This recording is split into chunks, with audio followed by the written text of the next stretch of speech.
Napoleon Hill, Golden Rules. Chapter 1. Your Social and Physical Heredity.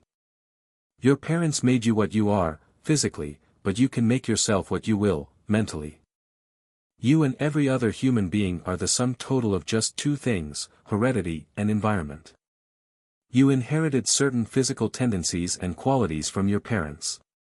You inherited other tendencies and qualities from your grandparents, and from their parents.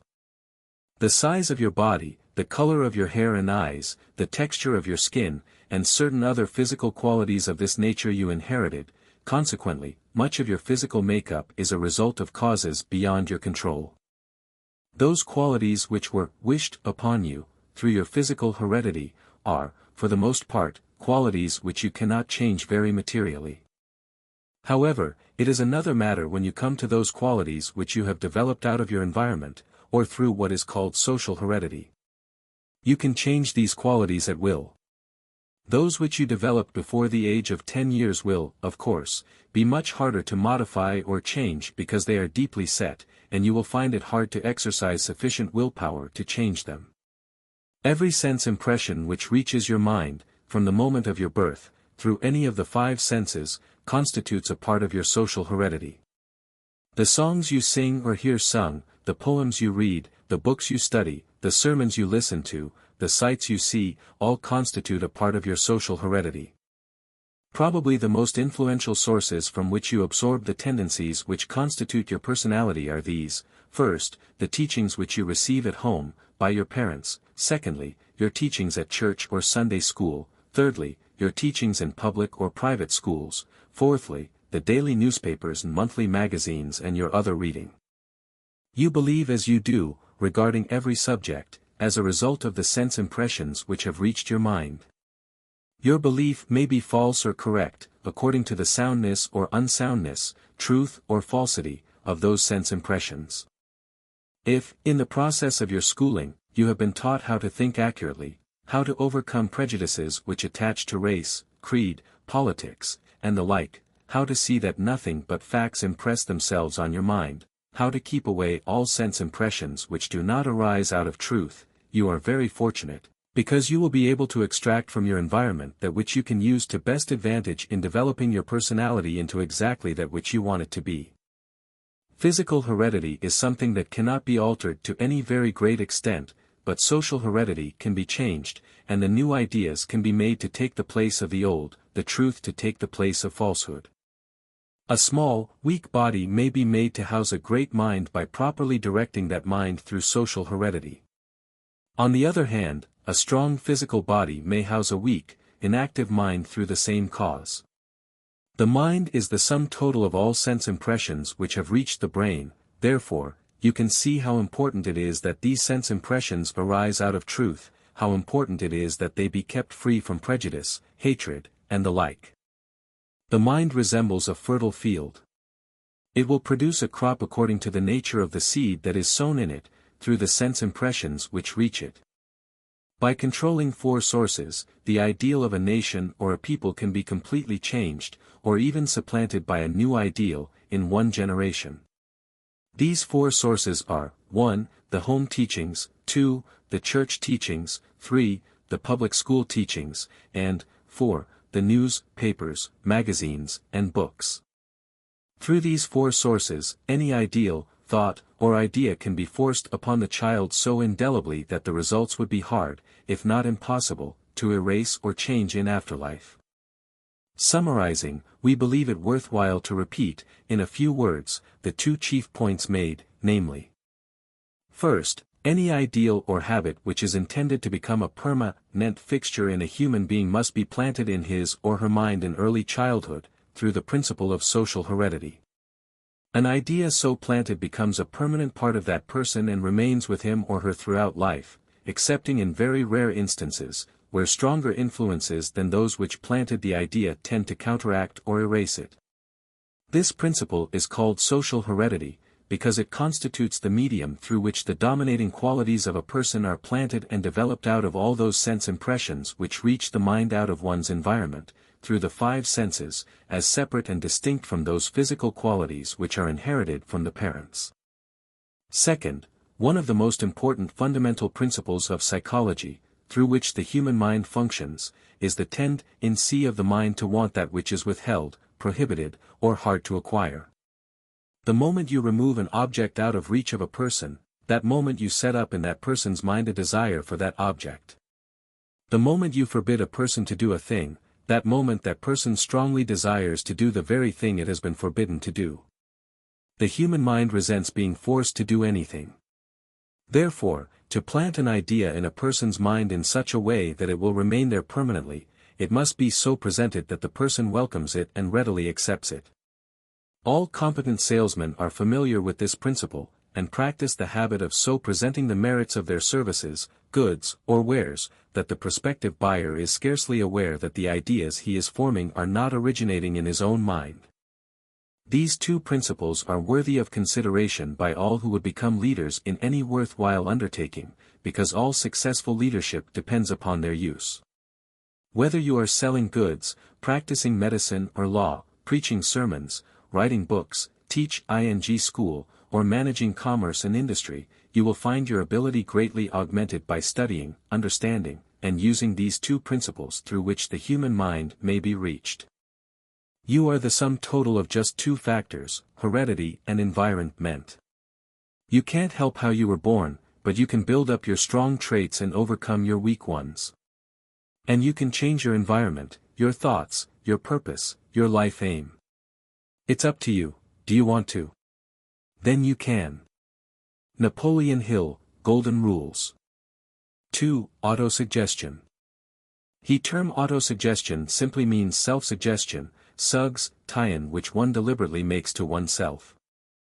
James Allen, in his excellent little magazine, As a Man Thinketh, has given the world a fine lesson in autosuggestion by having shown that a man may literally make himself over through this process of self-suggestion. This lesson, like James Allen's magazine, is intended mainly as a means of stimulating men and women to the discovery and perception of the truth that they themselves are makers of themselves, by virtue of the thoughts which they choose and encourage, that mind is the master weaver, both of the inner garment of character and the outer garment of circumstance, and that as they have hitherto woven in ignorance, pain, and grief, they may now weave in enlightenment and happiness. This lesson is not a preachment, nor is it a treatise on morality or ethics. It is a scientific treatise through which the student may understand the reason why the first rung in the magic ladder to success was placed there, and how to make the principal back of that rung a part of his or her own working equipment with which to master life's most important economic problems. This lesson is based upon the following facts. 1. Every movement of the human body is controlled and directed by thought, that is, by orders sent out from the brain, where the mind has its seat of government.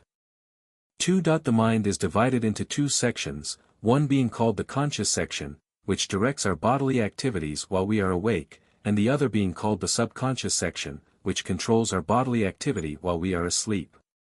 3. The presence of any thought or idea in one's conscious mind, and probably the same is true of thoughts and ideas in the subconscious division of the mind, tends to produce an associated feeling and to urge one to appropriate bodily activity in transforming the thought so held into physical reality. For example, one can develop courage and self-confidence by the use of the following, or some similar positive statement, or by holding the thought of this statement in one's mind constantly: I believe in myself. I am courageous. I can accomplish whatever I undertake. This is called auto-suggestion. We shall now proceed to give you the modus operandi through which the first step in the magic ladder to success can be appropriated and used. To begin with, search diligently until you find the particular work to which you wish to devote your life, taking care to see that you select that which will profit all who are affected by your activities. After you have decided what your life work is to be, write out a clear statement of it and then commit it to memory. Several times a day, and especially just before going to sleep at night, repeat the words of this written description of your life work, and affirm to yourself that you are attracting to you the necessary forces, people, and material things with which to attain the object of your life work, or your definite aim in life. Bear in mind that your brain is literally a magnet, and that it will attract to you other people who harmonize, in thought and in ideals, with those thoughts which dominate your mind and those ideals which are most deeply seated in you. There is a law, which we may properly call the law of attraction, through the operation of which water seeks its level, and everything throughout the universe of like nature seeks its kind. If it were not for this law, which is as immutable as the law of gravitation which keeps the planets in their proper places, the cells out of which an oak tree grows might scamper away and become mixed with the cells out of which the poplar grows, thereby producing a tree that would be part poplar and part oak. But, such a phenomenon has never been heard of. Following this law of attraction a little further, we can see how it works out among men and women. We know that successful, prosperous men of affairs seek the companionship of their own kind, while the down and outer seeks his kind, and this happens just as naturally as water flows downhill. Like attracts like, a fact which is indisputable. Then, if it is true that men are constantly seeking the companionship of those whose ideals and thoughts harmonize with their own, can you not see the importance of so controlling and directing your thoughts and ideals that you will eventually develop exactly the kind of magnet in your brain that you wish to serve as an attraction in drawing others to you? If it is true that the very presence of any thought in your conscious mind has a tendency to arouse you to bodily, muscular activity that will correspond with the nature of the thought, can you not see the advantage of selecting, with care, the thoughts which you allow your mind to dwell upon? Read these lines carefully, and think over and digest the meaning which they convey, because we are now laying the foundation for a scientific truth which constitutes the very foundation upon which all worthwhile human accomplishment is based. We are beginning, now, to build the roadway over which you will travel out of the wilderness of doubt, discouragement, uncertainty, and failure, and we want you to familiarize yourself with every inch of this road. No one knows what thought is, but every philosopher and every man of scientific ability who has given any study to the subject is in accord with the statement that thought is a powerful form of energy which directs the activities of the human body, that every idea held in the mind through prolonged, concentrated thought takes on permanent form and continues to affect the bodily activities according to its nature, either consciously or unconsciously. Autosuggestion, which is nothing more or less than an idea held in the mind, through thought, is the only known principle through which one may literally make oneself over, after any pattern he or she may choose. Napoleon Hill, Golden Rules. 3. How to develop character through autosuggestion. This brings us to an appropriate place at which to explain the method through which your author has literally made himself over during a period of approximately 5 years. Before we go into these details, let us remind you of the common tendency of human beings to doubt that which they do not understand, and all that they cannot prove to their own satisfaction, either by similar experiences of their own or by observation. Let us also remind you that this is no age for a doubting Thomas. Your author, while a comparatively young man, has nevertheless seen the birth of some of the world's greatest inventions, the uncovering, as it were, of some of the so-called hidden secrets of nature. And he is well within the bounds of accuracy when he reminds you that during the last 60 years, science has lifted the curtains that separated us from the light of truth, and brought into use more tools of culture, development, and progress than had been discovered in all the previous history of the human race. Within comparatively recent years, we have seen the birth of the incandescent electric light, the typesetting machine, the printing press, the X-ray, the telephone, the automobile, the airplane, the submarine, the wireless telegraphy, and myriad other organized forces which serve mankind and tend to separate him from the animal instincts of the dark ages out of which he has risen. As these lines are being written, we are informed that Thomas A. Edison is at work on a contrivance which he believes will enable the departed spirits of men to communicate with us here on earth, if such a thing is possible. And if the announcement should come from East Orange, New Jersey, tomorrow morning, that Edison has completed his machine and communicated with the spirits of departed men, this writer, for one, would not scoff at the statement. If we did not accept it as true until we had seen proof, we would at least hold an open mind on the subject, because we have witnessed enough of the impossible during the past 30 years to convince us that there is but little that is strictly impossible when the human mind sets itself to a task with that grim determination that knows no defeat. If modern history informs us correctly, the best railroad men in the country scoffed at the idea that Westinghouse could stop a train by jamming air on the brakes, but those same men lived to see a law passed in the New York legislature compelling railroad companies to use this foolish contrivance, and if it had not been for that law, the present speed of railroad trains and the safety with which we may travel would not be possible. We are reminded to state, also, that had the illustrious Napoleon Bonaparte not scoffed at Robert Fulton's request for an interview, the French capital might be sitting on English soil today, and France might be the mistress over all of the British Empire. Fulton sent word to Napoleon that he had invented a steam engine that would carry a boat against the wind, but Napoleon, never having seen such a contrivance, sent back word that he had no time to fool with cranks, and, furthermore, ships could not sail against the wind because ships never had been sailed that way. Well, within the memory of your author, a bill was introduced in Congress asking for an appropriation with which to experiment with an airplane which Samuel Pierpont Langley had worked out, but the appropriation was promptly denied, and Professor Langley was scoffed at as being an impractical dreamer and a crank. No one had ever seen a man fly a machine in the air, and no one believed it could be done. But, we are becoming a bit more liberal in our viewpoint concerning powers which we do not understand, at least those of us who do not wish to become the laughingstock of later generations are. We felt impelled to remind you of these impossibilities of the past which turned out to be realities, before taking you behind the curtains of our own life and displaying, for your benefit, certain principles which we have reason to believe will be hard for the uninitiated to accept until they have been tried out and proved sound. We will now proceed to unfold to you the most astonishing and, we might well say, the most miraculous experience of our entire past, an experience which is related solely for the benefit of those who are earnestly seeking ways and means to develop in themselves those qualities which constitute positive character. When we first commenced to understand the principle of auto-suggestion several years ago, we adopted a plan for making practical use of it in developing certain qualities which we admired in certain men who are familiar characters in history, viz. Just before going to sleep at night, we made it a practice to close our eyes and see, in our imagination, please get this clearly fixed in your mind, what we saw was deliberately placed in our mind as instructions, or as a direct command to our subconscious mind, and as a blueprint for it to build by, through our imagination, and was in no way attributed to anything occult or in the field of uncharted phenomena. A large council table standing on the floor in front of us.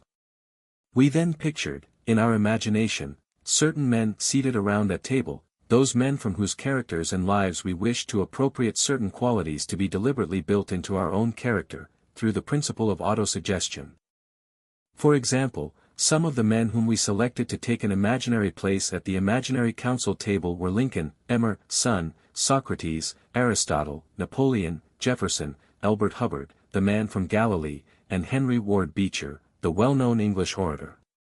Our purpose was to impress our subconscious mind, through autosuggestion, with the thought that we were developing certain qualities which we admired most in each of these and in other great men. Night after night, for an hour or more at a time, we went through this imaginary meeting at the council table. As a matter of fact, we continue the practice to this day, adding a new character to the council table as often as we find someone from whom we wish to take certain qualities, through emulation. From Lincoln, we wanted the qualities for which he was most noted: earnestness of purpose, a fair sense of justice toward all, both friends and foes alike, an ideal which had for its object the uplift of the masses, the common people, the courage to break precedents and to establish new ones when circumstances demanded it. All these qualities, which we had so much admired in Lincoln, we set out to develop in our own character while looking upon that imaginary council table, by actually commanding our subconscious mind to use the picture which it saw, at the council table, as a plan to build from. We wished to take from Napoleon the quality of dogged persistency. We wanted his strategic ability to turn adverse circumstances to good account, we wanted his self-confidence and his wonderful ability to inspire and lead men, we wanted his ability to organize his own faculties and his fellow workers, because we knew that real power came only through intelligently organized and properly directed efforts. From Emerson, we wanted that remarkably keen insight into the future for which he was noted. We wanted his ability to interpret nature's handwriting as it is manifested in flowing brooks, singing birds, laughing children, the blue skies, the starry heavens, the green grass, and the beautiful flowers. We wanted his ability to interpret human emotions, his ability to reason from cause to effect and, inversely, from effect back to cause. We wanted Elbert Hubbard's power of words and his ability to interpret the trend of the times. We wanted his ability to combine words so they would convey the exact pictures of the thoughts we created. We wanted his ability to write in a rhythmic strain that would be unquestioned as to its meaning or its sincerity. We wanted Beecher's magnetic power to grip the hearts of an audience, in public address, his ability to speak with force and conviction that moved an audience to laughter or to tears and made his listeners feel with him mirth and melody, sorrow, and good cheer. As I saw those men sitting there before me, seated around the imaginary council table, I would direct my attention to each of them for a few minutes, saying to myself that I was developing those qualities which I aimed to appropriate from the character before me.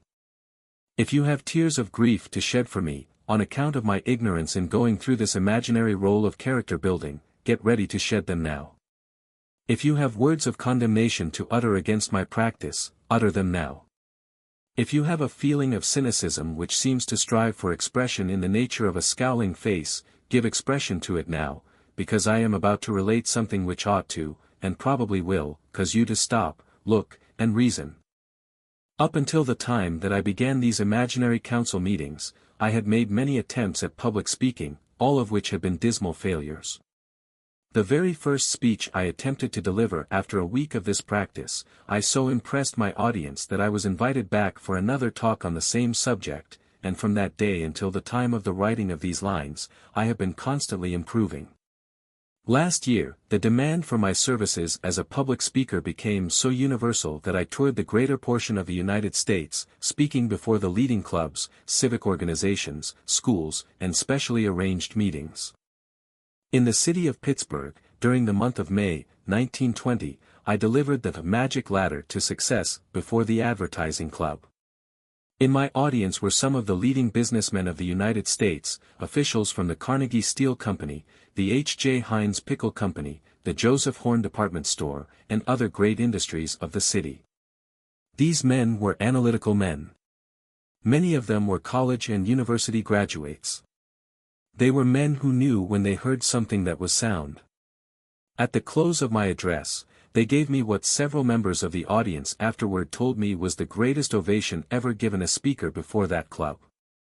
Shortly after my return from Pittsburgh, I received a medal from the Associated Advertising Clubs of the World, in memory of that event, engraved as follows, in appreciation of Napoleon Hill, May 20, 1920. Please do not make the mistake of interpreting the foregoing as an outburst of egotism. I am giving you facts, names, dates, and places, and I am doing this only for the purpose of showing you that the quality which I so greatly admired in Henry Ward Beecher I had actually commenced to develop in myself. This quality was devil op-ed, around the imaginary council table, with my eyes shut, while looking at an imaginary figure of Mr. Beecher seated as a member of my imaginary board of counselors. The principle through which I developed this ability was auto-suggestion. I filled my mind so full of the thought that I would equal, and even excel, Beecher before I stopped that no other result could have been the outcome.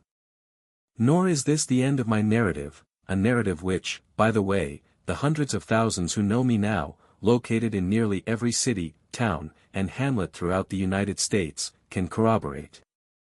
I began, immediately, to supplant intolerance with tolerance. I began to emulate the immortal Lincoln in those wonderful qualities of justice toward all, friend and foe alike. New power began to come, not alone to my spoken words, but to my pen as well, and I saw, as plainly as I could see the sun on a clear day, the steady development of that ability to express myself with force and conviction by the written word, which I had so much admired in Elbert Hubbard. In speaking of this very point, not many months ago, Mr. Myers, an official of the Morris Packing Company of Chicago, made the remark that my editorials in Hill's Golden Rule magazine reminded him very forcefully of the late Elbert Hubbard, and added that he had just stated to one of his associates a few days previously that I was not only big enough to fill Elbert Hubbard's shoes, but that I had already outgrown them. Again, I remind you not to brush these facts aside lightly, or to charge them to egotism. If I write as well as Hubbard, it is because I have aspired to do so, first having deliberately made use of auto-suggestion to charge my mind with the aim and purpose of not only equaling him, but of excelling him if possible. I am not unmindful of the fact that the display of egotism is an unpardonable weakness, in either a writer or a speaker, and no one more readily denounces such shallowness of mind than this writer. However, I must also remind you that it is not always a sign of egotism when a writer refers to his own personal experiences for the purpose of giving his readers authentic data on a given subject. Sometimes it requires courage to do so. In this particular case, I would refrain from the free use of the personal pronoun I, which has so frequently crept into this narrative, were it not for the fact that to do so would take away much of the value of my work. I am relating these personal experiences solely because I know they are authentic, believing, as I do, that it is preferable to run the risk of being classed as egotistical rather than use a hypothetical illustration of the principle of autosuggestion or write in the third person. Napoleon Hill, Golden Rules. 4. The value of a definite aim in life. Your author gives the same care and attention to the details of his definite aim in life as he would to the plans of a skyscraper if he contemplated building one.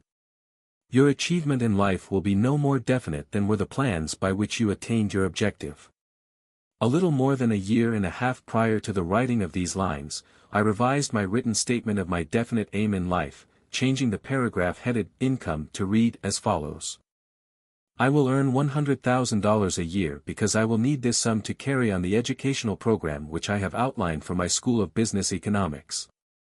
Within less than 6 months from the day that I made this change in the wording of my definite aim in life, I was approached by the head of a corporation who offered me a business connection at a salary of $105,200 a year, the $5,200 being intended to cover my traveling expenses to and from the place of employment, which was a long distance from Chicago, leaving the amount agreed upon for the salary exactly the amount that I had indicated in my written statement of my definite aim. I accepted this offer, and in less than 5 months, I had created an organization and other assets for the concern that employed me that were estimated to be worth over $20 million. I refrain from mention ing names only for the reason that I feel duty-bound to state that my employer found a loophole through which he defrauded me out of the $100,000 salary agreed upon. There are 2 outstanding facts to which I would direct your attention, namely. First, I was offered exactly the amount which I had set out in my definite aim as being the amount I intended to earn during the ensuing year. Secondly, I actually earned the amount, and, in fact, many times more than earned it, even though I did not collect it. Now, please go back to the wording of my declaration that I would earn $100,000 a year and ask yourself the question, what would have been the difference, if any, had the declaration read, I will earn and receive $100,000 a year? Frankly, I do not know whether it would have made any difference in results if I had so worded my definite aim. On the other hand, it might have made a great deal of difference. Who is wise enough to either affirm or deny the statement that there is a law of the universe through which we attract to us that which we believe in life, that we can attain through this same law, that we receive that which we demand, providing the demand is possible of attainment and is based upon equity, justice, and a clearly defined plan? I am convinced that it is impossible to defeat the purpose of a person who organizes his or her efforts.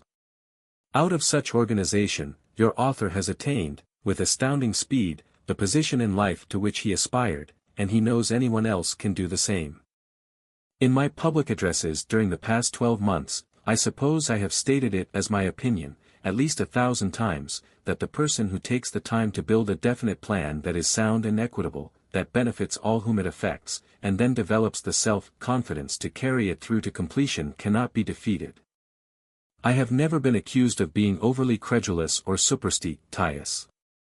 I have never been impressed very much by so-called miracles, but I am compelled to admit that I have seen the working out, in my own evolution during the past 20-odd years, certain principles which have produced seemingly miraculous results.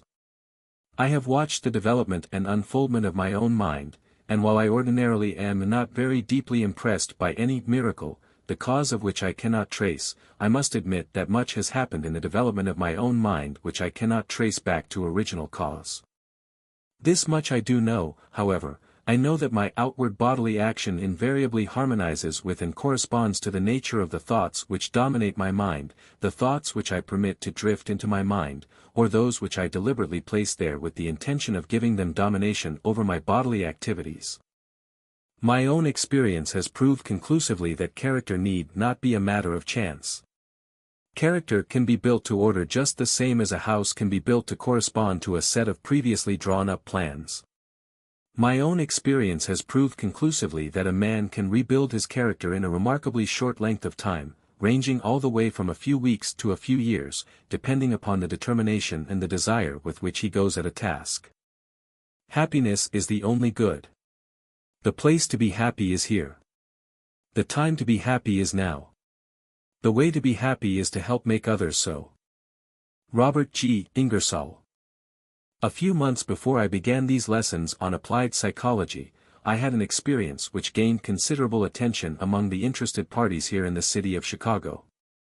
As I was getting off an elevator in the retail department of A.C. McClurg and Company, Chicago's largest book and stationery house, the elevator man allowed the elevator door to slip and catch me between the door and the wall of the elevator. Besides causing me great pain, the accident tore the sleeve of my coat, damaging it to what looked like beyond repair. I reported the accident to the store manager, a Mr. Ryan, who very courteously informed me that I would be reimbursed for the damage done.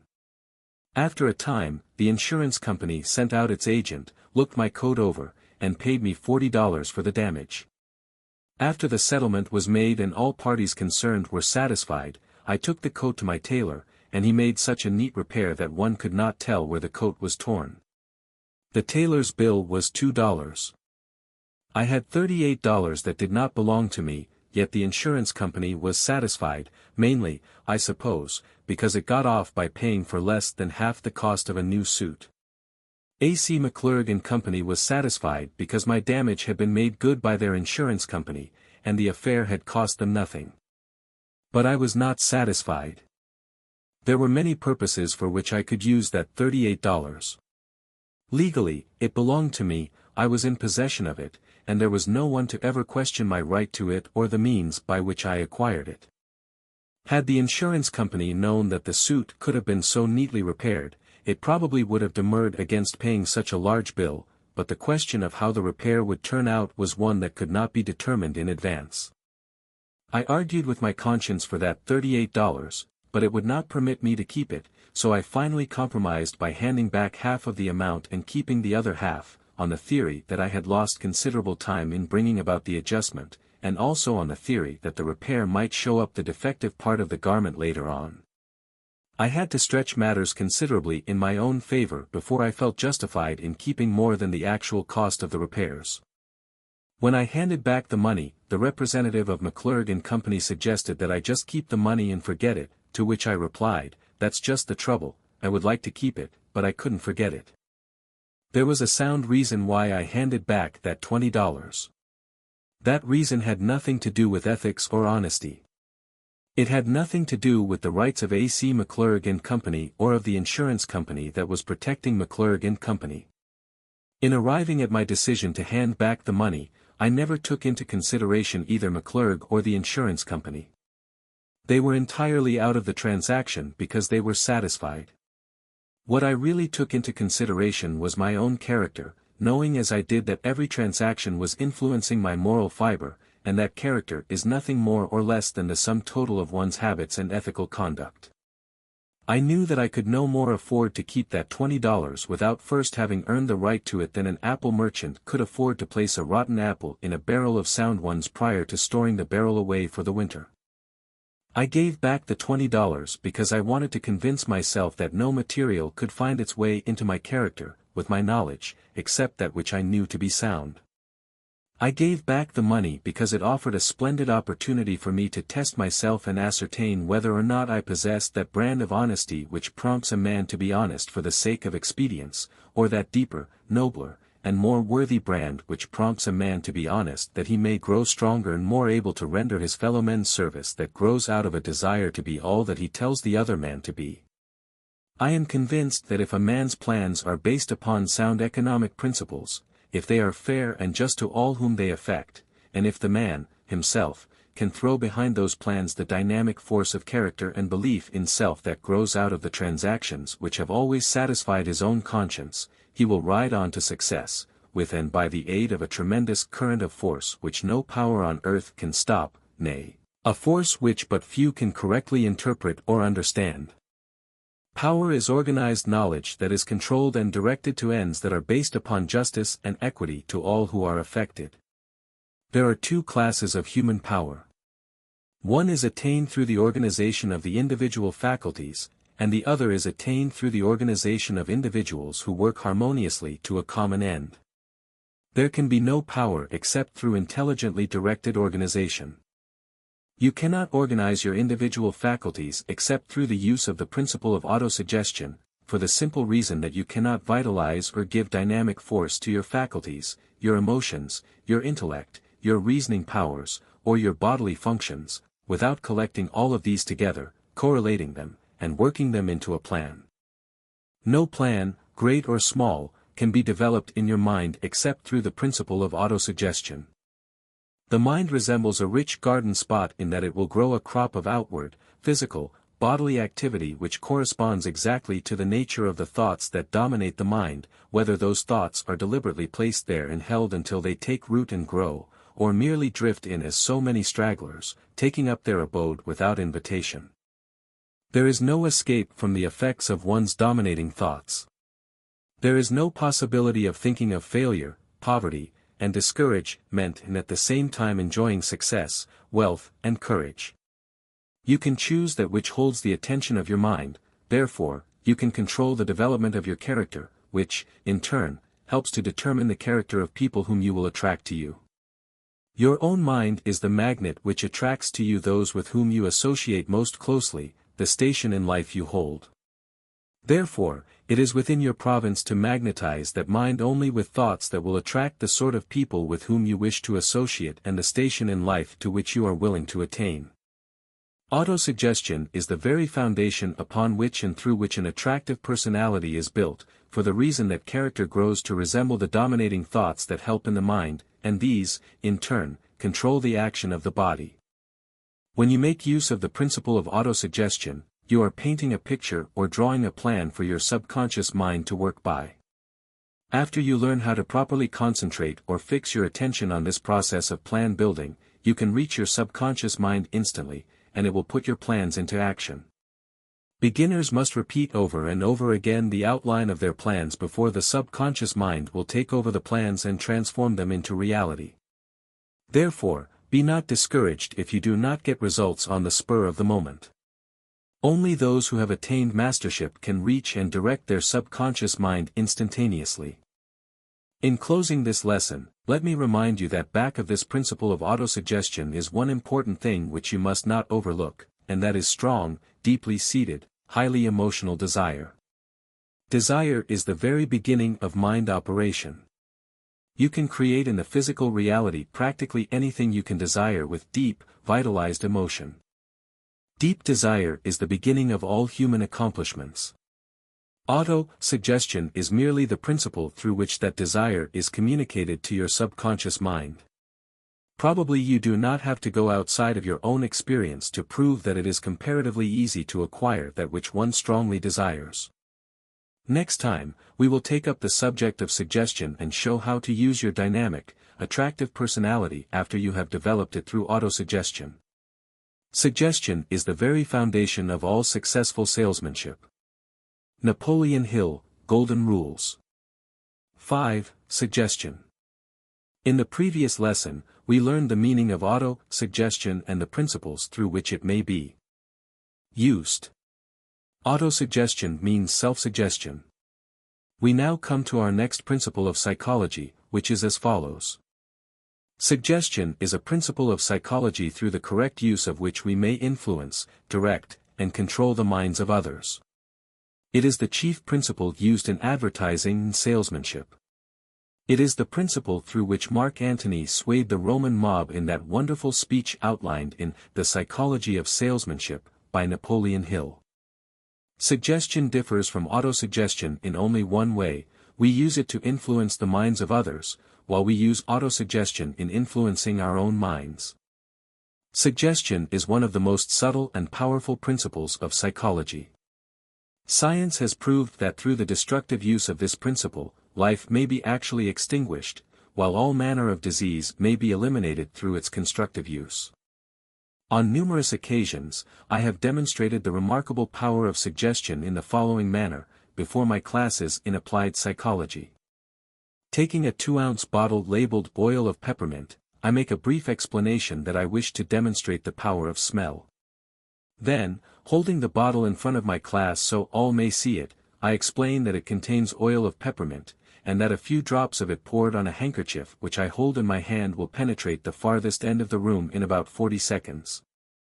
I then uncork the bottle and pour a few drops on my handkerchief, at the same time turning my face out of shape to indicate that I have had too strong a draft of the odor.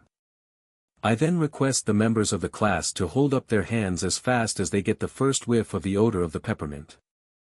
The hands begin to go up rapidly until, in some instances, 75% of the class have their hands up.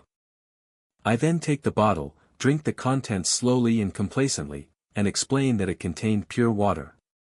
No one smelled any peppermint at all. It was an olfactory illusion, produced entirely through the principle of suggestion. In the little town where I was raised there lived an old lady who constantly complained that she feared death from cancer. As long as I can remember, she nursed this habit. She was sure that every little imaginary ache or pain was the beginning of her long-expected cancer. I have seen her place her hand on her breast and have heard her say, "Oh, I am sure I have cancer growing here." When complaining of this imaginary disease, she always placed her hand on her left breast, the spot where she believed the cancer would attack her. As I write this lesson, news comes that this old lady has died of cancer on the left breast, in the very spot where she placed her hand when she complained of her fears. If suggestion will actually turn healthy body cells into parasites out of which a cancer grows, can you not imagine what it will do in eliminating diseased body cells and replacing them with healthy ones? If an audience of people can be made to smell oil of peppermint when a bottle of plain water is uncorked, through the principle of suggestion, can you not see what remarkable possibilities there are for constructively using this principle in every legitimate task you perform? Some years ago, a criminal was condemned to death. Before his execution, an experiment was performed on him which conclusively proved that through the principle of suggestion, death could actually be produced. This criminal was brought to the guillotine, his head placed under the knife after he had been blindfolded, and a heavy board was dropped on his neck, producing a shock similar to that of the knife of the guillotine. Warm water was poured gently and allowed to trickle slowly down his neck, to imitate warm blood. In 7 minutes, the doctors pronounced the criminal dead. His imagination, through the principle of suggestion, had actually turned the sharp-edged board into a guillotine blade and stopped his heart from beating. Every single case of the healing of disease by practitioners of mental healing is accomplished through the principle of Suggestion. We learn from good authority that many physicians are using fewer drugs and more mental suggestion in their practice. 2 physicians who are members of my own family supplied me with the information that they use more bread pills than they did a few years ago. One of these physicians told me of a case in which one of his patients was relieved of a violent headache in a very few minutes by taking what the patient believed to be aspirin, but which was, in reality, a white flour tablet. Hypnotism operates entirely through the principle of suggestion. Quite contrary to the general belief, a person cannot be hypnotized without his consent. The truth is that it is the subject's own mind and not the mind of the operator or hypnotist that produces the phenomenon which we call hypnotism. All the operator can possibly do toward hypnotizing a person is to neutralize the subject's conscious mind and then place in his subconscious mind whatever suggestions are desired. By neutralize the mind, we have reference to the performance of overcoming or rendering powerless the conscious mind of the subject. We will come back to this subject again, and explain some of the methods through which the conscious mind may be rendered impotent or inoperative, but first let us understand the method through which hypnotism is produced, as described in the words of a hypnotist, as follows. After talking sympathetically with the subject, sometimes for an hour or two, in regard to the failing he wishes removed, thoroughly acquainting myself with his dominant propensities or controlling thought, and, above all, securing his confidence, I ask him to assume a comfortable reclining position on a lounge, and then continue a soothing conversation along lines like the following with a view to producing a monotonous impression on eye and ear. I wish you would look at this diamond, or select any convenient object in line of vision, in a dreamy, listless manner and a blank, expressionless stare, thinking of nothing, not concentrating your mind or focusing your eye upon it, but relaxing the ocular muscles so that it has a confused outline. Abstain from that effort with the eyes that you are accustomed to make in order to see a near object distinctly. Rather, look through the stone and past it, as you look at a dead tree standing between you and a distant view you are contemplating. Make no effort, for there is nothing you can do to encourage the approach of the favorable mind state. Do not wonder what is going to happen, for nothing is going to happen. Do not be apprehensive, or suspicious, or distrustful. Do not desire that anything shall take place, nor watch to see what may occur, nor seek to analyze what is going on in your mind. You are as negative, indolent, and indifferent as you can be without trying to be. You are to expect the familiar signs of the approach of sleep, and they are all associated with the failure of the senses and the standstill of the brain, heavy eyelids, reluctant ears, muscles and skin indifferent to stimuli of temperature, humidity, penetrability, etc. Already that delightful sensation of drowsiness weights your eyelids down and steeps your senses in forgetfulness, and you yield to the impulse as the curtains are dropped between you and the outside world of color and light. And your ear seeks to share in the rest of the senses. As darkness is the sleep of the eye, so is silence that of the ear, and your ear secures silence by deadening itself to sound impressions. The sound of my voice loses interest for you, and force and decisiveness seem to be receding into a mysterious remoteness. A grateful sense of surrender to some pleasing influence which you cannot resist, and would not if you could, descends upon you and enwraps your whole body in its beneficent embrace, and you are physically happy. Refreshing sleep has come to you. From the foregoing, you have clearly seen that the hypnotist's first task is to render impotent the conscious mind. By conscious mind, we have reference to that division of the mind which we use when we are awake. After the conscious mind has been neutralized or rendered inoperative, partly or in whole, the hypnotist manipulates his subject through suggestions direct to the subject's subconscious mind. The subconscious mind does whatever it is told. It asks no questions, but acts upon the sense impressions which reach it through the five senses. Reason, operating through the conscious mind, stands a sentinel during the waking hours, guarding the gateways of sight, smell, taste, touch, and hearing, but the moment we go to sleep or become semi-conscious from any cause, this guard becomes inoperative. There are varying degrees of hypnotism to which a person may be subjected, through the principle of suggestion. The professional hypnotist, performing on the stage, usually gains complete control of his subjects' minds, causing them to engage in all sorts of undignified and inconsistent antics. There is a much slighter degree of hypnotism to which a person may be subjected, and through which he may be controlled without his being conscious of the fact. It is to this more invisible or unnoticeable degree of hypnotism that we wish to direct your attention, because it is the degree most commonly practiced by the non-professional on those whom he chooses to control or influence. Whether the subject is under complete hypnotic control or only partly influenced, there is one condition which must exist in his mind, and that is credulousness. The hypnotist, whether he is of the professional or non-professional type, must first place this subject in a state of abnormal credulousness before he can direct or control his mind. In other words, before any mind can be influenced through suggestion, it must first be neutralized. This brings us back to the question of describing the methods through which the mind may be neutralized. In other words, we shall now show you how to make practical application of the principle of suggestion, first warning you, however, that it will bring you success or failure, happiness or woe, according to the use which you make of it. I can best describe what is meant by neutralizing the mind by relating a case which covers the meaning very concretely. A few years ago, the police arrested a gang of notorious crooks who were operating clairvoyant or fortune-telling parlors in the city of Chicago. The head of this chain of fake shops was a man by the name of Birch.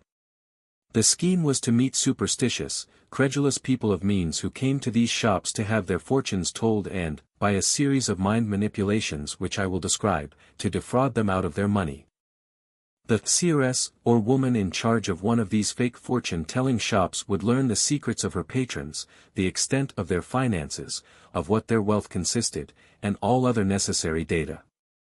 Getting this information was a simple matter since the business of the fortune-telling shop is to advise people in matters of business, love, health, etc.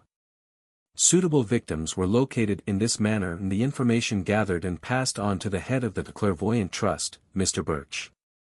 At the most opportune time, the seeress would advise her victim to consult with some businessman who could be trusted to be free from prejudices that attach to scheming blood relations, at the same time saying that the victim would soon meet such a man. Sure enough, pretty soon Mr. Birch happens to be in the fake fortune-telling shop consulting Madame Seeress on matters of investment and business in general, and, by mere accident, the victim is introduced to him. He is a man of great wealth, so the victim is told in confidence by the seeress. She further confides the information that he is a big-hearted man who loves to help other people succeed in business. Mr. Birch is faultlessly dressed and looks the part of wealth and prosperity. He meets the victim, chats pleasantly, and hurries away to meet an important engagement with Mr. Morganbilt. The next time the victim comes to the fake fortune-telling shop, he or she, they duped both sexes with equal success, will likely see Mr. Birch just leaving to keep another appointment with rich Mr. Vandermorgan. He hurries right on out, apparently showing but little deference to the victim. This performance is repeated several times, until the victim gets over his or her gun shyness and begins to feel that Mr. Birch is a busy man, and that he has but little time to devote to others. Finally, after the victim has been carried through the first degree of mind manipulation and made to feel that a dinner invitation from Mr. Birch would be a highly honored privilege, like as not such an invitation will be extended. The victim will be escorted to the most exclusive club, or the finest café, and treated to a dinner that will cost more than a whole week's living expenses would ordinarily cost. The bill is paid by the host, Mr. Birch, who has been introduced as Judge somebody or other, and who apparently is rolling in money and running to get away from its accumulation. In Mr. Birch's inside pocket is a card index showing in detail every weakness, every eccentricity, every peculiarity of the victim, who has been accurately analyzed and charged. If he is a dog fancier, that fact is ascertained and charged. If he loves horses, that, too, is known. The game has commenced. If, for example, the victim likes horseback riding, the affable, rich, and well-kept Mr. Birch will see to it that one of his thoroughbreds is placed at the victim's disposal. If the victim likes automobiling, affable Mr. Birch's Packard will be waiting at the door ready to accommodate. The form of entertainment will vary according to the tastes of the victim, and the expense of it is always borne by the now trusted friend, Mr. Birch. This line of procedure is kept up until the victim's mind is completely neutralized. In other words, until the victim entirely ceases to feel suspicious of anything that may happen or anything that may be said or even suggested. The affable Mr. Birch has completely wormed himself into his victim's confidence, all this coming about by the merest accidental meeting, of course. In some cases, Mr. Birch would play his victim for 6 months before reaching the opportune moment at which to strike, and often the cost of the entertainment and the settings of the stage would mount up into the hundreds and even into the thousands of dollars. According to the reports of the cases which came to light, some of Birch's victims gave up as much as $50,000 by investing funds in worthless enterprises, upon his recommendation, or upon his seul remark that he had funds invested in such and such a proposition that were paying him handsome returns. On one occasion, he casually displayed a dividend check for $10,000 which he had just received from an investment of only $20,000 in some fake corporation. Mind you, he was too clever to try to persuade his victims to invest in one of these fake enterprises. He knew human nature too well for that. He merely was a bit careless in letting information out now and then which the victim could easily pick up and make use of. Suggestion is more effective than out-and-out demand or request. Subtle suggestion is a wonderful power, and wealthy Mr. Birch knew exactly how to apply it. On one occasion, it is said that his victim, an old woman, became so credulous that she actually drew a large sum of money out of the bank, took it to Mr. Birch, and tried vainly to get him to take it and invest it for her. He turned her away, telling her that he had surplus money of his own which he would like to put to work, and there was no opening just at that time. The reason the affable Mr. Birch turned the lady away was that he was playing her for larger stakes. He knew how much money she had, and he intended to get it all, so the lady was agreeably surprised a few days later when Mr. Birch telephoned her that, through a very special friend of his, she might possibly get the chance to invest in a certain block of very valuable stock, provided that she could take the whole block. He couldn't guarantee that she could get it, but she might try. She did. Her money was reposing in Birch's inside pocket an hour afterward. We have gone into these details to show you exactly what is meant by rendering the mind neutral. All that is needed to neutralize the mind and prepare it to accept and act under any suggestion is extreme credulousness, or credulousness greater than that normally exercised by the subject. Obviously, there are thousands of ways of neutralizing a person's mind and preparing it to receive any seed which we wish to plant there through suggestion. It is not necessary to try to enumerate them, because you can draw from your own experience all that you will need to give you a practical working knowledge of the principle and its method of application. In some cases, it may require months in which to prepare a person's mind to receive that which you wish to place there, through suggestion. In other cases, a few minutes or even a few seconds may be sufficient. You may as well accept it as a positive fact, however, that you cannot influence the mind of a person who is antagonistic toward you, or who has not implicit faith and confidence in you. The very first step to be taken, therefore, whether you are preaching a sermon, selling merchandise, or pleading a case before a jury, is to gain the confidence of whomever you wish to influence. Read that remarkable speech of Mark Antony at the burial of Caesar, in Shakespeare's works, and you will see how a hostile mob was completely disarmed by Mark Antony through the use of the very same principle that we are describing in this lesson. Let us analyze the beginning of this wonderful speech, for herein may be found a lesson in applied psychology that is second to none. The mob has heard Brutus state his reason for killing Caesar and has been swayed by him. Mark Antony, Caesar's friend, now comes on stage to present his side of the case. The mob is against him to start with. Furthermore, it is expecting him to attack Brutus. But Mark Antony, the clever psychologist that he is, does nothing of the sort. Says he, "Friends, Romans, countrymen, lend me your ears, I come to bury Caesar, not to praise him." The mob had expected that he had come to praise his friend Caesar, which he had, but he had no notion of trying to do so until the minds of the mob had been neutralized and prepared to receive favorably that which he intended to say. Had the plan upon which Mark Antony's speech was built been reversed, and had he referred sneeringly to Brutus as being an honorable man in the beginning, he would likely have been assassinated by the mob. One of the most able and successful lawyers I ever saw makes use of the same psychology that Mark Antony employed, in addressing a jury. I once heard him address a jury with words which led me to believe, for a few minutes, that he was either drunk or that he had suddenly lost his reason. He began by extolling the virtues of his opponents, and apparently he was helping them establish their case against his own client. He began by saying, "Now, gentlemen of the jury, I do not wish to startle you, but there are many points in connection with this case that are against my client," and he proceeded to call attention to every one of them. These points, of course, had been brought out by opposing counsel anyway. After he had gone along this line for a time, he suddenly stopped and, with deep dramatic effect, said, "But, that is what the other side says about this case. Now that we know what their contentions are, let us turn to the other side of the case." From that point on, this lawyer played upon the minds of that jury as a violinist would play upon the strings of his instrument, and within 15 minutes, he had half of them in tears.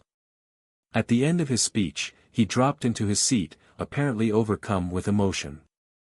The jury filed out and, in less than half an hour, returned with a verdict for his client. Had this lawyer started out by stating the weak side of his opponent's case and urging upon the jury the merits of his own case too soon, he would undoubtedly have suffered defeat. But, as I afterwards learned, this lawyer was a close student of Shakespeare. He made use of the Mark Antony psychology in nearly all of his cases, and it is said that he lost fewer cases than any other lawyer in the community in which he practiced. This same principle is used by the successful salesman, who not only refrains from knocking his competitor, but actually goes out of his way to speak highly of him. No person ought to consider himself a finished salesman until he has mastered the Mark Antony psychology and learned how to apply it. This speech is one of the greatest lessons in salesmanship ever written. If a salesman loses a sale, the chances are about 99 to 1 that he lost it because of lack of proper preparation of the prospective buyer's mind. He spent too much time trying to close the sale and not enough time preparing the buyer's mind. He tried to reach his climax too soon. The successful salesman must prepare the buyer's mind to receive suggestions without either questioning or resisting them. The human mind is an intricate affair.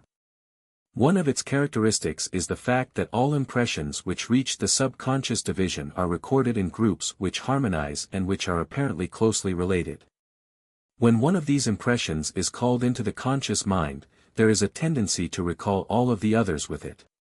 For example, one single act or word that causes a feeling of doubt to arise in a person's mind is sufficient to call into his conscious mind all of his experiences which caused him to be doubtful. Through the law of association, all similar emotions, experiences, or sense impressions which reach the mind are recorded together, so that the recalling of one has a tendency to bring out the others. Just as a small pebble will, when thrown into the water, start a chain of ripples that will rapidly multiply, the subconscious mind has a tendency to bring into consciousness all of the associated or closely related emotions or sense impressions which it has stored, when one of them is aroused. To arouse a feeling of doubt in a person's mind has a tendency to bring to the surface every doubt-building experience that person ever had.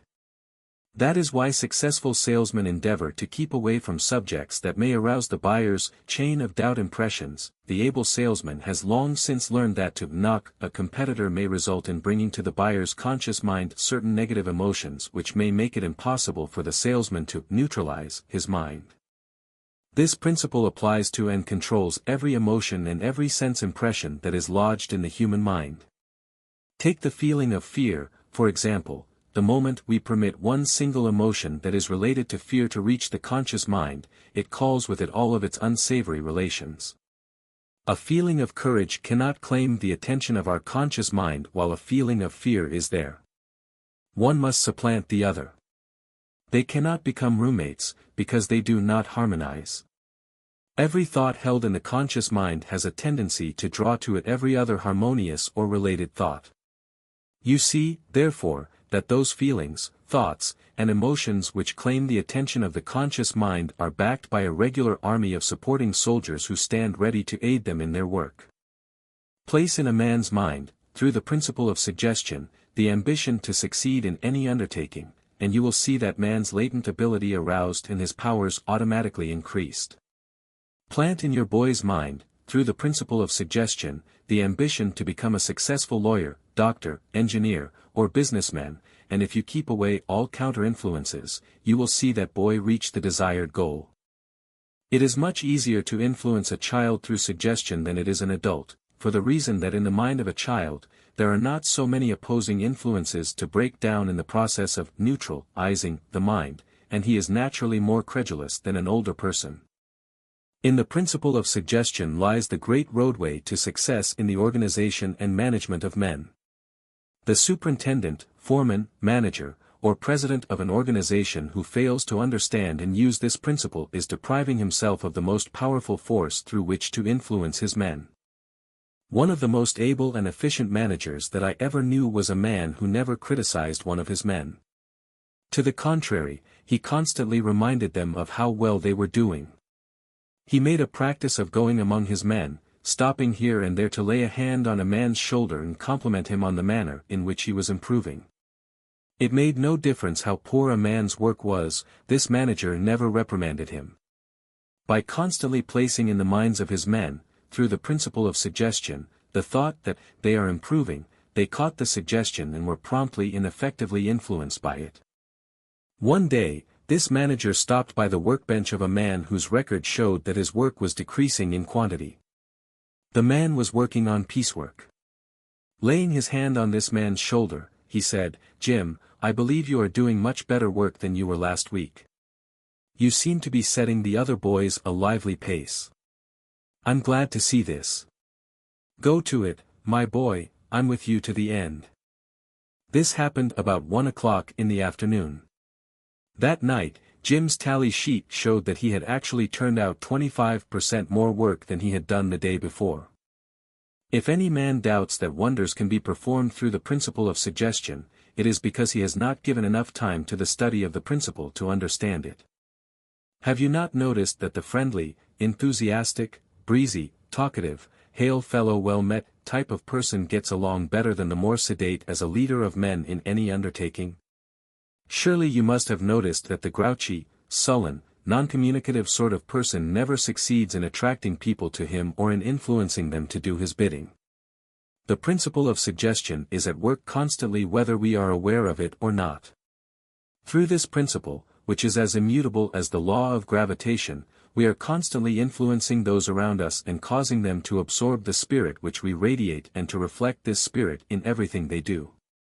Surely you have noticed how one disgruntled person will cast a shadow of discontent over those with whom he associates. One agitator or troublemaker can disrupt a whole force of workmen and soon render their services worthless.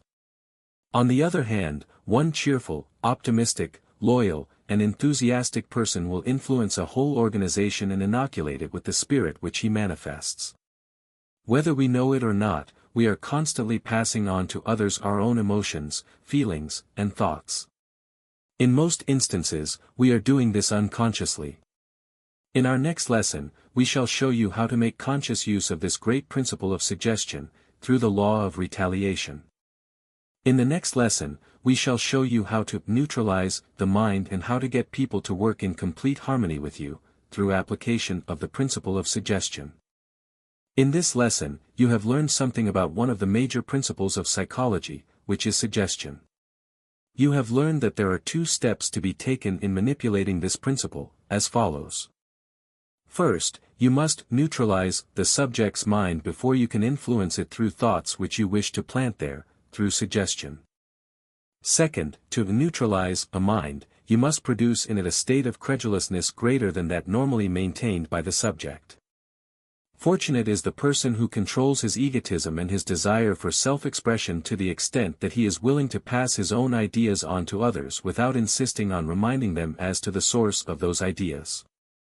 The man who begins his statement with, "As you of course know, Mr. Smith," instead of, "Let me tell you something you do not know, Mr. Smith," is a salesman who knows how to make use of the principle of suggestion.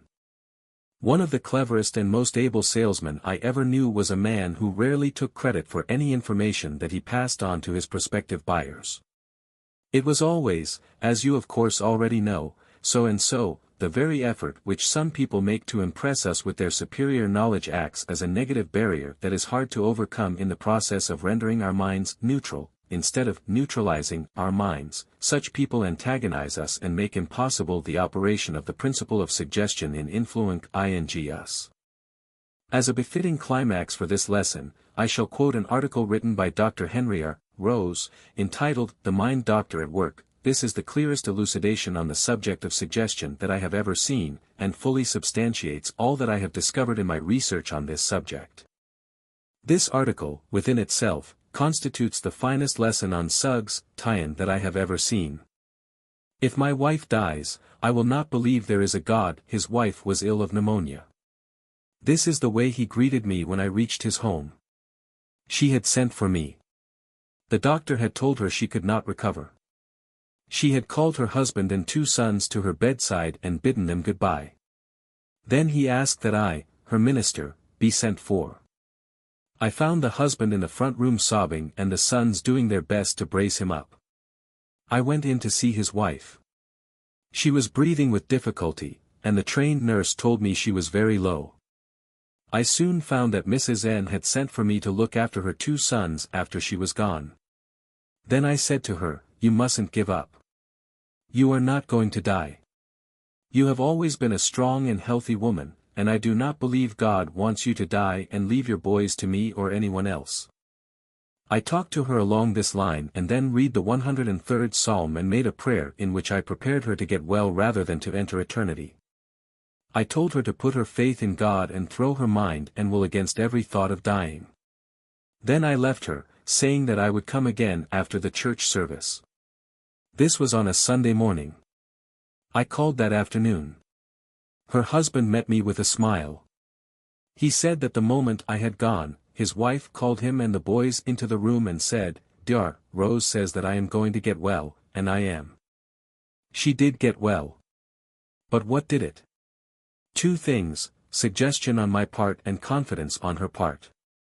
I came in the nick of time, and so great was her faith in me, that I was able to inspire faith in herself. It was that faith that tipped the scales and brought her through the pneumonia. No medicine can cure pneumonia. The physicians admit it.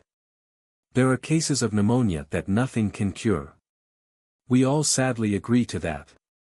But there are times, as in this case, when the mind, if worked upon and worked in just the right way, will turn the tide. While there is life, there is hope, but hope must be supreme and do the good that hope was created to do. Another remarkable case, a physician asked me to see Mrs. H. He said there was nothing organically wrong with her, but she just wouldn't eat. Having made up her mind that she could not retain anything on her stomach, she had quit eating and was slowly starving herself to death. I went to see her and found, first, that she had no religious belief. She had lost her faith in God. I also found that she had no confidence in her power to retain food. My first effort was to restore her faith in the Almighty and to get her to believe that He was with her and would give her power.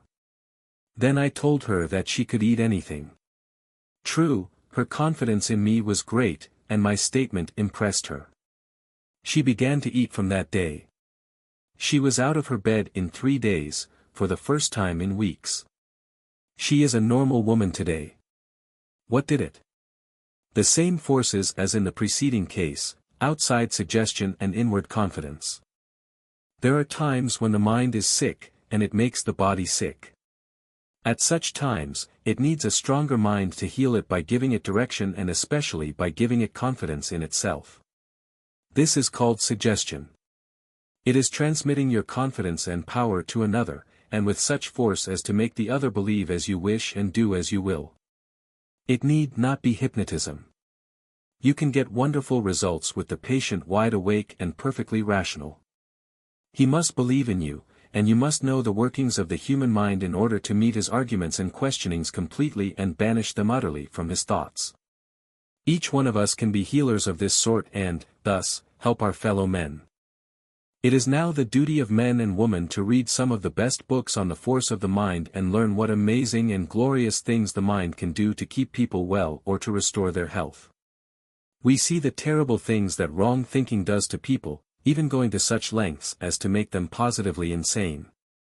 Is it now high time we found out the good things that right thinking can do, and its power to cure not only mental disorders, but physical diseases as well? I do not say that the mind can do everything.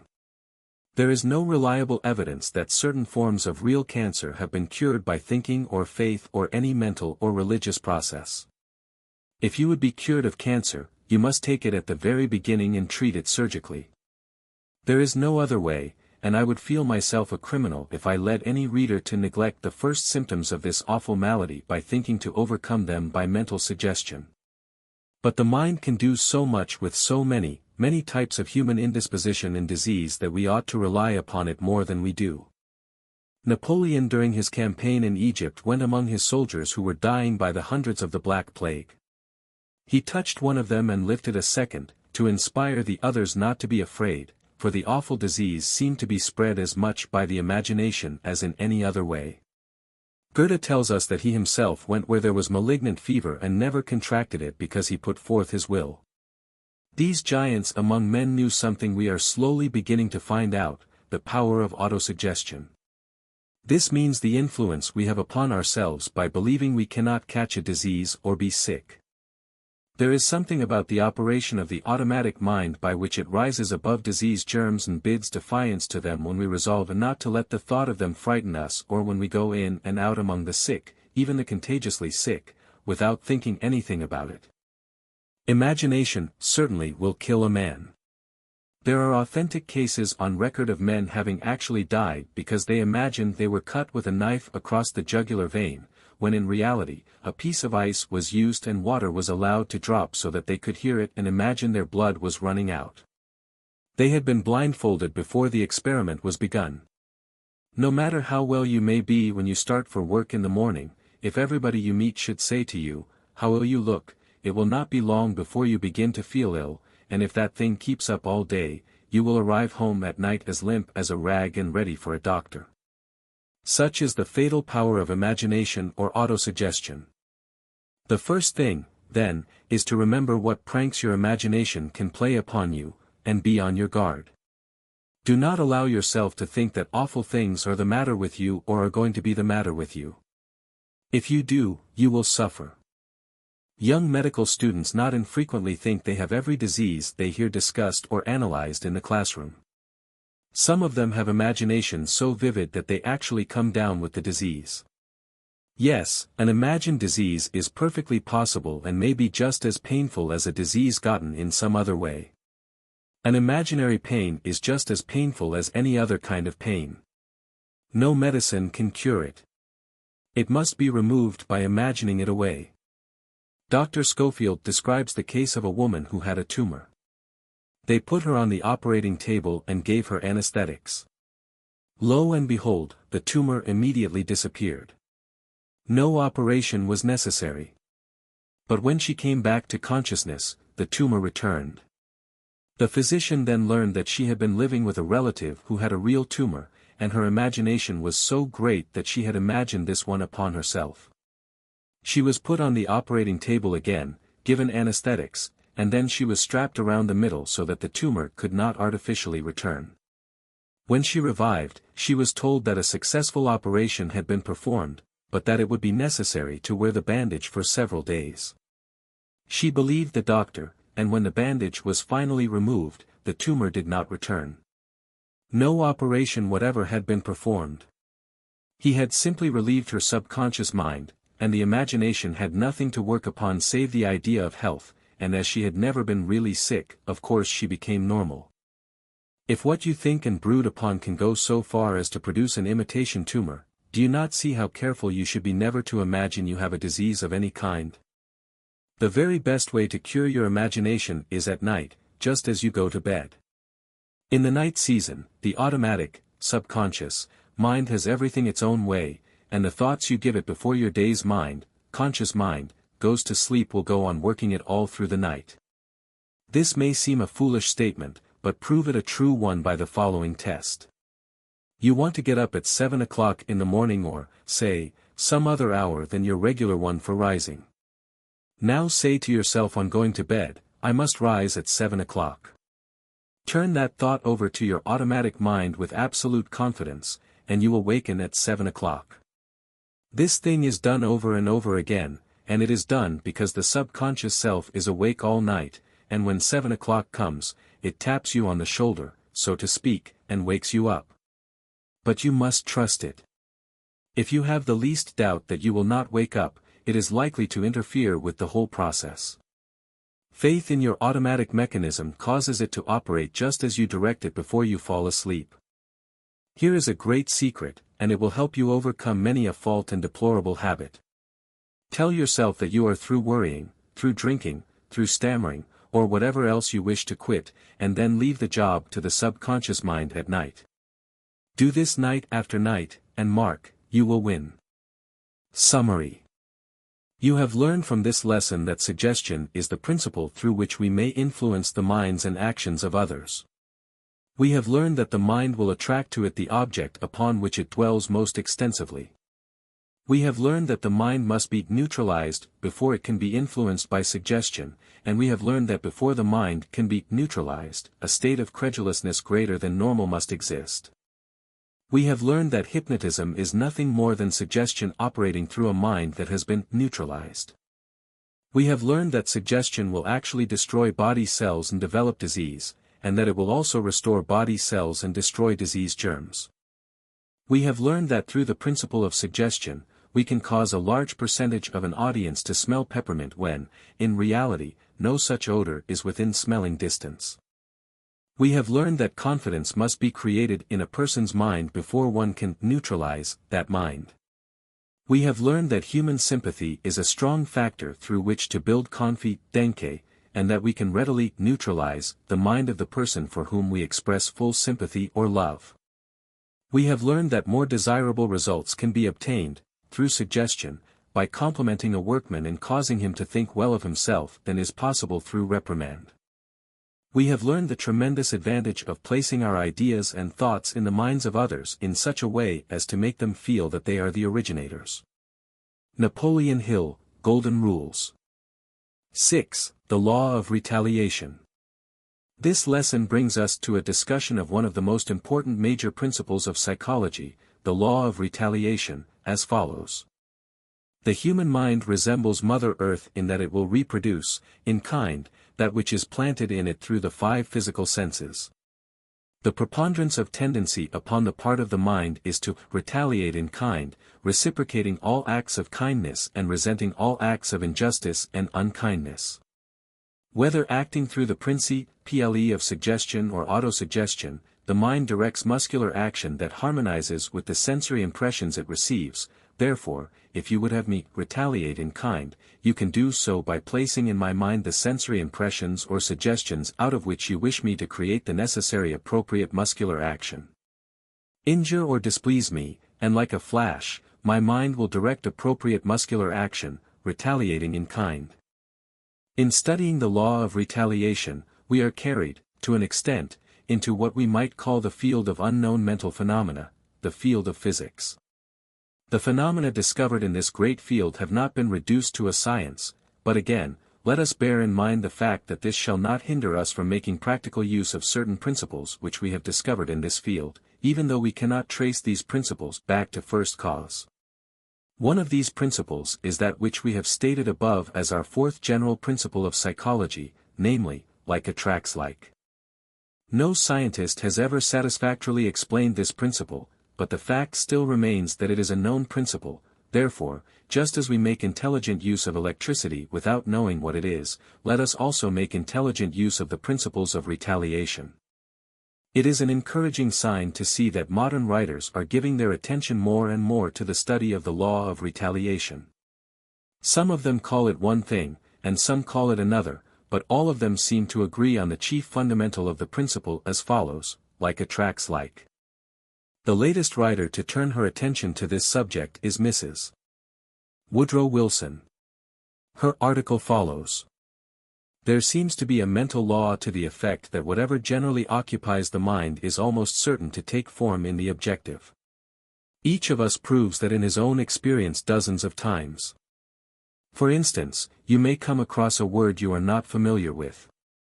To the best of your knowledge, you have never heard it nor seen it before, and yet after your discovery of it, you will encounter it again and again. This fact has recently come to me in an odd sort of a way. I have been doing a great deal of reading and research on a subject which has interested me and, yet, which would certainly never be classed as live news matter. I do not remember ever having seen it mentioned in any current publication, but since I have been familiarizing myself with it, I have clipped a large number of articles treating of one phase or another of it from various magazines and newspapers. You can easily follow the workings of this law, whatever it is, down to the smallest details. A friend came to see me a day or 2 ago and stood transfixed upon the threshold of my sitting room. "Flowers," she exclaimed. "Roses?" There was such horror in her tones that I thought she was reproving me for buying anything but thrift stamps. She explained, however, that she was suffering from rose cold, which afflicts those who are subject to it at the same time each year, just as hay fever does. "It comes in June," she said, "when the roses are blooming, and even a whiff of their fragrance will set me sneezing for 20 minutes. It's rather a rare disease, isn't it?" I asked after I had whisked my flowers out of sight. Not at all, she replied. Very common. Every other person I meet has it. Now, I meet just as many people as she does during the day, perhaps more, and yet, with the exception of herself, I know no one who suffers from this malady. Again, why is it that, if we find our thoughts turning persistently to some particular person, we are very apt to hear from him or meet him within a short time? We may not have given him a thought for months or years, and yet, behold his shadow on the floor. I know there are various explanations for these phenomena, but none of them is entirely satisfactory. The effect, however, is as if we, unconsciously to ourselves, sent out wireless messages into the universe and received the responses. Like seeks like. May not this account for the fact that people with grievances are always well supplied with material for fresh ones, that the mournful people have plenty to mourn about, that the most dreadful of pests, the man or woman with a chip on their shoulder, invariably arouses a burning desire in the breast of the meek and innocent bystander to knock it off? We all know people who are just naturally lucky. Everything seems to come their way. They don't have to climb trees and laboriously pick the fruit off the branches. They merely stretch out a hand, and the plums fall into it. I heard a woman complaining of the inequalities of fate recently and comparing her lot with that of an acquaintance. Just look at her, she said. Here I have worked and worried and schemed and contrived for years. Anything that I get comes by the hardest kind of effort and usually after 1,000 disappointments. But she, while not half so clever as I, nor so diligent a worker, is yet a sort of a magnet attracting to herself the good things which fly past me. There's no such thing as justice. But she affirmed the justice of the law even while she denied it.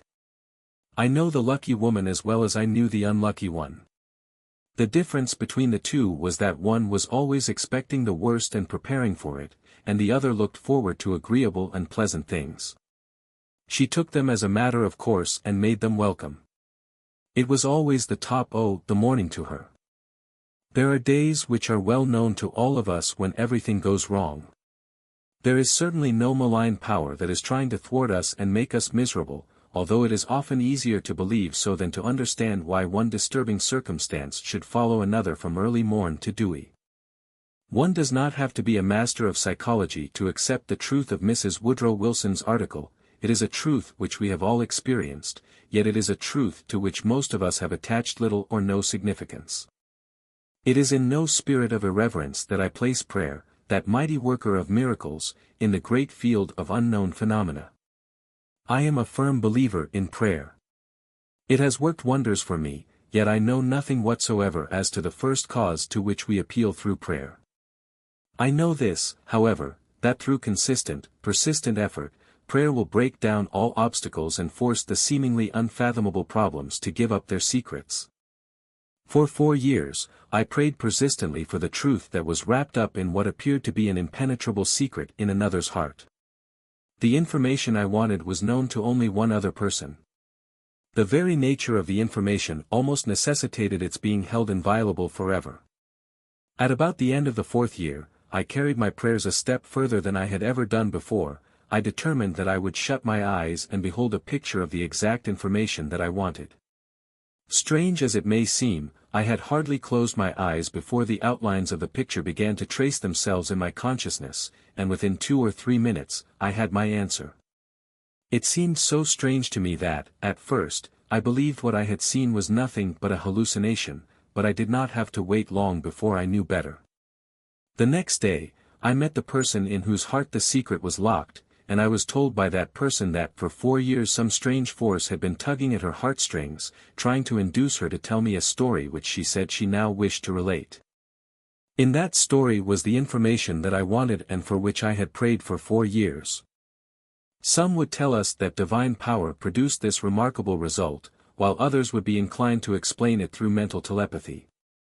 My own opinion is that every thought vibration on the subject which was produced in my mind, at the time of prayer, was registered in the subconscious mind of the other person, having traveled through the ethereal air currents just as vibrations sent by a wireless outfit traveled from one instrument to another, And that these thought vibrations finally caused the alchemic change to take place in her mind which resulted in her decision to give me the information I wanted.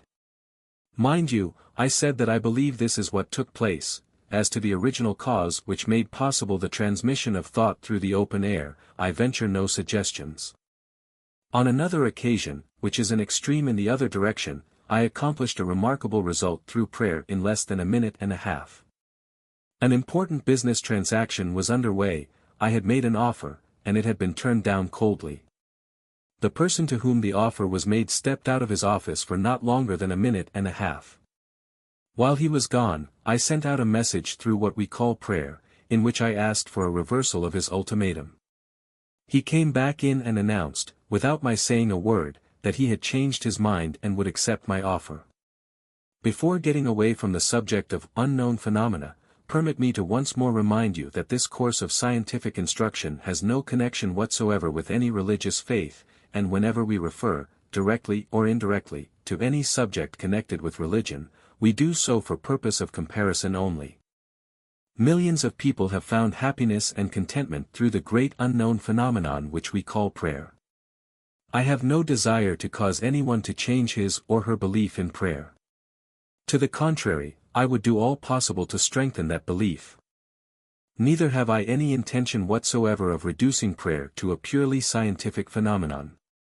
Whether our prayers produce such wonderful results, as we know they do, through the principle of auto-suggestion or through the influence of outside divine forces over which we have no control is of but little importance.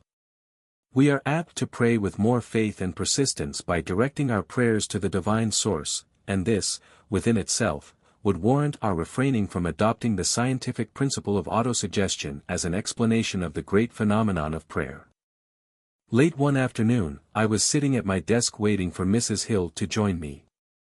The office force had gone, and I was the only person in the room. I leaned over and rested my face on my hands, covering my eyes with the ends of my fingers. Mind you, I was not asleep, for I had not been in that position more than 30 seconds. Then a strange thing happened. It was almost time for Mrs. Hill to arrive. I heard her scream. I saw her knocked down by an automobile. I saw a policeman lift her up from the pavement and place her on the sidewalk. I saw the blood on her face. I opened my eyes and looked around. I could not have been dreaming because I was not asleep. Soon I heard Mrs. Hill's footsteps. She was excited and almost out of breath. Sure enough, she had been almost run down by an automobile at the very spot where I saw her. She did scream, and the policeman did pull her back on the sidewalk, just as I had seen him do. And, as near as we could estimate, all of this happened at the very moment when I saw it, sitting at my desk with my eyes closed, a block away from the actual scene. In the state of Illinois, near the city of Chicago, a few years ago, a farmer left his home one morning and started toward his fields to work. He had gone but a short distance when he experienced a strange feeling that impelled him to arbitrarily return to the house. He paid no attention to it at first, but it became stronger and more insistent. Finally, he could go no further, so he turned and started toward the house. The nearer he got, the faster he wanted to walk until he finally started to run. When he got inside the house, he found his daughter lying on the floor with her throat cut. Her assailant had gone but a few seconds before his arrival. What caused these strange phenomena, we do not know, unless it was mental telepathy. These two cases are cited because both of them are authentic.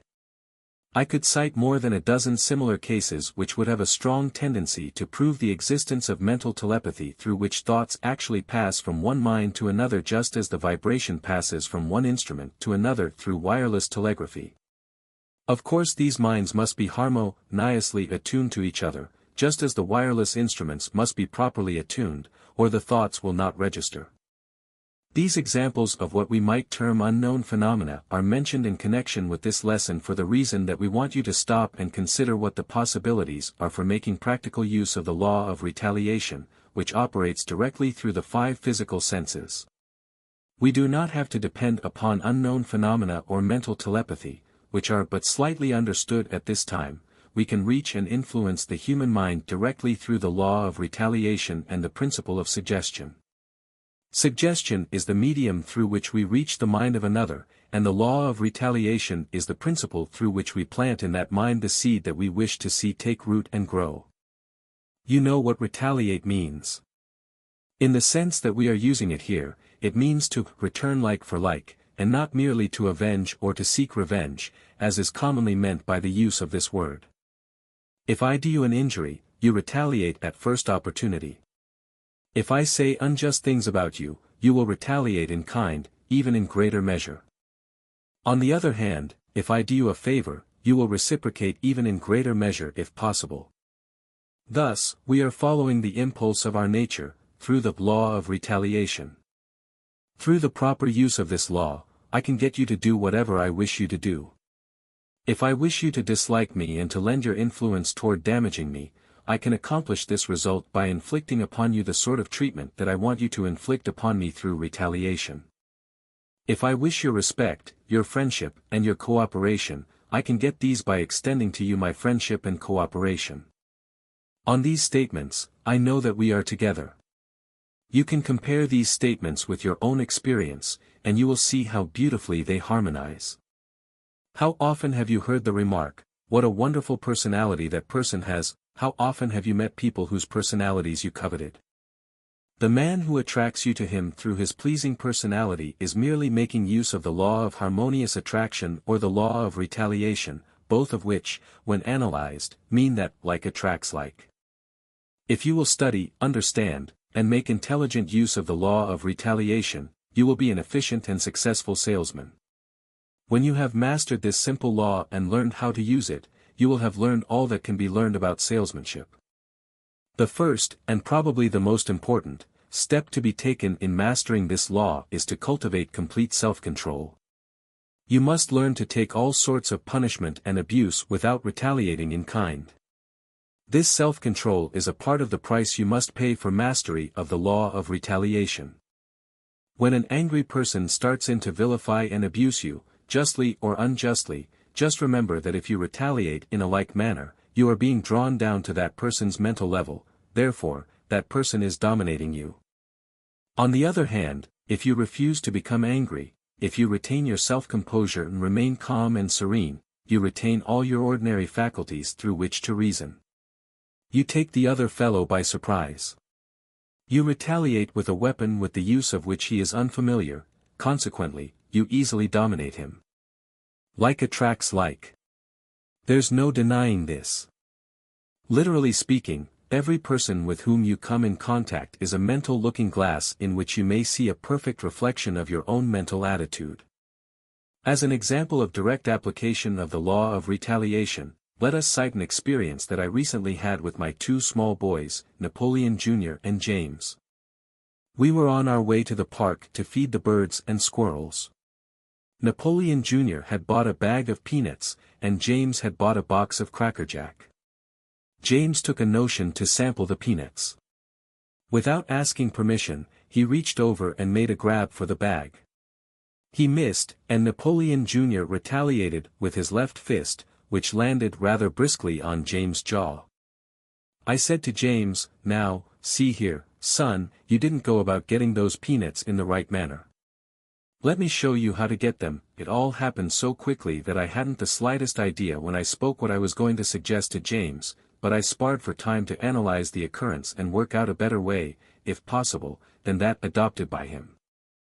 Then I thought of the experiments we had been making in connection with the law of retaliation, so I said to James, "Open your box of Cracker Jack and offer your little brother some and see what happens." After considerable coaxing, I persuaded him to do this. Then a remarkable thing happened, a happening out of which I learned my greatest lesson in salesmanship. Before Napoleon Jr. would touch the Cracker Jack, he insisted on pouring some of his peanuts into James' overcoat pocket. He retaliated in kind. Out of this simple experiment with two small boys, I learned more about the art of managing them than I could have learned in any other manner. Incidentally, my boys are beginning to learn how to manipulate this law of retaliation, which saves them many a physical combat. None of us have advanced far beyond Napoleon Jr. and James as far as the operation and influence of the law of retaliation is concerned. We are all just grown-up children and easily influenced through this principle. The habit of retaliating in kind is so universally practiced among us that we can properly call this habit the law of retaliation. If a person presents us with a gift, we never feel satisfied until we have retaliated with something as good as or better than that which we received. If a person speaks well of us, we increase our admiration for that person, and we retaliate in return. Through the principle of retaliation, we can actually convert our enemies into loyal friends. If you have an enemy whom you wish to convert into a friend, you can prove the truth of this statement if you will forget that dangerous millstone hanging around your neck which we call pride, stubbornness. Make a habit of speaking to this enemy with unusual cordiality. Go out of your way to favor him in every manner possible. He may seem immovable at first, but gradually, he will give way to your influence and retaliate in kind. The hottest coals of fire ever heaped upon the head of one who has wronged you are the coals of human kindness. One morning in August, 1863, a young clergyman was called out of bed in a hotel at Lawrence, Kansas. The man who called him was one of Quantrell's guerrillas, and he wanted him to hurry downstairs and be shot. All over the border that morning, people were being murdered. A band of raiders had ridden in early to perpetrate the Lawrence massacre. The guerrilla who called the clergyman was impatient. The latter, when fully awake, was horrified by what he saw going on through his window. As he came downstairs, the guerrilla demanded his watch and money and then wanted to know if he was an abolitionist. The clergyman was trembling. But he decided that if he was to die then and there, it would not be with a lie on his lips. So he said that he was, and followed up the admission with a remark that immediately turned the whole affair into another channel. He and the guerrilla sat down on the porch, while people were being killed through the town, and had a long talk. It lasted until the raiders were ready to leave. When the clergyman's guerrilla mounted to join his confederates, he was strictly on the defensive. He handed back the New Englander's valuables, apologized for disturbing him, and asked to be thought well of. That clergyman lived many years after the Lawrence massacre. What did he say to the guerrilla? What was there in his personality that led the latter to sit down and talk? What did they talk about? "Are you a Yankee abolitionist?" the guerrilla had asked. "Yes, I am," was the reply, "and you know very well that you ought to be ashamed of what you're doing." This drew the matter directly to a moral issue. It brought the guerrilla up roundly. The clergyman was only a stripling beside this seasoned border ruffian. But he threw a burden of moral proof onto the raider, and in a moment, the latter was trying to demonstrate that he might be a better fellow than circumstances would seem to indicate. After waking this New Englander to kill him on account of his politics, he spent 20 minutes on the witness stand trying to prove an alibi. He went into his personal history at length.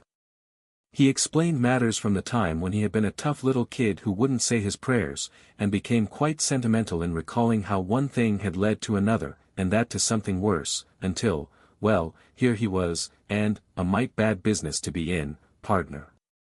His last request in riding away was, "Now, pardner, don't think too hard of me, will you?" From the Lawrence Massacre by a Band of Missouri Ruffians under Quantrell, by J. S. Boughton and Richard Cordley. The New England clergyman made use of the law of retaliation, whether he knew it at that time or not. Imagine what would have happened had he come downstairs with a revolver in his hand and started to meet physical force with physical force. But he didn't do this. He mastered the guerrilla because he fought him with a force that was unknown to the brigand. Why is it that when once a man begins to make money, the whole world seems to beat a pathway to his door? Take any person that you know who enjoys financial success, and he will tell you that he is being constantly sought, and that opportunities to make money are constantly being urged upon him. To him that hath shall be given, but to him that hath not shall be taken away even that which he hath. Matthew 25 verse 29. This quotation from the Bible used to seem ridiculous to me, yet how true it is when reduced to its concrete meaning. Yes, to him that hath shall be given. If he hath failure, lack of self-confidence, hatred, or lack of self-control, to him shall these qualities be given in still greater abundance. But, if he hath success, self-confidence, self-control, patience, and persistence, to him shall these qualities be increased.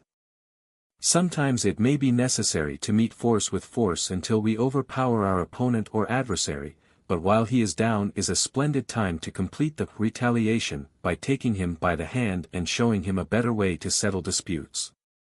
Like attracts like. Germany sought to bathe her sword in human blood, in ruthless escapade of conquest. As a result, she has drawn the retaliation in kind of most of the civilized world. It is for you to decide what you want your fellow men to do, and it is for you to get them to do it through the law of retaliation. The divine economy is automatic and very simple, we receive only that which we give. How true it is that, we receive only that which we give. It is not that which we wish for that comes back to us, but that which we give. I implore you to make use of this law, not alone for material gain, but, better still, for the attainment of happiness and goodwill toward men. This, after all, is the only real success for which to strive. Summary.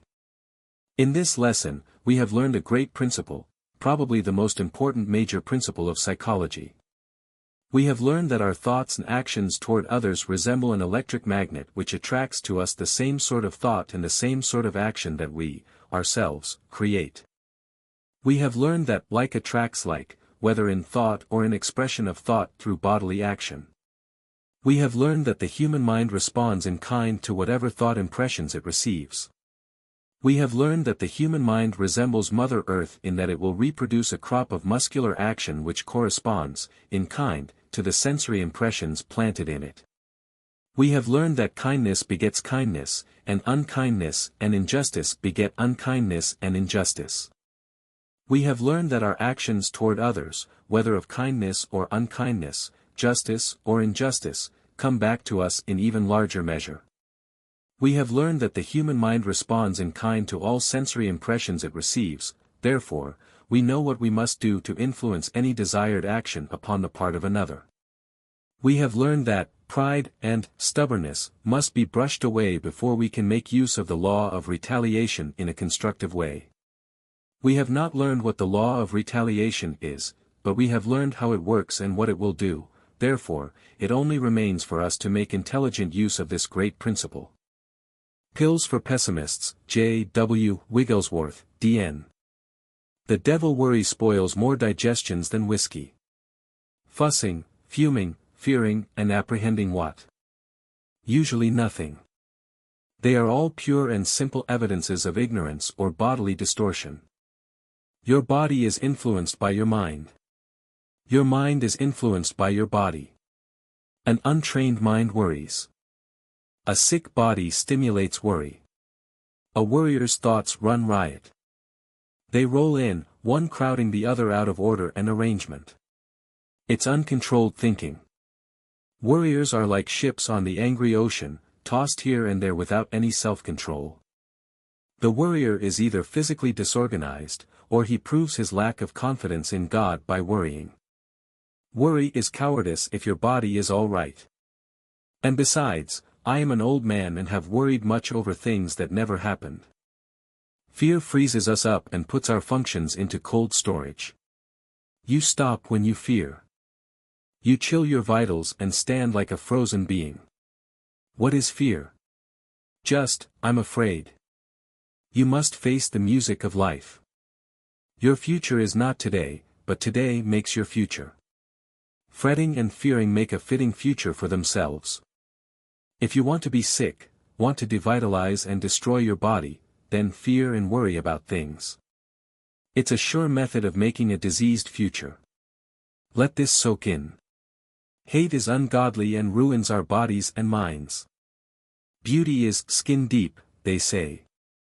Skin deep beauty becomes skin deep, body full, disposition ruining ugliness under the magic wand of hate.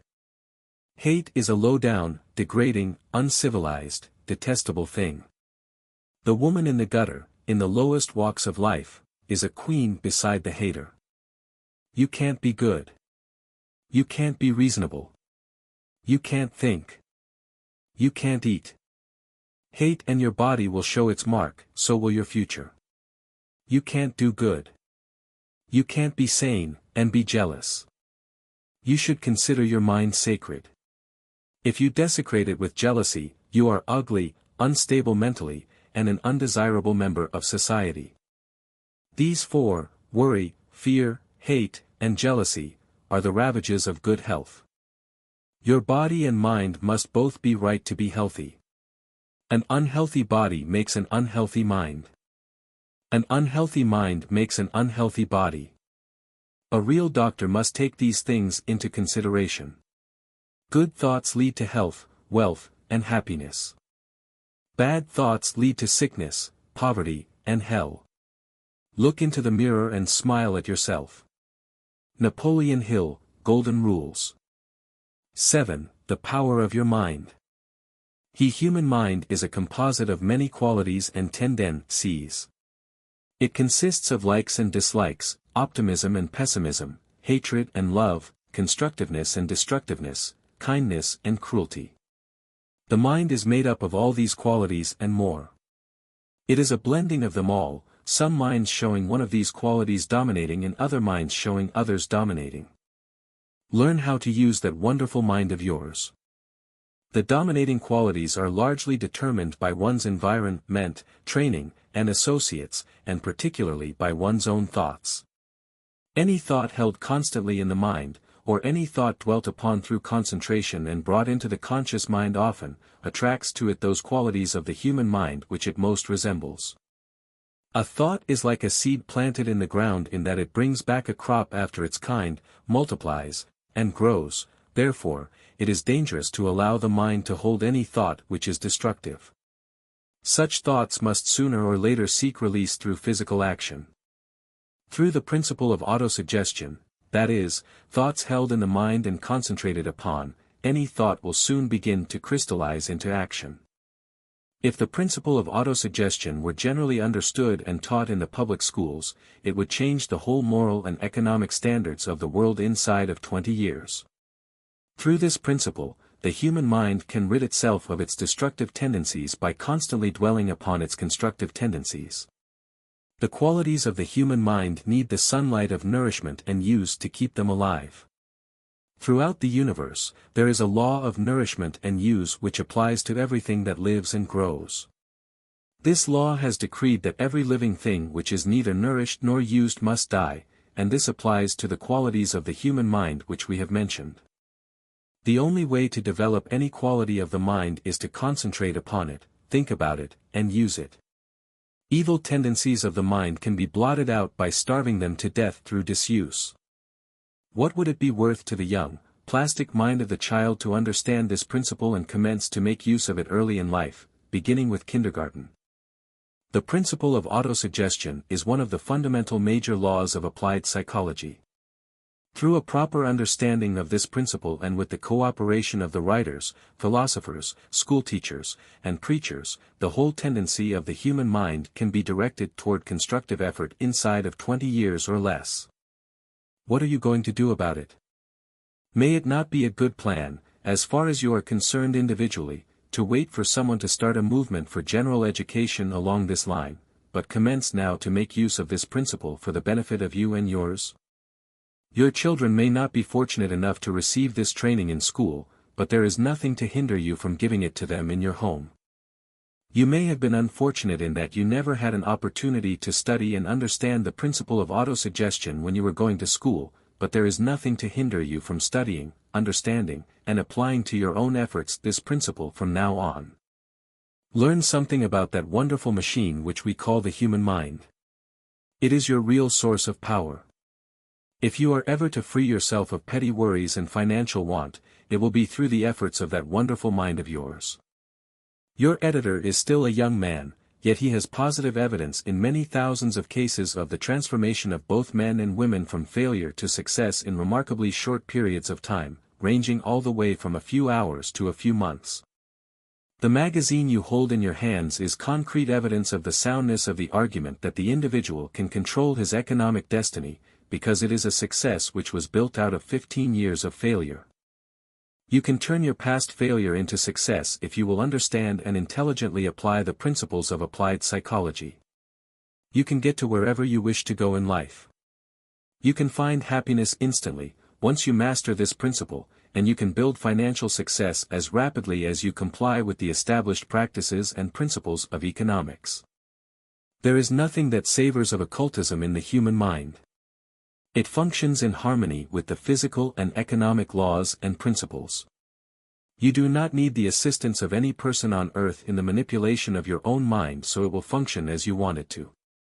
Your mind is something which you control, no matter what your station in life may be, provided always that you exercise the right instead of permitting others to do so for you. Learn something of the powers of your mind. It will free you of the curse of fear and fill you with inspiration and courage. How to attract people to you through the law of retaliation. To achieve fame or accumulate a big fortune requires the cooperation of your fellow men. Whatever position one holds and whatever fortune one acquires must, to be permanent, be by sufferance of one's fellow men. You could no more remain in a position of honor without the goodwill of the neighborhood than you could fly to the moon, and as for holding a big fortune without the consent of your fellow men, it would be impossible, not only to hold it, but to acquire it in the first place, except by inheritance. The peaceful enjoyment of money or position surely depends upon the extent to which you attract people to you. It does not require the far-sighted philosopher to see that a man who enjoys the goodwill of all with whom he comes in contact can have anything within the gift of the people with whom he associates. The roadway, then, to fame and fortune, or either, leads straight through the hearts of one's fellow men.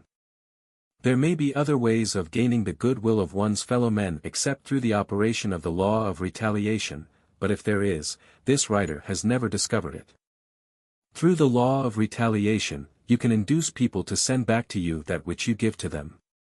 There is no guesswork about this, no element of chance, no uncertainty. Let us see just how to go about harnessing this law so it will work for us instead of against us. To begin with, we need not tell you that the tendency of the human heart is to strike back, returning stroke for stroke every effort, whether of cooperation or of antagonism. Antagonize a person and, as surely as 2 and 2 are 4, that person will retaliate in kind. Befriend a person or confer upon him some act of kindness, and he will also reciprocate in kind. Never mind the person who does not respond in accordance with this principle. He is merely the proverbial exception. By the law of averages, the great majority of people will quite unconsciously respond. The man who goes about with a chip on his shoulder finds a dozen people a day who take delight in knocking it off, a fact to which you can easily subscribe if you have ever tried going about with a chip on your shoulder. You need no proof that the man who carries a smile on his face and who always has a word of kindness for everyone he meets is universally liked, while the opposite type is just as generally disliked. This law of retaliation is a powerful force which touches the whole universe, constantly attracting and repelling. You will find it in the heart of the acorn which falls to the ground and, in response to the warmth of the sunlight, bursts forth into a tiny sprig consisting of 2 small leaves which finally grow and attracts to itself the necessary elements to constitute a sturdy oak tree. No one ever heard of an acorn attracting to it anything except the cells out of which an oak tree grows. No one ever saw a tree which was half oak and half poplar. The center of the acorn forms affinities only with those elements which constitute an oak tree. Every thought which finds abode in the human brain attracts elements after its kind, whether of destruction or construction, kindness or unkindness. You can no more concentrate your mind on hatred and dislike and expect a crop of the opposite brand than you could expect an acorn to develop into a poplar tree. It simply is not in harmony with the law of retaliation. Throughout the universe, everything in the form of matter gravitates to certain centers of attraction. People of similar intellect and tendencies are attracted to each other. The human mind forms affinities only with other minds which are harmonious and have similar tendencies, therefore, the class of person which you attract to you will depend upon the tendencies of your own mind. You control those tendencies and can direct them along any line you choose, attracting to you any sort of person you wish. This is a law of nature. It is an immutable law, and it works whether we make conscious use of it or not. How great fortunes are made. Mr. Carnegie has passed away, leaving a fortune of several hundred millions of dollars after having given away many millions. Thousands of people there are who envied Carnegie his millions. Many more thousands there are who have puzzled their brains trying to think out some plan or scheme through which they could build up a fortune such as the one which Carnegie possessed. Let us tell you how Carnegie built his fortune. Maybe it will give you an idea that will help you in building yours. In the first place, it is well to remember that Carnegie was not possessed of more ability than the average man enjoys. He was not a genius, and he did nothing which almost any other man could not duplicate. Mr. Carnegie accumulated his millions by selecting, combining, and managing other men's brains. He realized early in life that any undertaking such as the steel business required more talent than any one man possessed. He also realized that most industries and businesses require at least two types of men, one the caretaker and the other the promoter. Carnegie selected the men he wanted, organized them, directed them, and kept them enthusiastic and eager to render the greatest amount of service. He got them to cooperate with one another and with him. No man can build a fortune such as that which Carnegie controlled without the use of other men's brains. The amount which a single brain can produce, accumulate, and own, acting independently of other brains, is comparatively little, but the amount which one brain can accumulate and control when acting in harmony with other highly organized minds is practically unlimited. If you want to become wealthy, learn how to attract to you men and women who have that which you do not possess in the way of brain capacity. If you are of the promoter type, select your associates so that some of them at least will be of the caretaker type. A well-rounded, out-partnership or organization of men, to be successful, must be made up of men who possess all the requisite qualities essential for success. Some men can acquire but cannot conserve assets. Other men can conserve but cannot acquire. The two types, working in harmony, can both acquire and conserve. Many a business has grown sickly and finally passed into bankruptcy for no reason other than the fact that it was managed by men who had too much of one sort of talent and too little or none at all of other necessary sorts. Business requires something more than capital with which to succeed. It requires well-balanced brains, made up of the various shades and blendings of the caretaker and the promoter type. The greatest age in history. This is no time for the person who believes only that which he understands. Neither is it a favorable time for the person who doubts the ability of the human mind to look behind the curtain of time down the ages and there see the handwriting of nature. Nature is yielding up her secrets to all who wish to see. She no longer uses the lightning in the clouds to scare ignorant, superstitious humanity. That force has now been harnessed. It pulls our trains, cooks our meals, drives our wheels of industry, and carries the whisper of our voices around the earth in the fractional part of a second. Electricity is exactly the same force now that it was 300 years ago, yet we knew nothing about it then except that we believed it was only destructive. We did not know that it would one day serve as man's greatest servant, obediently carrying out his commands. We did not understand electricity, therefore, we made no attempt to master it until recent years. We know comparatively nothing about electricity now, but we have commenced to experiment with it, and that is a step toward discovery of what it is and what it will do when we learn more about it. Electricity now carries the human voice around the earth. One day, it will carry the human body to any given point with speed heretofore undreamed of. Our method of harnessing electricity is now very crude. We shall learn how to manipulate, regulate, and control this universal energy through a process as simple as that through which we now draw water out of a spigot, through the aid of gravity. How can we discover the possibilities of electricity? How can we tap this great reservoir of energy and use it at will? We can do this only through experimentation, through the use of imagination. This is decidedly the age of imagination, inquiry, and experiment. The human race has begun to throw off the shackles of fear and doubt and take hold of the tools of progress which have been lying at our feet throughout the ages. The present is the most wonderful age in the period of history of the human race, wonderful not only in its mechanical development, but also in its mental development. We have not only discovered how to fly in the air, swim under the ocean, and talk around the earth, but we have discovered the cause of all this achievement, the human mind. The last 50 years have been the most active period in the world's history as far as discovery through science is concerned. The next 50 years probably will take us as far into the development of the human mind as the past 50 years have taken us into the mastery of physics and mere mechanical devices. Quit quarreling with your fellow men. The time and energy which we spend in striking back at those who anger us would make us independently wealthy if this great force were directed toward constructive effort, to building instead of tearing down. It is the belief of this writer that the average person spends 3/4 of his or her lifetime in useless, destructive effort. There is but one real way to punish a person who has wronged you, and that is by returning good for evil. The hottest coals ever heaped upon a human being's head are acts of kindness in return for acts of cruelty. Time spent in hatred not only is wasted, but it smothers the only worthwhile emotions of the human heart, and renders a person useless for constructive work. Thoughts of hatred do not harm anyone except the person who indulges in them. Whiskey and morphine are no more deleterious to the human body than are thoughts of hatred and anger. Lucky is the person who has grown to be big enough and wise enough to rise above intolerance, selfishness, greed, and petty jealousies.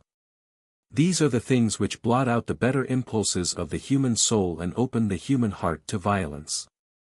If anger ever profited a man anything, this writer never heard of it. Great souls are usually housed in human beings who are slow at anger and who seldom try to destroy one of their fellow men or defeat him in his undertakings. The man or woman who can forgive and truly forget an injury by a fellow man is to be envied. Such souls rise to heights of happiness which most mortals never enjoy. How long, O God, how long will it be until the human race will learn to walk down the pathway of life, arm in arm, helping one another in a spirit of love, instead of trying to cut one another down? How long will it be until we learn that the only real success in life is measured by the extent to which we serve humanity? How long will it be until we learn that life's richest blessings are bestowed upon the person who scorns to stoop to the vulgar attempt to destroy his fellow man? I know that this plainness of speech makes them hate me, and what is this hatred but a proof that I am speaking the truth? This is the occasion and reason of their slander of me, and you will find out in this or in any future inquiry. Socrates. Napoleon Hill, Golden Rules. 8. How to build self-confidence. The scientific principles outlined in this lesson have brought success and happiness to millions of people. This particular treatise on how to build self-confidence was written more than 7 years ago as a part of a general course in applied psychology. Later it was published in booklet form, and more than 300,000 of the booklets have been distributed. One large industrial concern presented a copy of it to every employee on its payrolls, several thousand people. The lesson which you are about to read has an interesting history. I have evidence of more than 100 cases of men and women finding their proper bearings in life through the aid of that which you are about to read. The most striking example of immediate transformation of failure into success, through the aid of this article, happened about 4 years ago, during the war. One day a tramp came to my office. When I looked up at him, he was standing in the door with his cap in his hands, looking as if he wanted to apologize for being on earth. I was about to offer him a quarter when he startled me by pulling a little brown-covered booklet out of his pocket. It was a copy of How to Build Self-Confidence. He said, "It must have been the hand of fate that slipped this little booklet into my pocket yesterday afternoon. I was on my way to punch a hole in Lake Michigan when someone gave me this book. I read it. It caused me to stop and think, and now I am satisfied that, if you will, you can put me back on my feet again." I looked the tramp over again. He was about the worst-looking specimen of humanity I have ever seen. He wore a 2 weeks' growth of beard. His clothes were unpressed and ragged. He wore no collar. His shoes were run down at the heels. But, he had come to me for help that I could not refuse. I asked him to come in and sit down. Frankly, I had not the slightest idea that I could do anything for him, but I did not have the heart to tell him so. I asked him to tell me his story, to tell me what brought him down to that station in life. He told me his story. Briefly, it was this: prior to the war, he was a successful manufacturer up in the state of Michigan. The war caused his factory to fail. It wiped out his savings and his business, and the blow broke his heart. It undermined his faith in himself, so he left his wife and children and went out and became a beggar. After I had heard this story, I thought of a plan for helping him. I said to him, "I have listened to your story with a great deal of interest, and I wish I could do something for you, but there is absolutely nothing that I can do." I watched him for a few seconds. He turned white and looked as if he were about to faint.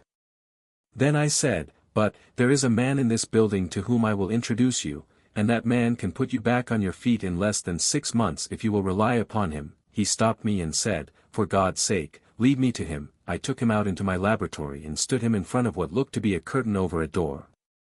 I reached over and pulled the curtain aside, and he stood face to face with the person to whom I had promised to introduce him, looking himself squarely in the face, in a tall-looking glass. I pointed my finger at the glass and said, "There is the only person on earth who can help you, sir, and unless you sit down and become acquainted with the strength back of that personality, you might just as well go ahead and punch a hole in Lake Michigan, because you will be no good to yourself or to anyone else." He walked over real close to the glass, rubbed his bewhiskered face, then stepped back, and tears began to trickle down his cheeks. I led him to the elevator and sent him away, never expecting to see him again. About 4 days later, I met him on the streets of Chicago. A complete transformation had taken place. He was walking at a rapid pace with his chin up in the air at a 45-degree angle. He was dressed from head to foot with new clothes. He looked like success, and he walked as if he felt like success. He saw me and came over and shook hands. He said, "Mr. Hill, you have changed the whole course of my life.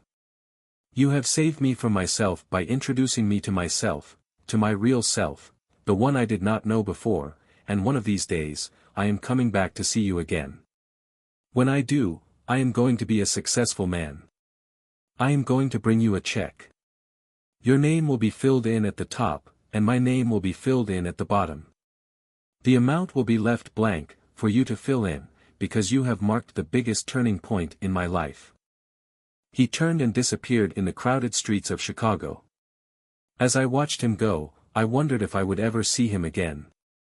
I wondered if he would really make good. I just wondered and wondered. It seemed almost like reading some tale from the Arabian Nights.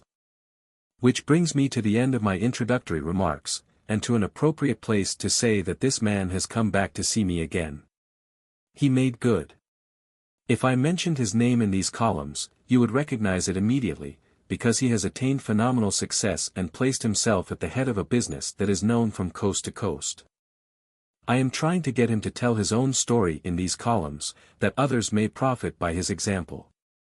I hope I will succeed, because there are millions of others who have lost faith in the only person on this earthly plane who can do anything for them, just as this man had done, who might find themselves through his own story. In the meantime, following is the article which brought about this unusual transformation in a man who had fallen to the lowest depths of despondency.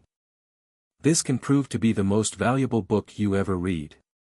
It shows you how to make application of the principles of auto-suggestion and concentration in developing the most necessary of all qualities for success, self-confidence.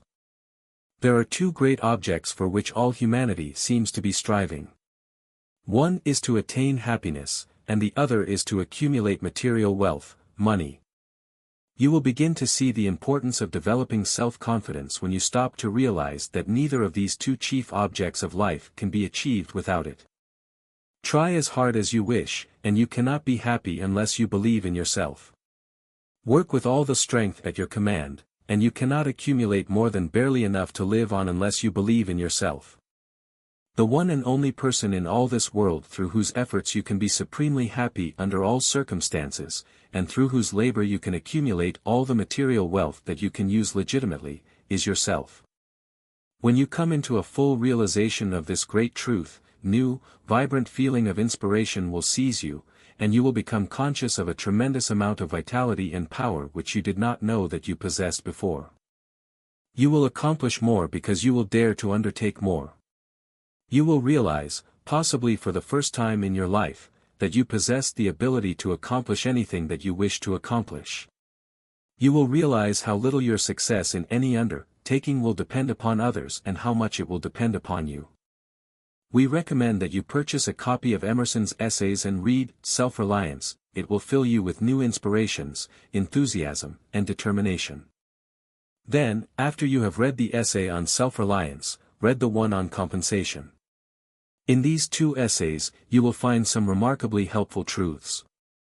In the development of self-confidence, one of the first steps you must take is to dispel forever the feeling that you cannot accomplish anything you undertake.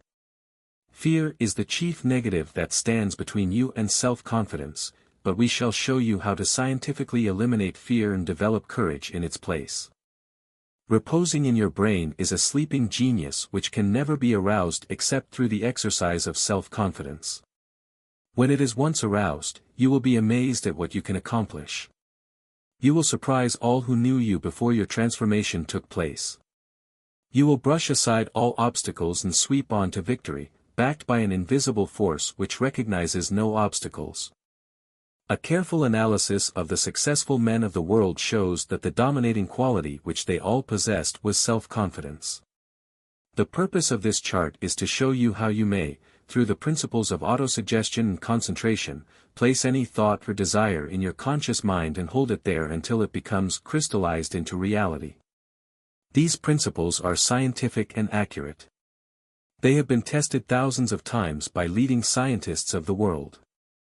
To prove their accuracy, you have only to try them out, as hundreds of others are doing, by memorizing the following chart. 1. That I know that I have the ability to accomplish all that I undertake. I know that to succeed, I have only to establish this belief in myself and follow it with vigorous, aggressive action. I will establish it.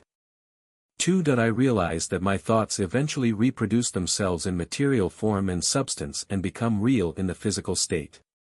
Therefore, I will concentrate upon the daily task of thinking of the person I intend to be and of drawing a mental picture of this person and of transforming this picture into reality.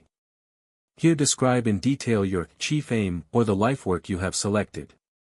3. That I am studying with the firm intention of mastering the fundamental principles through which I may attract to me the desirable things of life.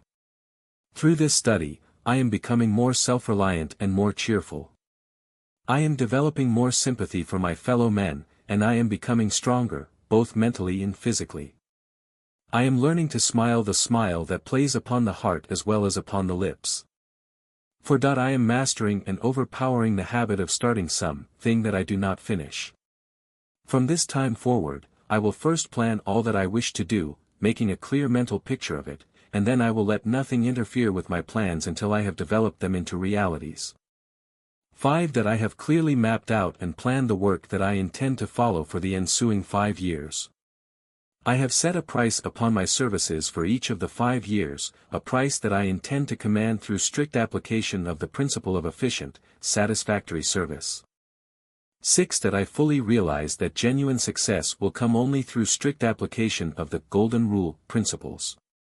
I will, therefore, engage in no transaction which does not benefit alike all who participate in it. I will succeed by attracting to me the forces that I wish to use. I will induce others to serve me because of my willingness to serve them. I will gain the friendship of my fellow men because of my kindness and my willingness to be a friend. I will eliminate from my mind fear by developing in its place courage. I will eliminate skepticism by developing faith. I will eliminate hatred and cynicism by developing love for humanity. 7. That I will learn to stand upon my feet and express myself in clear, concise, and simple language, and to speak with force and enthusiasm, in a matter that will carry conviction. I will cause others to become interested in me, because I will first become interested in them. I will eliminate selfishness and develop in its place the spirit of service. Let us particularly direct your attention to the second paragraph of this self-confidence building chart. Under this heading, you must clearly and definitely state the chief aim, and by deliberately placing it in your conscious mind, you are making use of the principle of autosuggestion, and by memorizing this chart and holding its contents in readiness so you may call it into the conscious mind at any minute, and by actually calling it into your consciousness many times a day, you are making use of the principle of concentration. Your mind may be likened to the sensitive plate of a camera. The chief aim, held before your mind, through the foregoing chart, may be likened to the object of which you wish to make a clear, definite picture. When this picture becomes transferred permanently to the sensitive plates of your subconscious mind, you will notice that every act and every movement of your body will have a tendency toward transforming this picture into a physical reality. Your mind first draws a picture of that which it wants, and then it proceeds to direct your bodily activity toward acquiring it. Keep fear away from your conscious mind as you would keep poison out of your food, for it is the one barrier that will stand between you and self-confidence. After you have committed this self-confidence building chart to memory, make a habit of repeating it aloud at least twice a day. All of your thoughts have a tendency, within themselves, to produce appropriate or corresponding activities in your body, but thoughts which are followed by affirmation through spoken words will crystallize into reality in much less time than those which are not followed by expression in words. Going still further, thoughts which are followed by both spoken and written words will crystallize into physical reality in still less time than those which are inhibited and merely held in consciousness silently.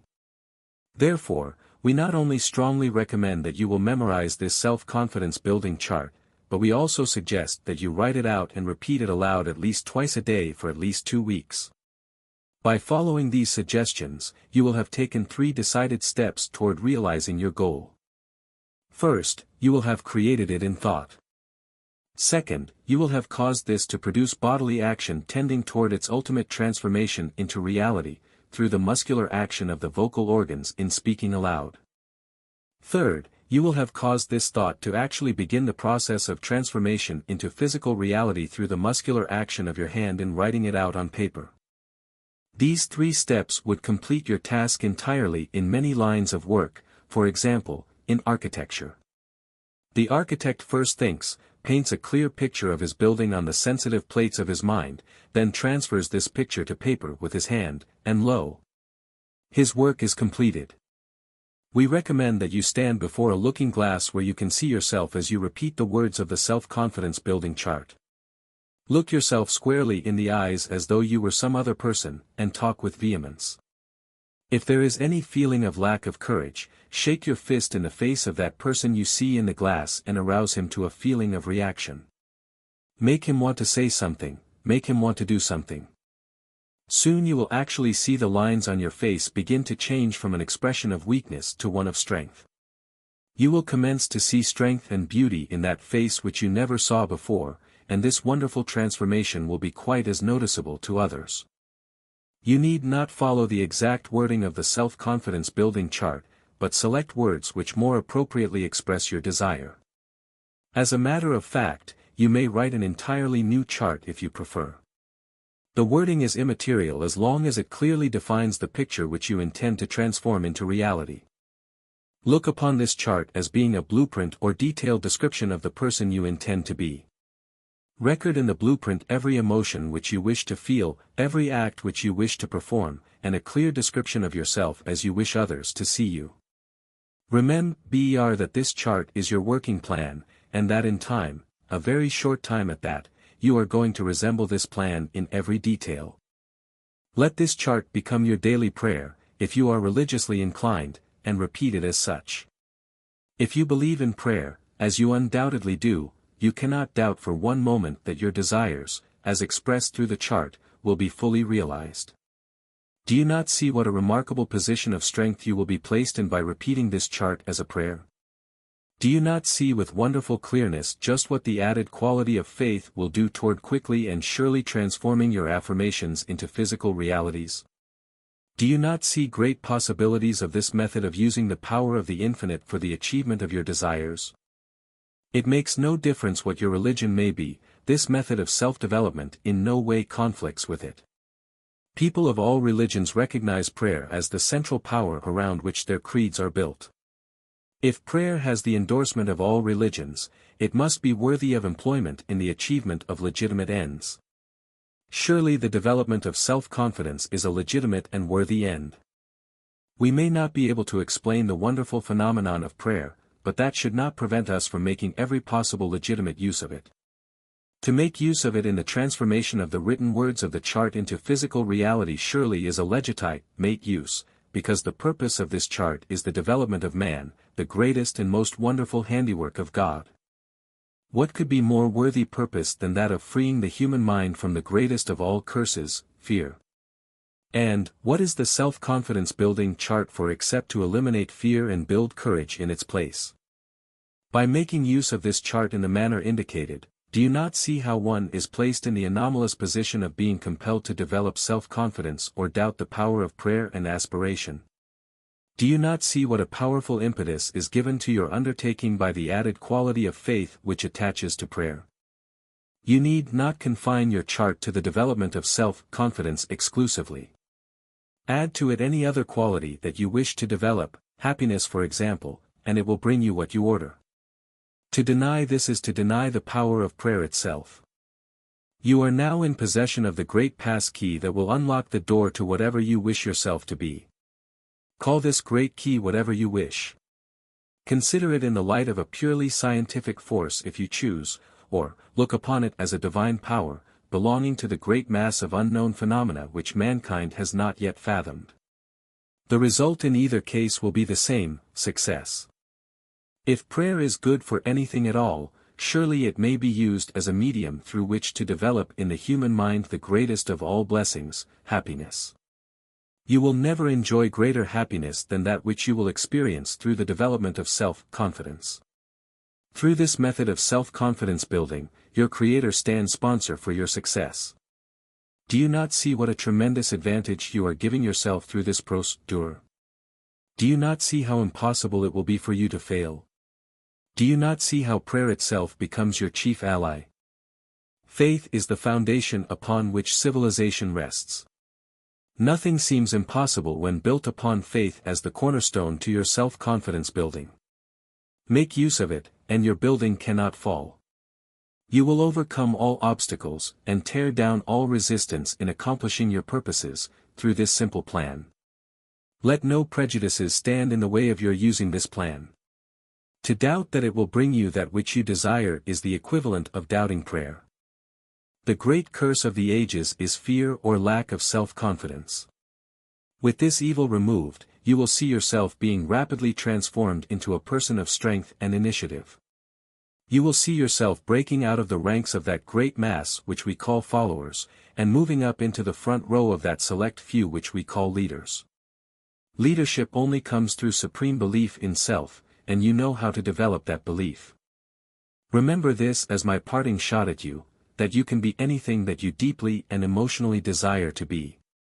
Find out what you desire most, and you have then and there laid the foundation for acquiring it. Strong, deeply seated desire is the beginning of all human achievement, it is the seed, the germ from which all man's accomplishments spring.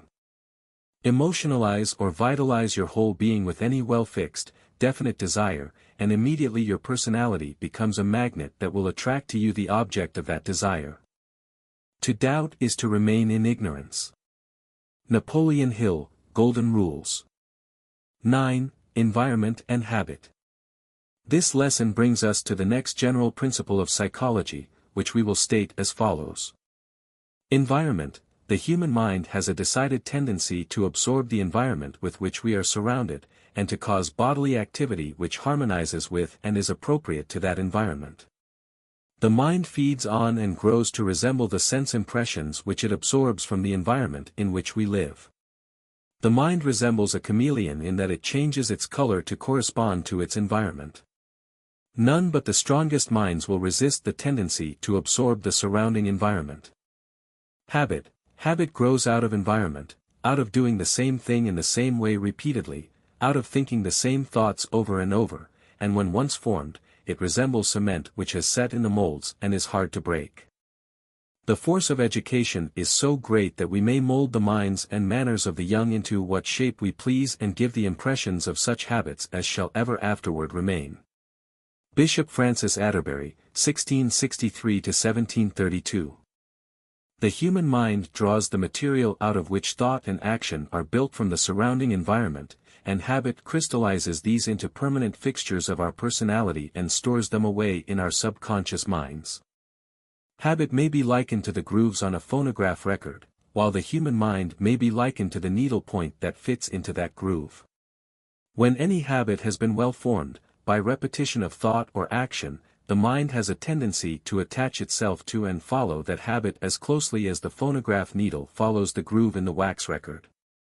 We begin to see, therefore, the importance of selecting our environment with the greatest possible care, because it is the mental feeding grounds out of which the stuff that goes into our minds is to be extracted. Environment supplies the food and the materials out of which we create thought, and habit crystallizes these materials into permanency. For this very reason, under our present system of handling criminals, we make more of them than we cure. When the subjects of environment and habit are better understood, our entire penal system will receive a well-deserved overhauling and transformation.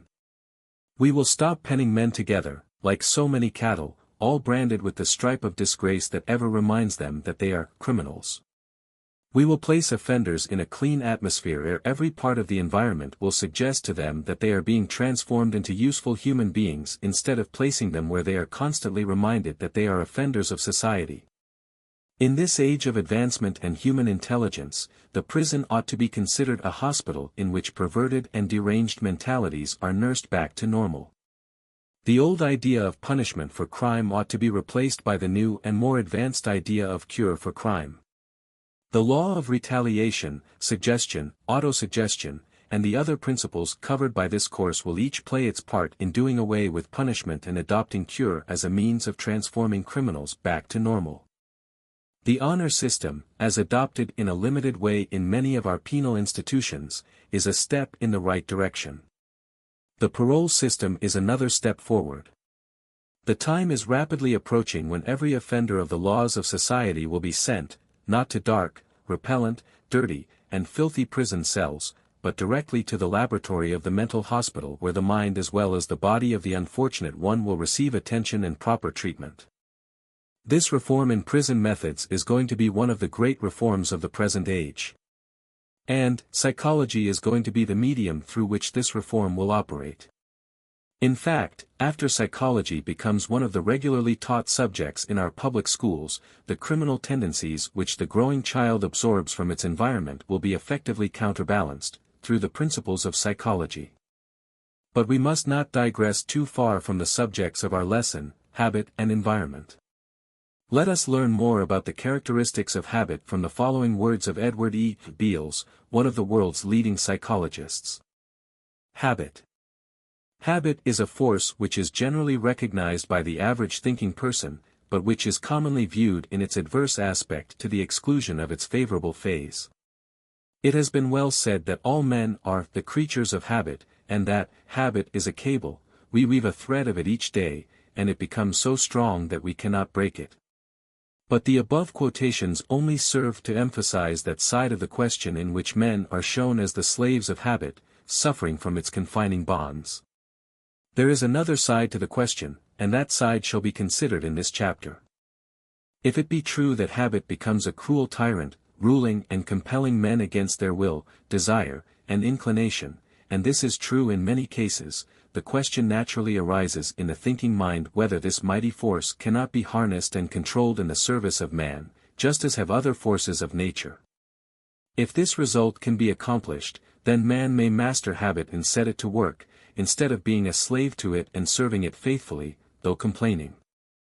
And the modern psychologists tell us in no uncertain tones that habit may certainly be thus mastered, harnessed, and set to work, instead of being allowed to dominate one's actions and character. And thousands of people have applied this new knowledge and have turned the force of habit into new channels, and have compelled it to work their machinery of action, instead of being allowed to run to waste, or else permitted to sweep away the structures that men have erected with care and expense, or to destroy fertile mental fields. A habit is a mental patch over which our actions have traveled for some time, each passing making the path a little deeper and a little wider. If you have to work over a field or through a forest, you know how natural it is for you to choose the clearest path in preference to the less worn ones, and greatly in preference to stepping out across the field or through the woods and making a new path. And the line of mental action is precisely the same. It is movement along the lines of the least resistance, passage over the well-worn path. Habits are created by repetition and are formed in accordance to a natural law, observable in all animate things, and some would say in inanimate things as well. As an instance of the latter, it is pointed out that a piece of paper, once folded in a certain manner, will fold along the same lines the next time. And all users of sewing machines, or other delicate pieces of mechanism, know that as a machine or instrument is once broken in, so will it tend to run thereafter. The same law is also observable in the case of musical instruments. Clothing or gloves form into creases according to the person using them, and these creases, once formed, will always be in effect, notwithstanding repeated pressings. Rivers and streams of water cut their courses through the land and, thereafter, flow along the habit course. The law is in operation everywhere. The above illustrations will help you to form the idea of the nature of habit and will aid you in forming new mental paths, new mental creases. And, remember this always, the best, and one might say the only, way in which old habits may be removed is to form new habits to counteract and replace the undesirable ones. Form new mental paths over which to travel, and the old ones will soon become less distinct and, in time, will practically fill up from disuse. Every time you travel over the path of the desirable mental habit, you make the path deeper and wider, and make it so much easier to travel it thereafter. This mental path-making is a very important thing, and I cannot urge upon you too strongly the injunction to start to work making the desirable mental paths over which you wish to travel. Practice, practice, practice, be a good pathmaker. The following rules will help you in your work in forming new habits. 1.at The beginning of the formation of a new habit, put force into your expression of the action, thought, or characteristic. Remember that you are taking the first steps toward making the new mental path, and it is much harder at the first than it will be afterwards. Make the path as clear and deep as you can at the start, so that you can see it readily the next time you wish to travel it. 2. Keep your attention firmly concentrated on the new path building, and keep your eyes and thoughts away from the old paths, lest you incline toward them. Forget all about the old paths, and concern yourself only with the new one that you are building. 3. Travel over your newly made path as often as possible. Make opportunities for doing so, without waiting for them to arise. The oftener you go over the new path, the sooner will it become an old, well-worn, easily traveled one. Think out plans for passing over it and using it at the start. 4. Resist the temptation to travel over the older, easier paths that you have been using in the past.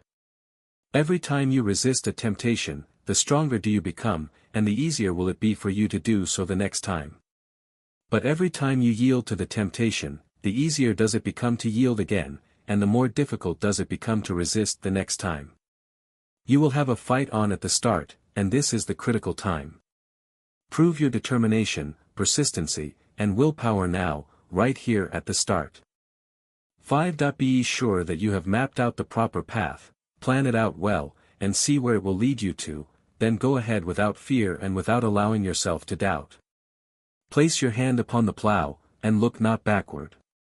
Select your goal, then make a good, deep, wide mental path leading straight to it. There is a close resemblance between habit and autosuggestion. Through habit, an act repeatedly performed in the same manner has a tendency to become permanent, and eventually we perform the act automatically and without much thought or concentration. In playing a piano, for example, the player can play a familiar piece while his or her conscious mind is on some other subject.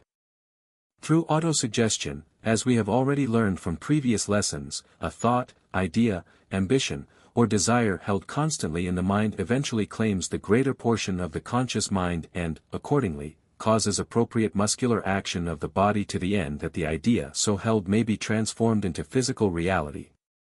Autosuggestion, therefore, is the first principle we use in forming habits.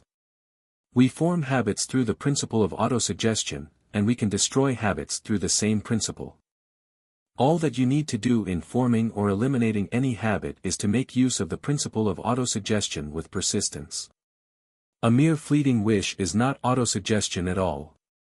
An idea or desire, to be transformed into reality, must be held in the conscious mind faithfully and persistently until it begins to take permanent form. What is needed is a steady, determined, persistent application to the one object upon which you have set your mind. Having found the object of your desire and knowing how to concentrate upon it, you should then learn how to be persistent in your concentration, aim, and purpose. There is nothing like sticking to a thing. Many men are brilliant, resourceful, and industrious, but they fail to reach the goal by reason of their lack of stick-to-itiveness. One should acquire the tenacity of the bulldog and refuse to be shaken off a thing once he has fixed his attention and desire upon it. You remember the old Western hunter who, when once he had gazed upon an animal and said, "You're my meat," would never leave the trail or pursuit of that animal if he had to track it for weeks, losing his meat in the meantime.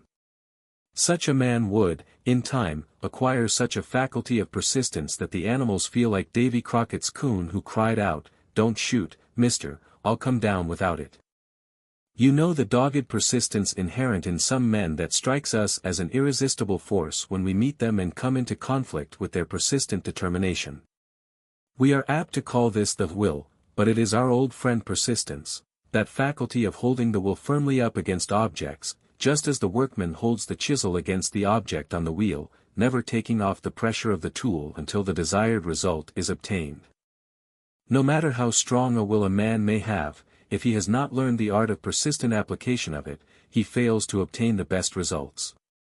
One must learn to acquire that constant, unvarying, unrelenting application to the object of his desire that will enable him to hold his will firmly against the object until it is shaped according to his wishes.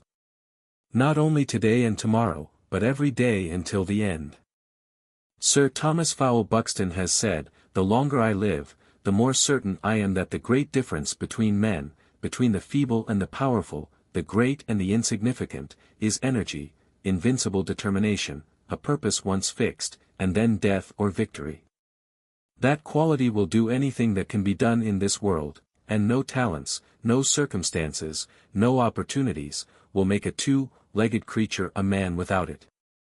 Donald G. Mitchell said, "Resolve is what makes a man manifest, not puny resolve, not crude determinations, not errant purposes, but that strong and indefatigable will which treads down difficulties and danger, as a boy treads down the heaving frostlands of winter, which kindles his eye and brain with proud pulse beat toward the unattained able. Will makes men giants." Disraeli said, "I have brought myself, by long meditation, to the conviction that a human being with a settled purpose must accomplish it, and that nothing can resist a will which will stake even existence upon its fulfillment."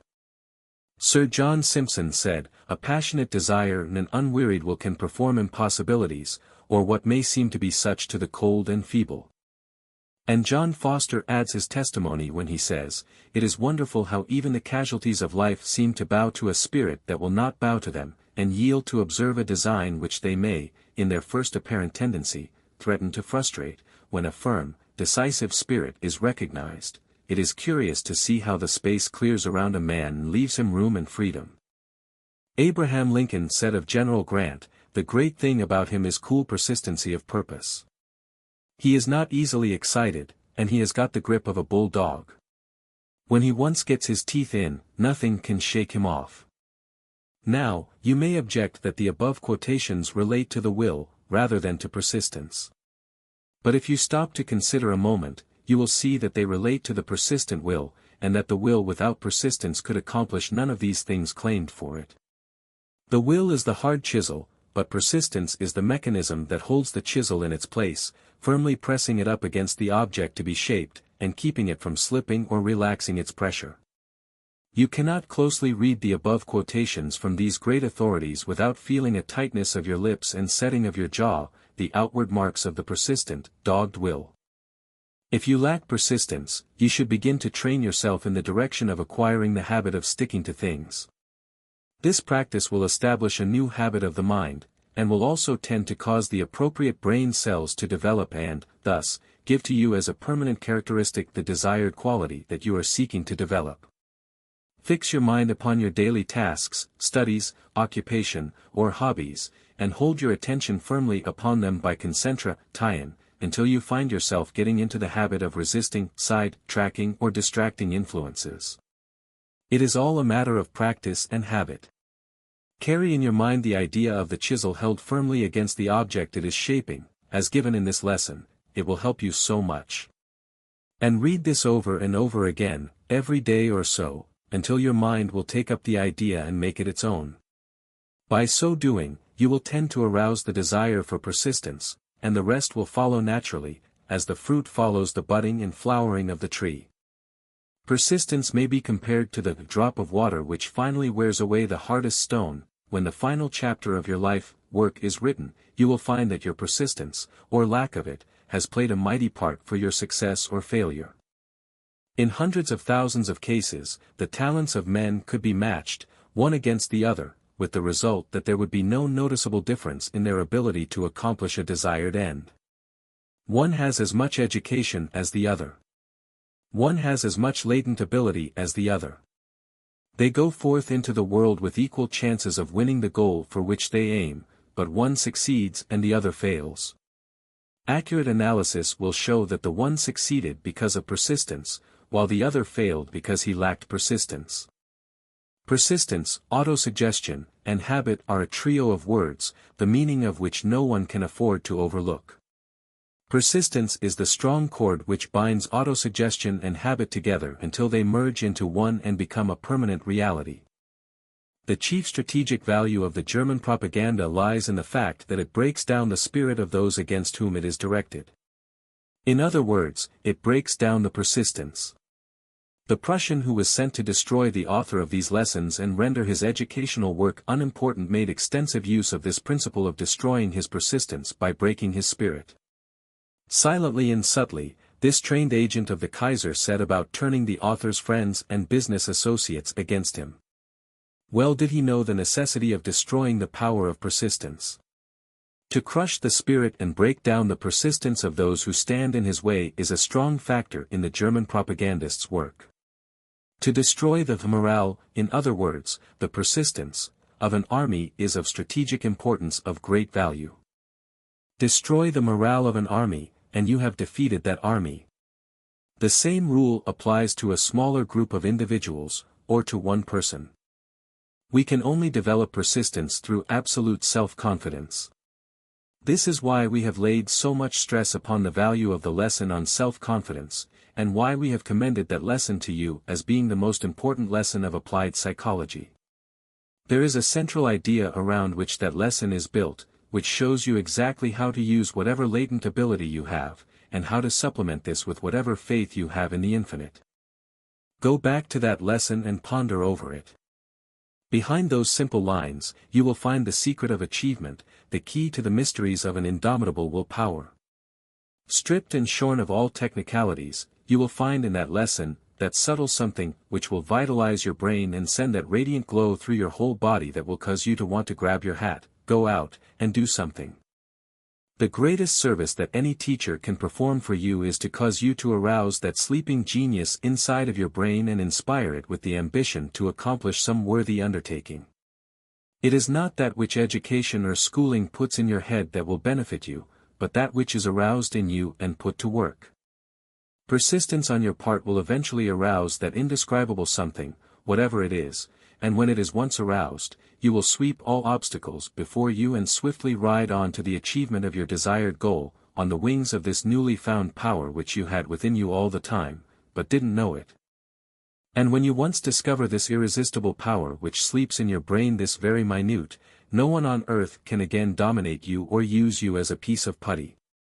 You will then have discovered your tremendous mental power, just as a horse discovers his superior physical power when he once runs away, and ever afterward, you will refuse to be haltered and ridden by any human being on earth. If you follow the plan laid down in the theme around which this magazine is built, you are sure to find this great power. You will have then come to yourself. You will have discovered the true principle through which the human race has gradually, throughout ages, risen above the animals of the lower stages of evolution. And here seems to be an appropriate point at which to recommend another book for you to add to your library, a book which will go far toward enlightening you on the subject of the evolution of the human race. The title of the book is The Ascent of Man by Henry Drummond, published by James J. Pott & Company, 114 Fifth Avenue, New York. Get this book at your local library, or better still, buy a copy from your local bookstore. To read and assimilate this book is to acquire a liberal education on the subject of psychology. The chapter on The Dawn of Mind alone is worth many times the cost of the book.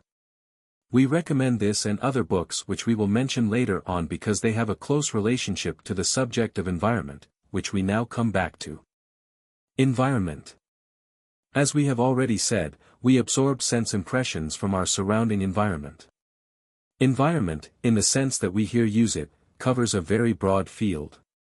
It embraces the books we read, the people with whom we associate, the community in which we live, the nature of the work in which we are engaged, the country in which we reside, the clothes we wear, the songs we sing, and the thoughts we think.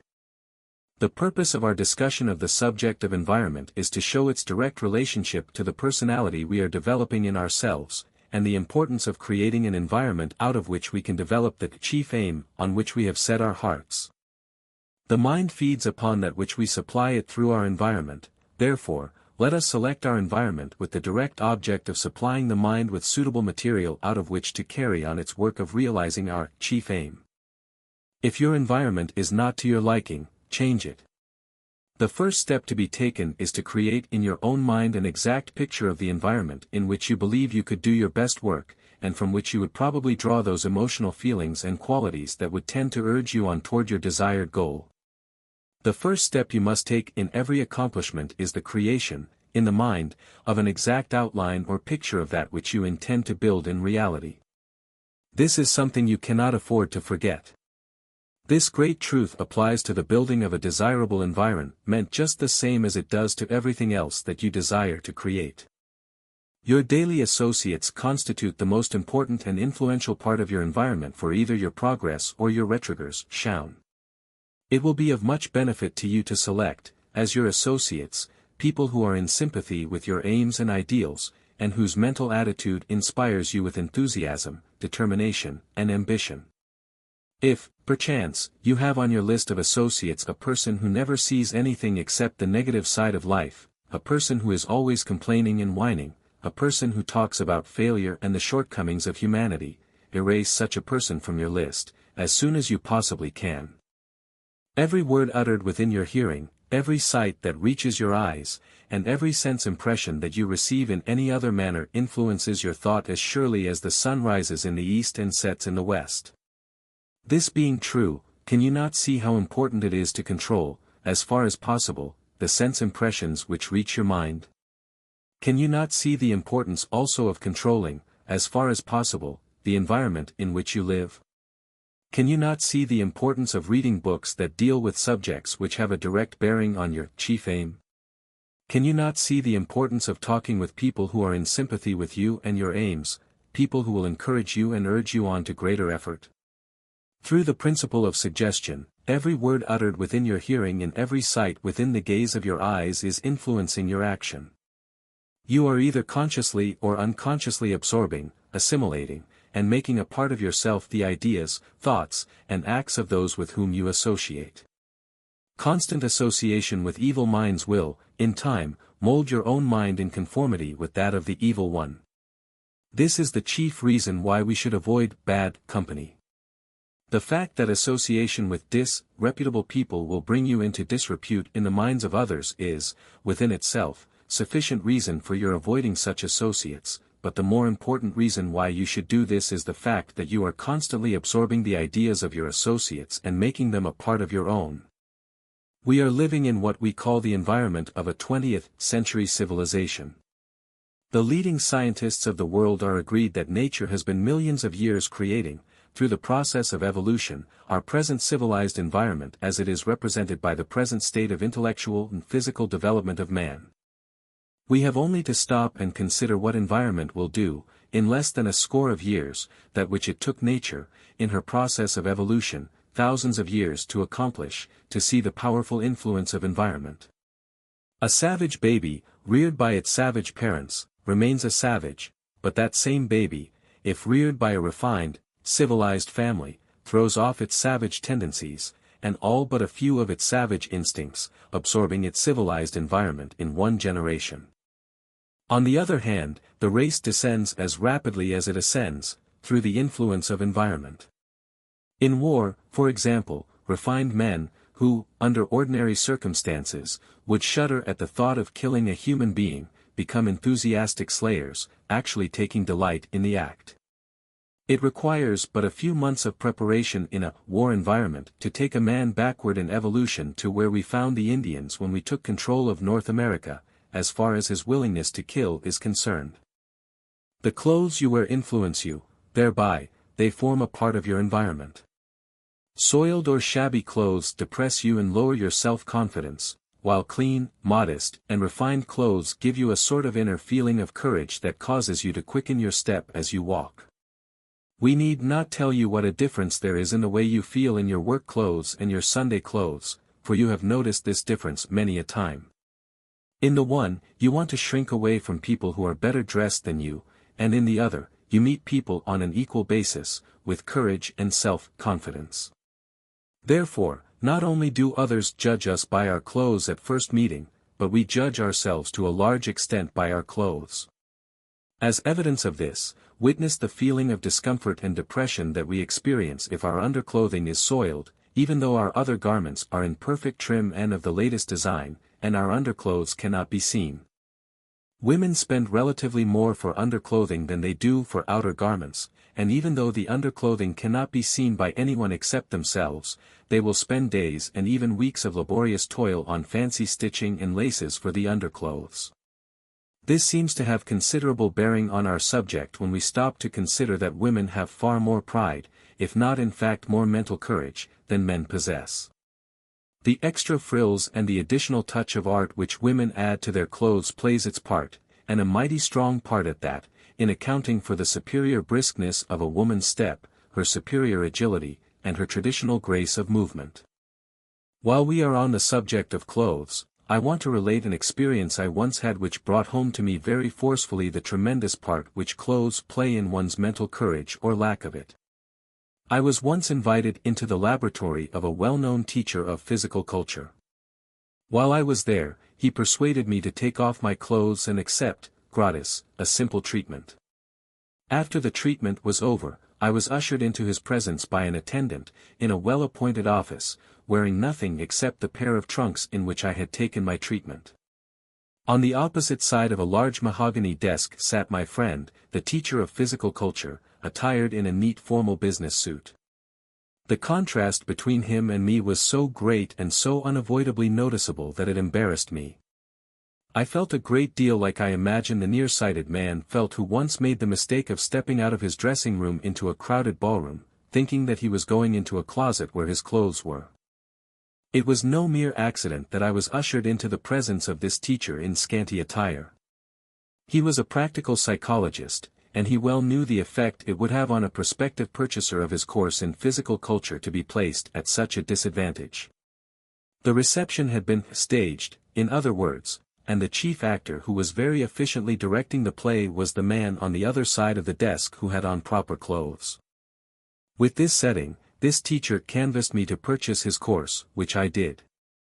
After I got back into my regular clothes and into my usual environment and analyzed the visit, I could plainly see that the sale was an easy matter under the setting which this man had very ingeniously prepared. Good clothes affect us in two ways. First, they give us greater courage and more self-confidence, which alone would justify us in providing ourselves with proper clothes, even to the exclusion of some other necessity of less value. Second, they impress others in our favor. The first sensory impression which reaches the mind of those whom we meet reaches them through the sense of sight as they quickly look us over and take mental inventory of our wearing apparel. In this way, a person often forms an opinion of us, good, bad, or indifferent, before we utter a word, based entirely upon the impression which our clothes and the manner in which we wear them make upon his mind. Money invested in good clothes is not a luxury but a sound business investment that will pay the best of dividends. We simply cannot afford to neglect our personal appearance, both for the effect it will have on us and for the effect it will have upon those with whom we come in contact socially, commercially, or professionally, accord ing to our calling. Good clothes are not an extravagance, they are a necessity. These statements are based upon scientifically sound principles. The most important part of our physical environment is that which we create by the clothes we wear, because this particular part of our environment affects both ourselves and all with whom we come in contact. Next to our clothes, an important factor in the surroundings which constitute our environment is the office or shop in which we work. Experiments have proved conclusively that a workman is influenced very decidedly by the harmony, or lack of it, which surrounds him during his working hours. A disorganized, chaotic, dirty shop or office tends to depress a workman and lower his enthusiasm and his interest in his work, whereas a well-organized, clean, and systematic workplace has just the opposite effect. Employers who, in recent years, have come to understand how to employ the principles of psychology to increase the efficiency of their employees have learned the advantage, in dollars and cents, of providing clean, comfortable, harmonious shops and offices. Among the devices installed by the more progressive employers, as a means of increasing the enthusiasm and efficiency of their employees, are playgrounds, tennis courts, well-appointed restrooms, Libra, rise and reading rooms equipped with pictures and statuary which tend to produce a condition of serenity in the employees' minds. One unusually progressive laundryman of Chicago has plainly outdone his competitors, particularly in times when help is hard to get, by installing in his workroom an electric player piano and a neatly dressed young woman who keeps it going during the working hours.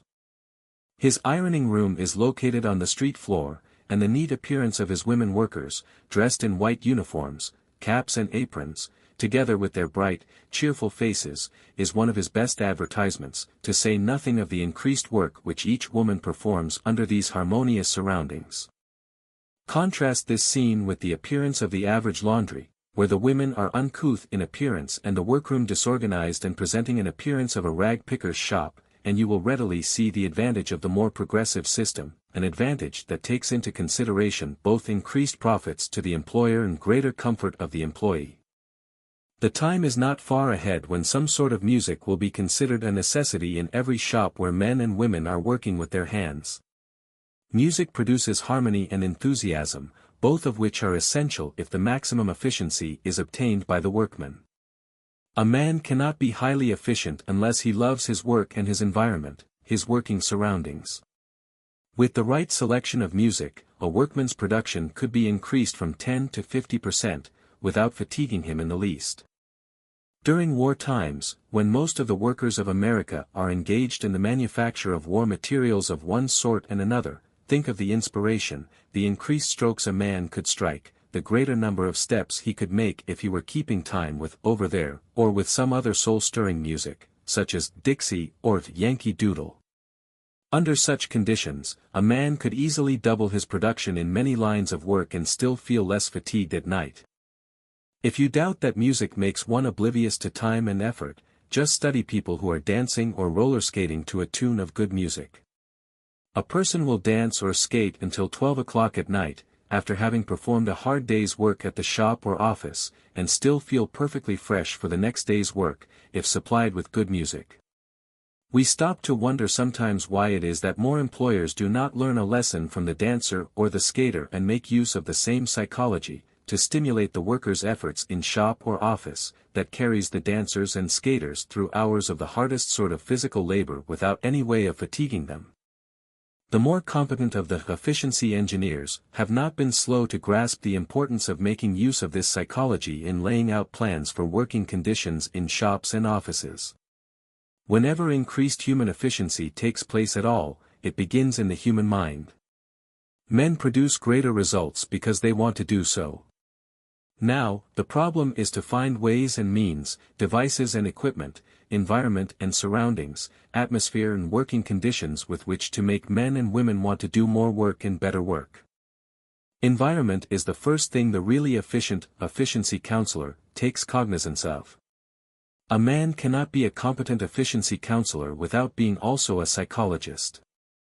I am thoroughly convinced, after taking a retrospective view of my experience as a boy on a farm, that if I were engaged in the business of farming and had to depend upon boys to help me do the work, I would provide a baseball ground nearby and such other games as boys like to engage in, and every so often, we would finish a given task or a prearranged piece of work, and then sally forth to the ball ground for a little turn at the enthusiasm builder.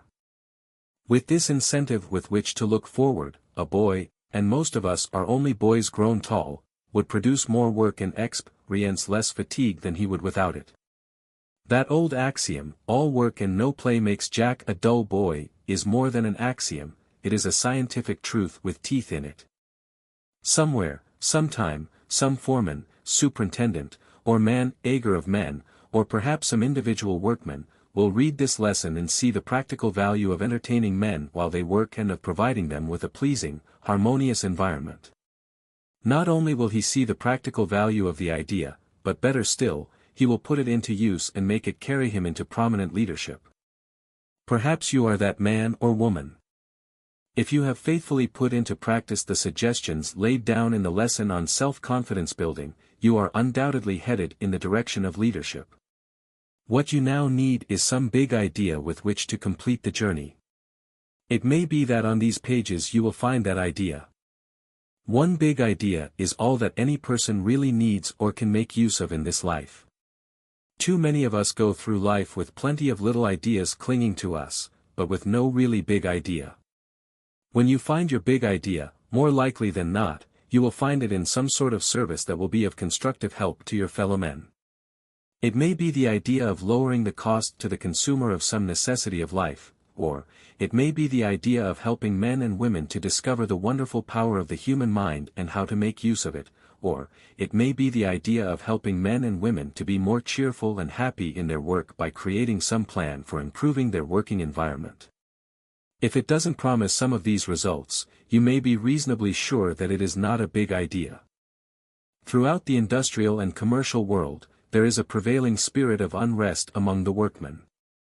Probably the greatest worldwide problem now confronting the human race is this question of unrest among the workers. Both the leaders of labor and the leaders of finance are cognizant of the widespread and growing dissatisfaction among workmen, and both are equally aware that the problem must have immediate and wise counsel. What an opportunity this situation offers for someone to create his big idea. Fame and fortune await the man who solves any part of the great problem which the spirit of unrest among workmen presents to the world. When that problem is solved, either in whole or in part, the question of providing a congenial environment in which workmen may labor will surely play an important part. It may be that in this subject of unrest among workmen, you will find your big idea. What more worthy cause could you devote your life to than that of helping to improve the environment of those who earn their living with their hands? What wonderful satisfaction comes to those whose big idea is found in that great field of endeavor wherein we strive to make others happy as they tarry by the wayside of life. It may be that this field of effort does not always yield as great a return in dollars and cents, but certain it is that its workers enjoy that serene, harmonious mental environment which is always experienced by those who give their lives for the uplift and the enlightenment of humanity. Incidentally, this brings us to a suitable point at which to discuss the last phase of environment, which is mental environment. Up to this point, we have been discussing the purely physical side of environment, such as the clothes we wear, the equipment with which we work, the room in which we work, the people with whom we associate, and the like. As between the mental and the physical sides of environment, the mental side is of greater importance. Our mental environment is represented by the condition of our minds. In the last analysis, the physical environment is merely the material out of which we create our mental environment. The exact state of mind existing at any given time is the result of sense impressions which have reached the mind from the physical environment, at one time or another, and constitutes our mental environment. We can rise above and beyond a negative physical environment by creating in our imagination a positive one, or by shutting out all thought of it altogether, but a negative mental environment cannot be dodged, it must be rebuilt. Out of our mental environment, we create every impulse to bodily action. Therefore, if our muscular, bodily activities are wisely directed, they must emanate from a sound mental environment. Hence, we claim that as between the mental and physical environments, the former is of greater importance. Summary. We have learned from this lesson the part which environment and habit play in one's success or failure. We have learned that there are two phases of environment, one mental and the other physical, and that the mental side is created out of the physical. We have learned, therefore, the importance of controlling, as far as possible, the physical environment, because it is the raw material out of which we build the mental environment. We have learned how to make and to unmake habit, through persistence and autosuggestion.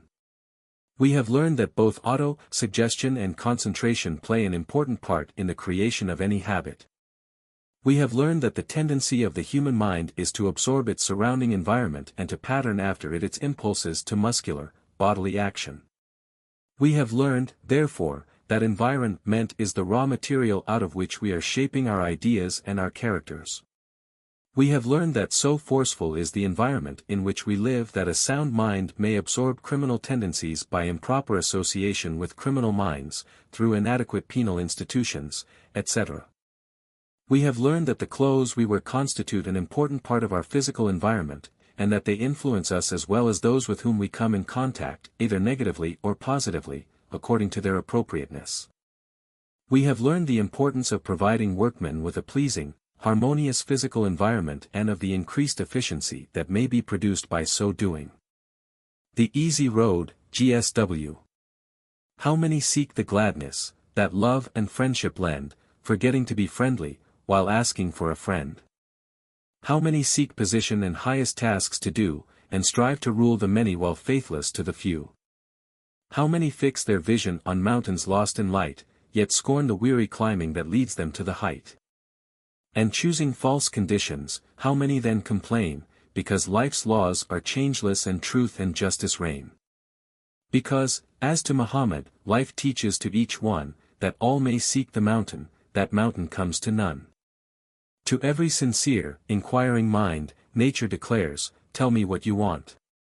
I can get it for you, but the majority do not know what they want, nor do they want the same thing twice in succession. That is why more dreams do not come true. Adopt a chief aim in life. Napoleon Hill, Golden Rules. 10. How to remember. The principles through which accurate, organized memory may be cultivated compose one of the chief major subjects of psychology.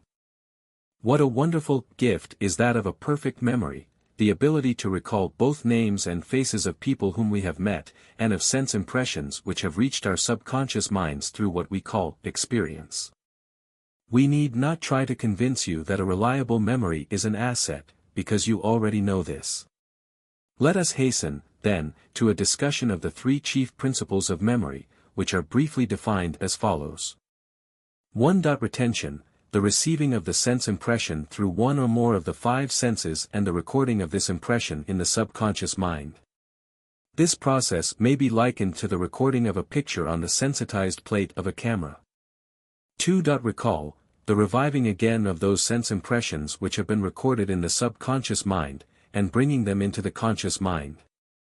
This process may be compared to the act of going through a card index and pulling out a card on which data had been previously recorded.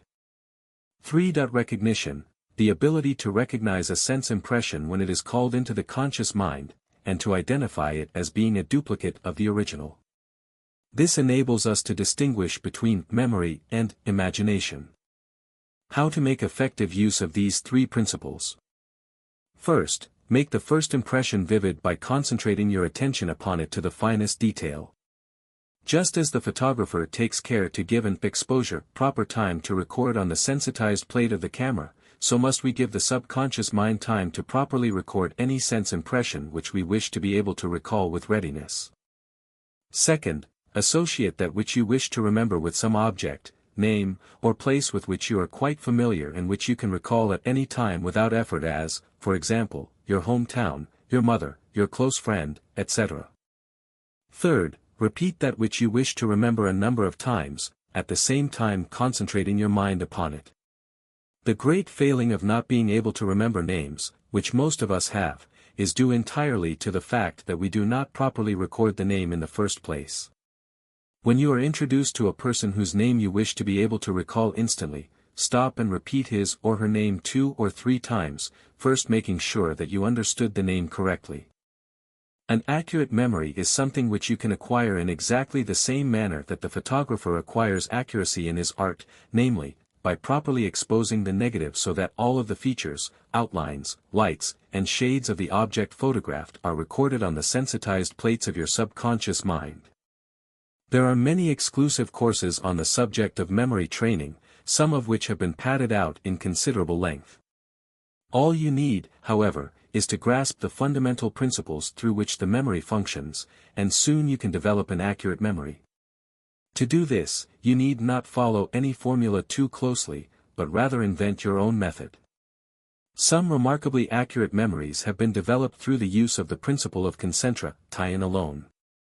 Rules and formulas are confusing. The best method to follow is to get a clear understanding of the fundamental principles through which memory can be developed, and then apply these principles in your own way. The following will illustrate the comparative simplicity with which one man developed an accurate memory. How I brought back a wandering mind. I am 50 years old. For a decade, I have been a department manager in a large factory. At first, my duties were easy, then the firm had a rapid expansion of business which gave me added responsibilities. Several of the young men in my department developed unusual energy and ability, at least one of them had his eye on my job. I had reached the age in life when a man likes to be comfortable, and having been with the company a long time, I felt that I could safely settle back into an easy berth. The effect of this mental attitude was well nigh disastrous to my position. About 2 years ago, I noticed that my power of concentration was weakening, and my duties were becoming irksome. I neglected my correspondence until I looked with dread upon the formidable pile of letters, reports accumulated, and subordinates were inconvenienced by the delay. I sat at the desk with my mind wandering elsewhere. Other circumstances showed plainly that my mind was not on my work. I forgot to attend an important meeting of the officers of the company. One of the clerks under me caught a bad mistake made in an estimate on a carload of goods and, of course, saw to it that the manager learned of the incident. I was thoroughly alarmed at the situation and asked for a week's vacation to think things over. I was determined to resign, or find the trouble and remedy it. A few days of earnest introspection at an out-of-the-way mountain resort convinced me that I was suffering from a plain case of wandering mind. I was lacking in concentration. My physical and mental activities at the desk had become desultory. I was careless and shiftless and neglectful, all because my mind was not alertly on the job. When I had diagnosed my case with satisfaction to myself, I next sought the remedy. Evidently, I needed a complete new set of working habits, and I made a resolve to acquire them. With paper and pencil, I outlined a schedule to cover the working day, first, the morning mail, then the orders to be filled, dictation, conference with subordinates, and miscellaneous duties, ending with a clean desk before I left. How is a habit formed?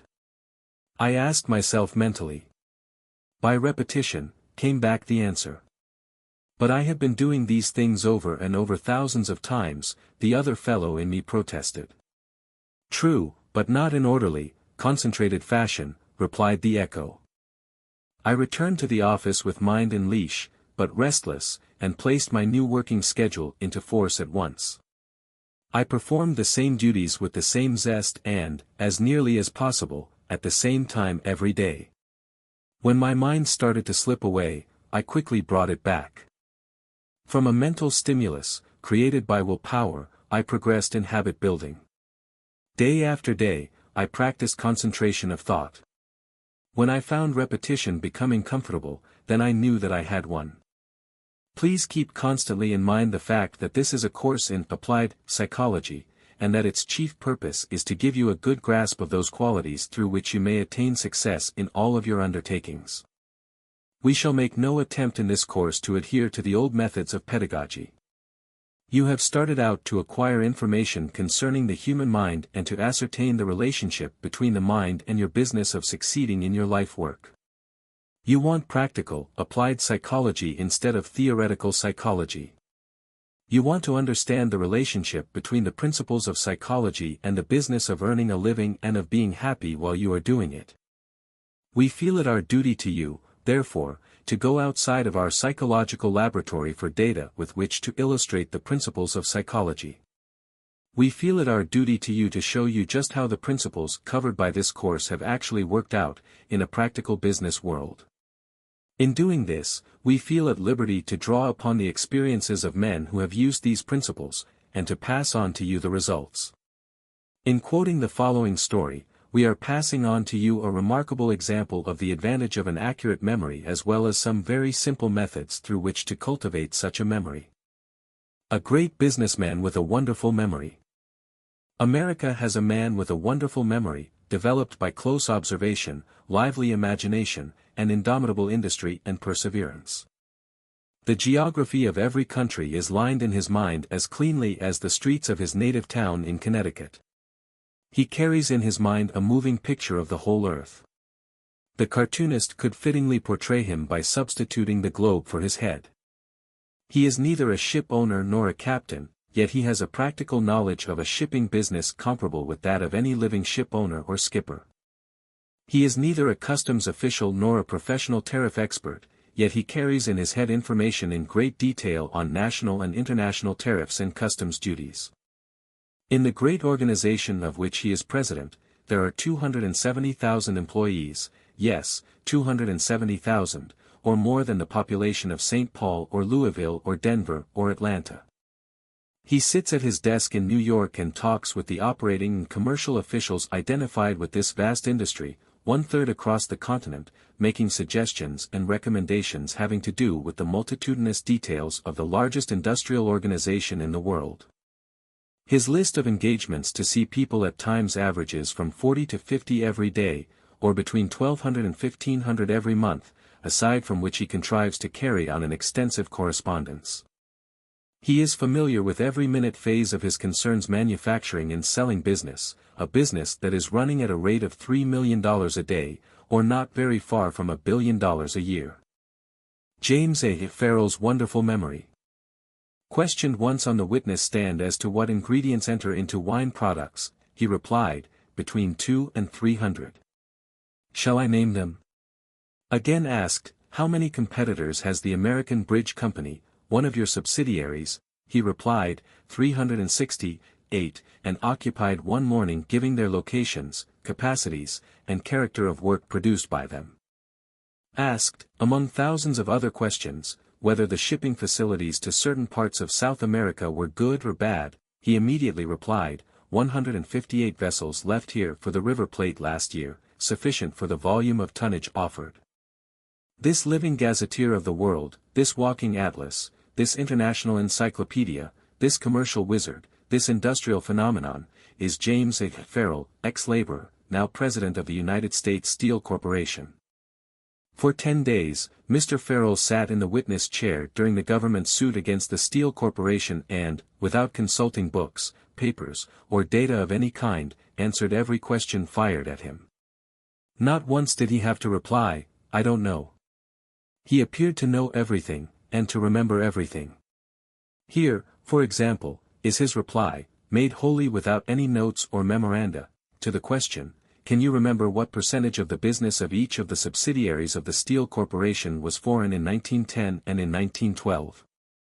Yes, the Carnegie Steel Company, 21% in 1910, 24% in 1912, the National Tube Company, 10% in 1910, 12% in 1912, the American Sheet and Tin Plate Company, 11% in 1910, 20% in 1912, the American Steel and Wire Company, 17% in 1910, 20% in 1912. The Lorraine Steel Company, 30% in both periods, the American Bridge Company, 6% in 1910, 8.5% in 1912, the Illinois Steel Company, 1.2% in 1910, 2.4% in 1912.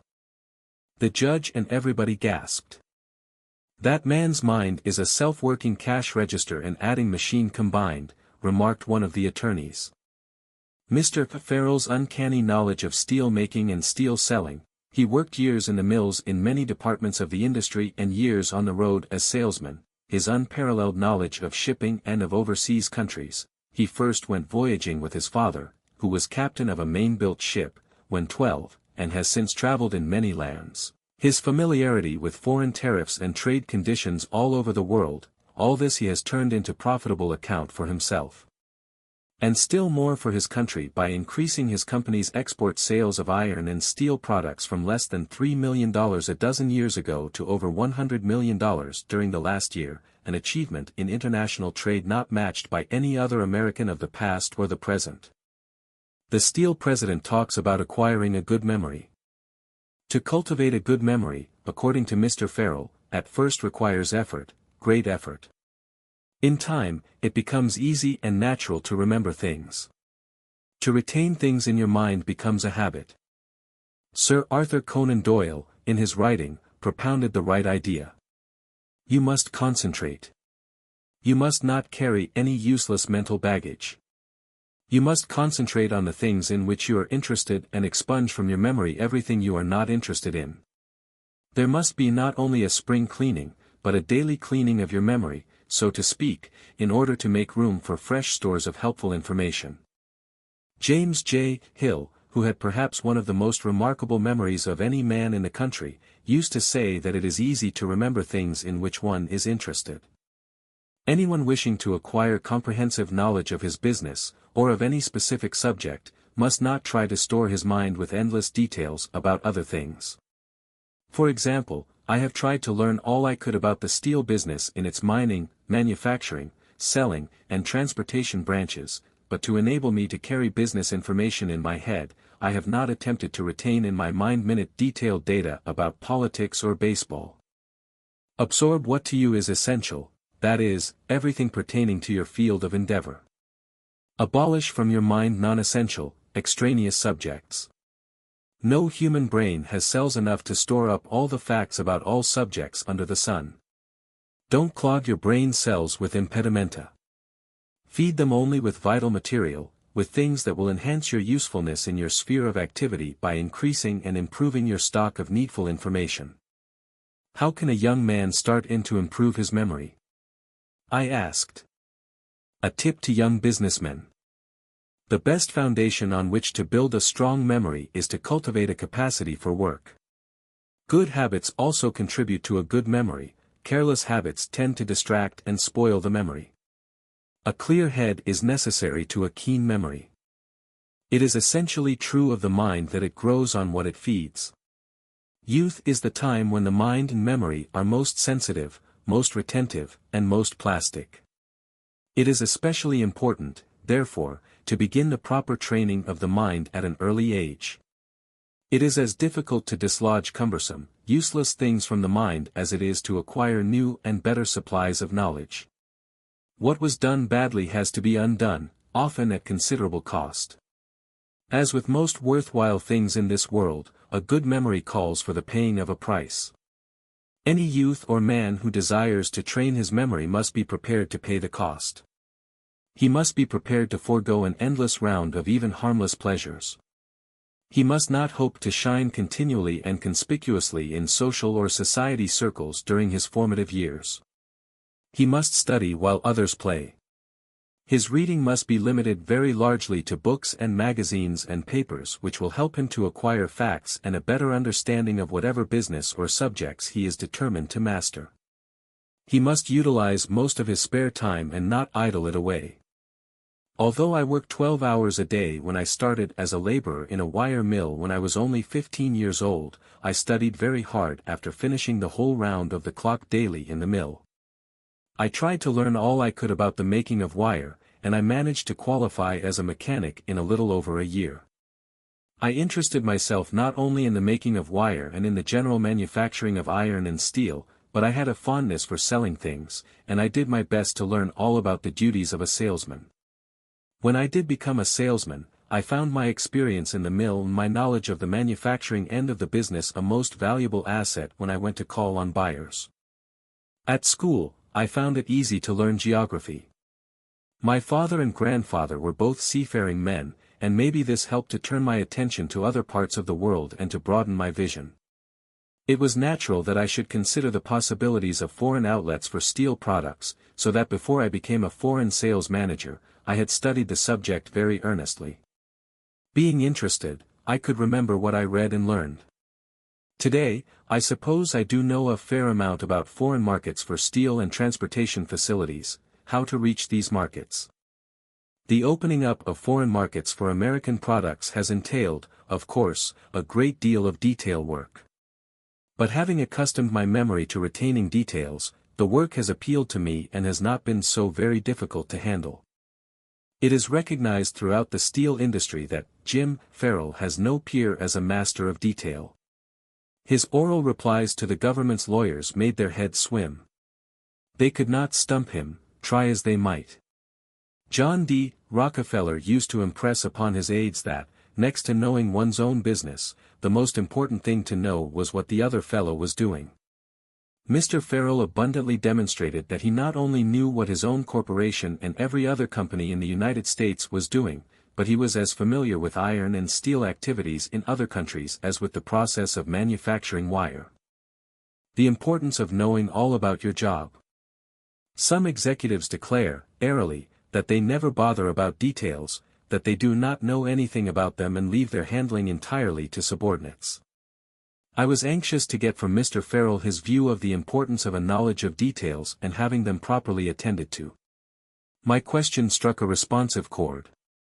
I could conceive no more humiliating experience, he replied, than to be asked some question concerning our operations and to be obliged to send for a subordinate to answer it. I would not consider myself fit for the job unless I knew the ins and outs of the business and how each detail of it is conducted. Suppose a manager of one of our properties were to be confronted suddenly with some problem, and were to call me up direct from the mills or mines for advice, wouldn't I feel extremely foolish if I couldn't grasp what he was talking about, and realize exactly the conditions facing him there? This corporation has many officers in the producing and selling departments.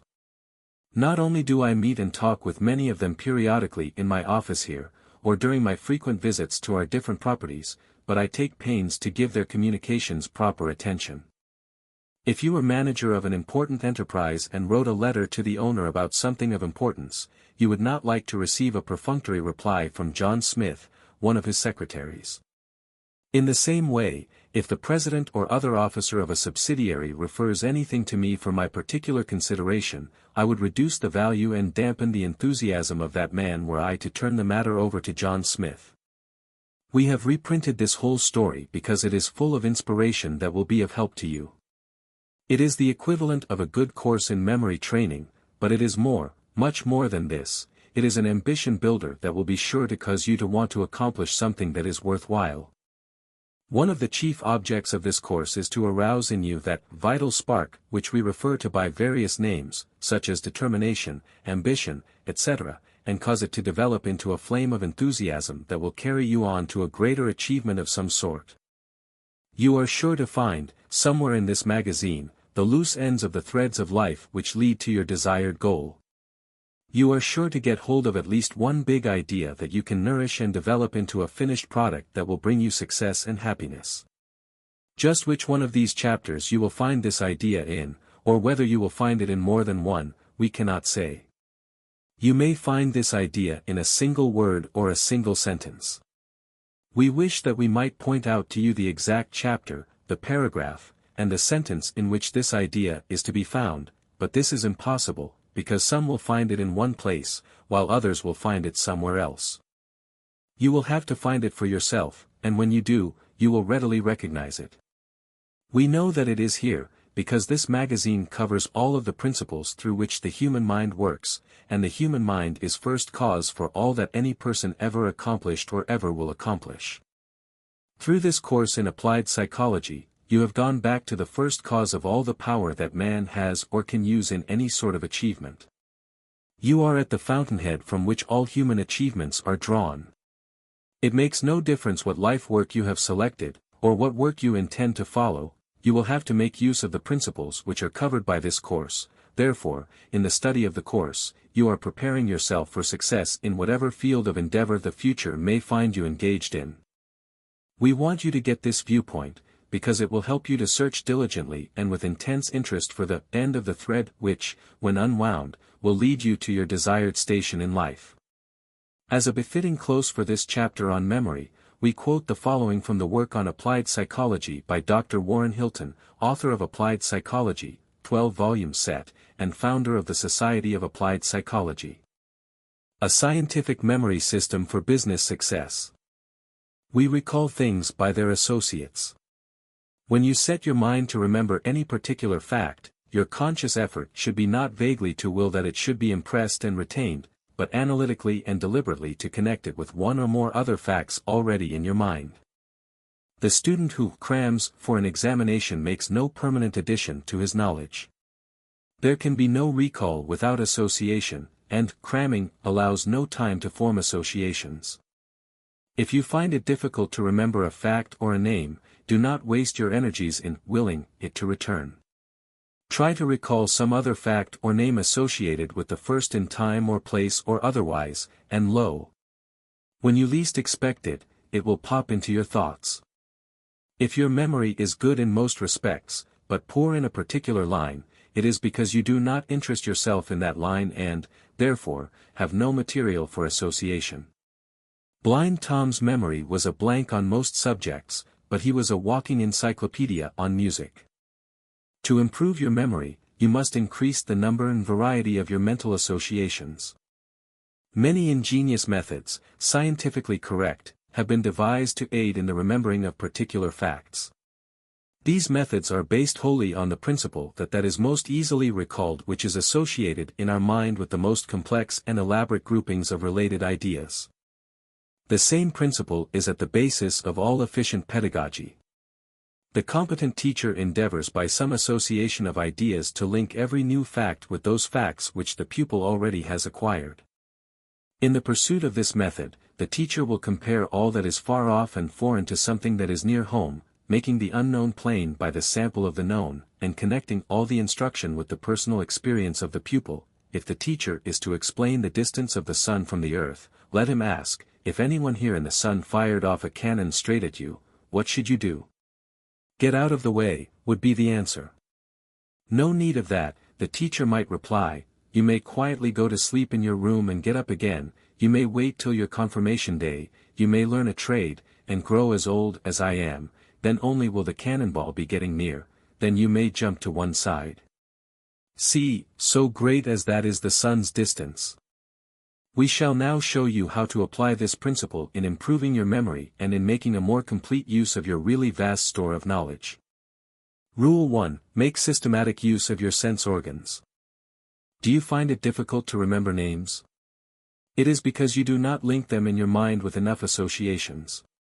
Every time a man is introduced to you, look about you. Who is present? Take note of as many and as great a variety of surrounding facts and circumstances as possible. Think of the man's name, and take another look at his face, his dress, his physique. Think of his name, and mark the place where you are now for the first time meeting him. Think of his name in conjunction with the name and personality of the friend who presented him. Memory is not a distant faculty of mind in the sense that one man is generously endowed in that respect while another is deficient. Memory, as meaning the power of voluntary recall, is wholly a question of trained habits of mental operation. Your memory is just as good as mine or any other man's. It is your indifference to what you call irrelevant facts that is at fault. Therefore, cultivate habits of observation. Fortify the observed facts you wish to recall with a multitude of outside associations. Never rest with a mere halfway knowledge of things. To assist you in training yourself in those habits of observation that make a good memory of outside facts, we append the following exercises. A. Walk slowly through a room with which you are not familiar. Then make a list of all the contents of the room you can recall. Do this every day for a week, using a different room each time. Do it not half-heartedly, but as if your life depended on your ability to remember. At the end of the week, you will be surprised at the improvement you have made.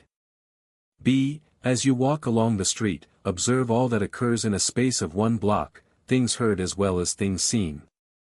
2 hours later, make a list of all you can recall. Do this twice a day for 10 days. Then compare results. C. Make a practice of recounting each night the incidents of the day. The prospect of having this to do will cause you unconsciously to observe more attentively.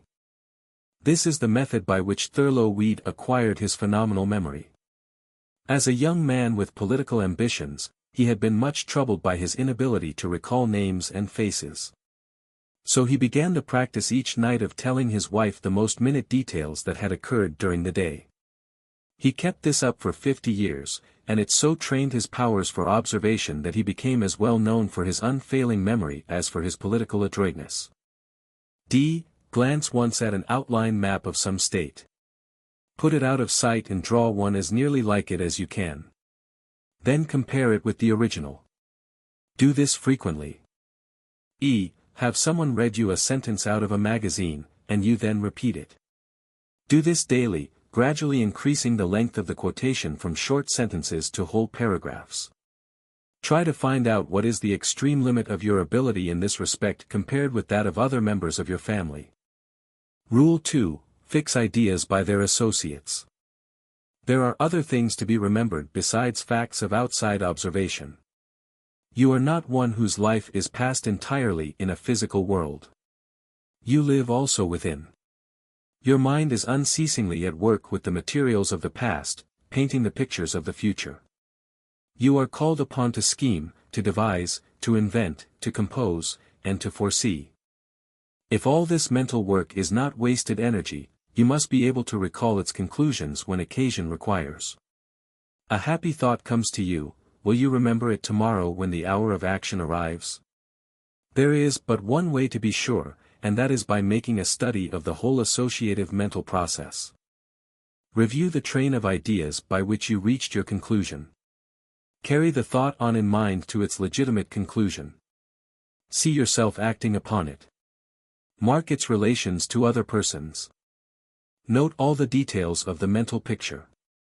In other words, to remember thoughts, cultivate sense observation to remember outside matters. To train yourself in thought memory, use the following exercises. A. Every morning at 8 o'clock sharp on the minute, fix upon a certain idea and determine to recall it at a certain hour during the day. Put your whole will into this resolution. Try to imagine what activities you will be engaged in at the appointed hour, and think of the chosen idea as identified with those activities. Associate it in your mind with some object that will be at hand when the set time comes. Having thus fixed the idea in your mind, forget it. Do not refer to it in your thoughts. With practice, you will find yourself automatically carrying out your own orders. Persist in this exercise for at least 3 months. B. Every night when you retire, fix upon the hour at which you wish to get up in the morning. In connection with your waking at that hour, think of all the sounds that will be apt to be occurring at that particular time. Bar every other thought from your consciousness and fall asleep with the intense determination to arise at the time set. By all means, get up instantly when you awaken. Keep up this exercise, and you will soon be able to awaken at any hour you may wish. C. Every morning, outline the general plan of your activities for the day. Select only the important things. Do not bother with the details. Determine upon the logical order for your day's work. Think not so much of how you are to do things as of the things you are to do. Keep your mind on results. And having made your plan, stick to it. Be your own boss. Let nothing tempt you from your set purpose. Make this daily planning a habit and hold to it through life. It will give you a great lift toward whatever prize you seek. Rule 3. Search systematically and persistently. When once you have started upon an effort at recollection, persevere. The date or face or event that you wish to recall is bound up with the multitude of other facts of observation and of your mind life of the past. Success in recalling it depends simply upon your ability to hit upon some idea so indissolubly associated with the object of search that the recall of one automatically recalls the others. Consequently, the thing to do is to hold your attention to one definite line of thought until you have exhausted its possibilities. You must pass in review all the associated matters and suppress or ignore them until the right one comes to mind. This may be a shortcut process or a roundabout process, but it will bring results 9 times out of 10 and, if habitually persisted in, will greatly improve your power of voluntary recall. Rule 4. The instant you recollect a thing to be done, do it. Every idea that memory thrusts into your consciousness carries with it the impulse to act upon it. If you fail to do so, the matter may not occur to you, or when it does, it may be too late. Your mental mechanism will serve you faithfully only as long as you act upon its suggestions. This is as true of bodily habits as of business affairs. The time to act upon an important matter that just now comes to mind is not tomorrow or a little later, but now. What you do from moment to moment tells the story of your career. Ideas that come to you should be compared as to their relative importance. But do this honestly. Do not be swayed by distracting impulses that inadvertently slip in. And having gauged their importance, give free rein at once to the impulse to do everything that should not make way for something more important. If, for any reason, action must be deferred, fix the matter in your mind to be called up at the proper time. Drive all other thoughts from your consciousness. Give your whole attention to one matter. Determine the exact moment at which you wish it to be recalled. Then put your whole self into the determination to remember it at precisely the right moment. And, finally, and perhaps most important of all, Rule 5, have some sign or token. This memory signal may be anything you choose, but it must, somehow, be directly connected with the hour at which the main event is to be recalled. Make a business of observing the memory signs or tokens you have been habitually using. Practice tagging those matters you wish to recall with the labels that form a part of your mental machinery. Make it a habit to do things when they ought to be done and order in which out to hem. Habits like this are paths along which the mind moves, paths of least resistance to those qualities of promptness, energy, persistence, accuracy, self-control, and so on, that increase success. Success in business, success in life, can come only through the formation of right habits. A right habit can be deliberately acquired only by doing a thing consciously until it comes to be done unconsciously and automatically. Every man, consciously or unconsciously, forms his own memory habits, good or bad. Form your memory habits consciously according to the laws of the mind, and in good time, they will act unconsciously and with masterful precision. Amid the shadows of the pyramids, Bonaparte said to his soldiers, 20 centuries looked down upon you, and animated them to action and victory. But all the centuries, says W. H. Grove, and the eternities, and God, and the universe, look down upon us, and demand the highest culture of body, mind, and spirit. A good memory is yours for the making. But you must make it. We can point the way. You must act. The laws of association and recall are the combination that will unlock the treasure vaults of memory. Apply these laws, and the riches of experience will be available to you in every need. Summary. In this lesson, you have learned that concentration on the subject to be remembered is one of the chief factors in accurate memory. You have learned that by associating that which you wish to remember with something with which you are familiar and which you can easily recall, your ability to remember is greatly increased. You have learned that the subconscious mind classifies the sense impressions reaching your mind and files those which are similar or which bear a close association together, so that when the thing with which a sense impression is associated is called into the conscious mind, it brings with it that sense impression. You have learned that repetition enables your subconscious mind to get a clear picture of his ense impression thaudio wish recorded in your memory, and that by repeating over and over the name of what you wish to remember, you will have no trouble recalling it when wanted. Association, concentration, repetition are the three chief allies of memory. You have learned that indifference at the time a sense impression is made is the chief reason for a poor memory. Next to this in the list of the three chief enemies of memory are divided attention at the time of the sense impression and lack of concentration. You have also learned, through the story of Mr. Farrell, the relationship between an accurate memory and success in your life work. If the subject of memory had to be defined in one short sentence, we would word that sentence as follows. Concentrate your full attention on that which you wish to remember, picture it in your mind, repeat it aloud, then associate it with some person or place which you can readily recall at any time. Napoleon Hill, Golden Rules. 11. How Mark Antony used suggestion in winning the Roman mob. A few years ago, I received a telephone call from the secretary of the press club. He said, "This is Mr. Blank, secretary of the press club. I called up to congratulate you on your being elected to membership in this club. You were voted upon and elected last night, and I will send a man out from the office this afternoon to get your signature to the application for membership." I thanked him and, with my mouth still wide open, hung up the receiver. In an hour or so, a young man walked into my office, walked right up to my desk boldly, and laid a simple-looking little application on my desk. He said, "The secretary of the press club sent this out for your signature," and stood with his hat in his hand, waiting for me to sign. I picked up the paper, looked it over hurriedly, and started to sign, when it occurred to me that I would like to know, more out of curiosity than anything else, who had submitted my name for membership in the press club. I asked the young man if he knew who submitted my name, and he said that he didn't, that possibly it was some friend who already belonged to the club. Then he hurried to explain that it was quite an honor to be elected to membership in the club. I picked up my pen again and started to write my name on the dotted line.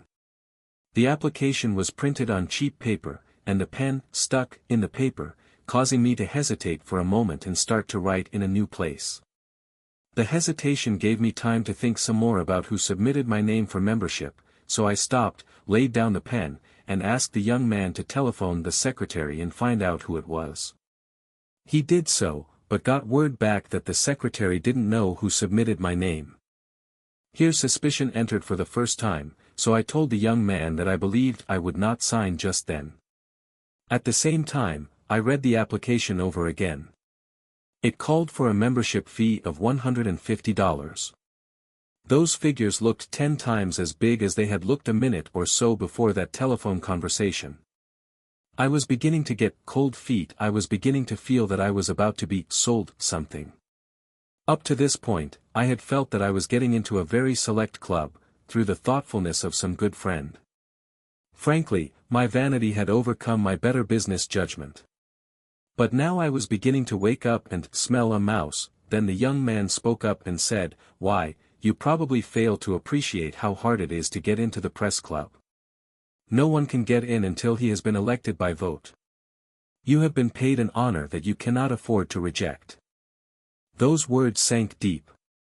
For the moment, they seemed to allay suspicion and make me feel that probably I had been rather hasty in laying down the fountain pen, so I reached for it again, but before I lifted it from the desk, I caught sight of those figures again, $150.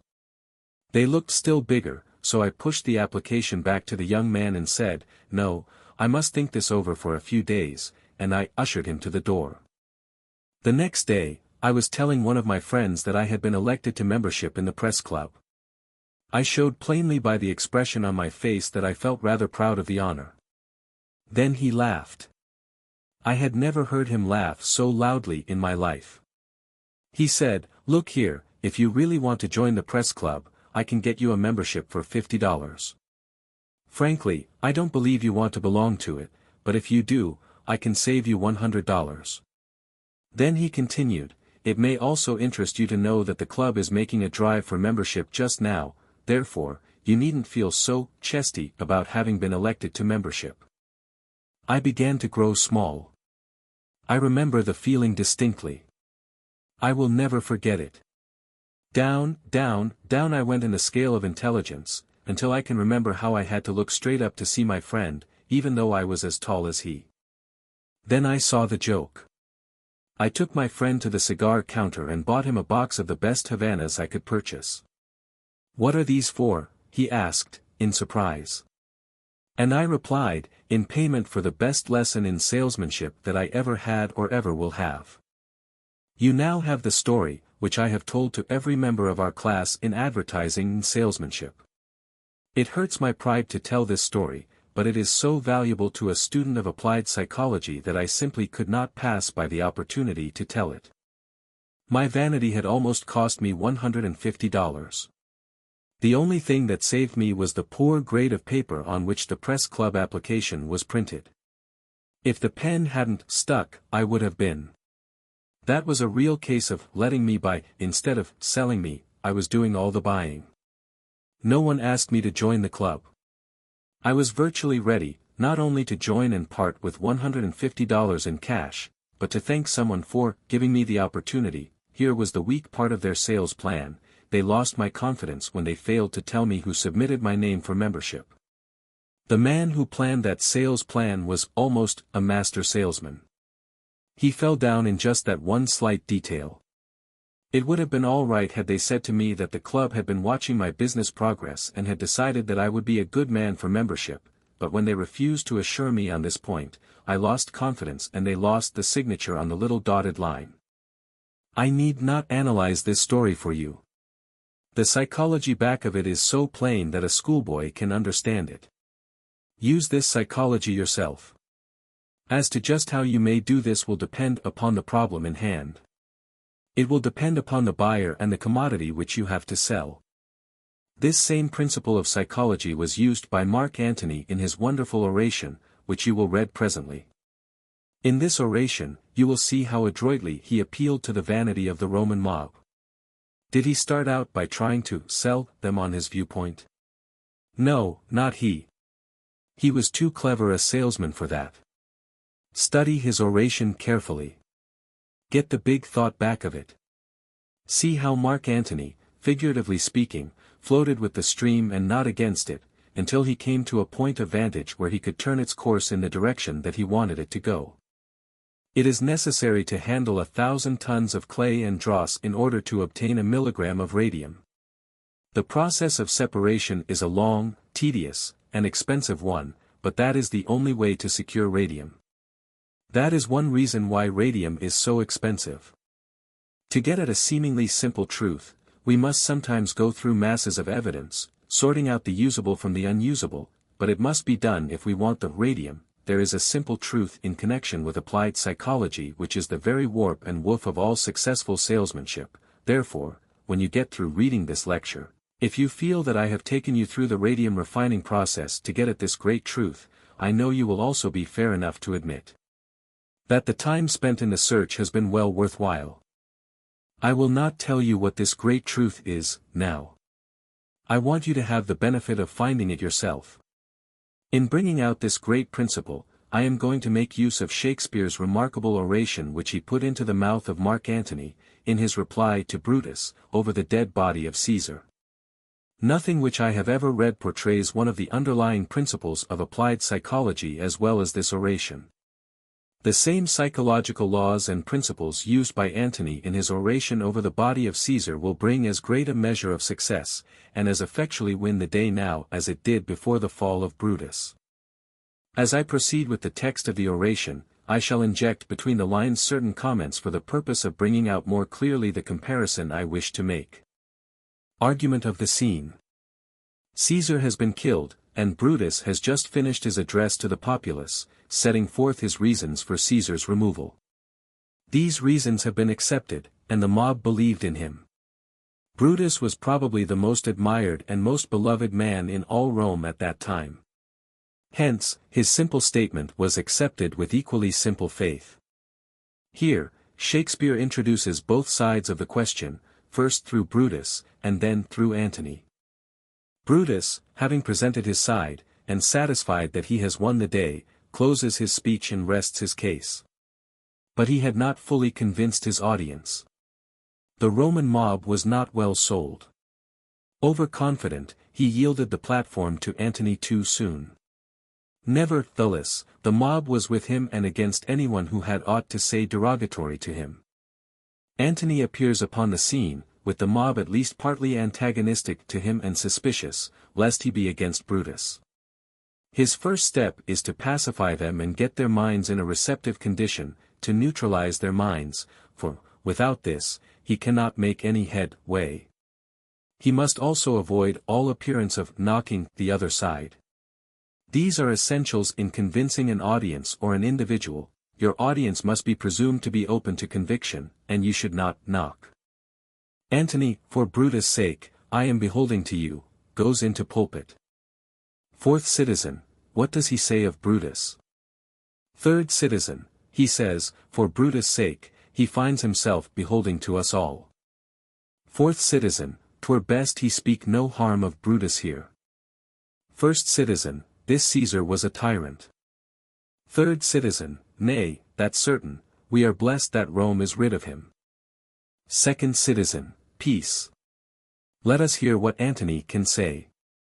Antony, you gentle Romans. All, peace, ho. Let us hear him.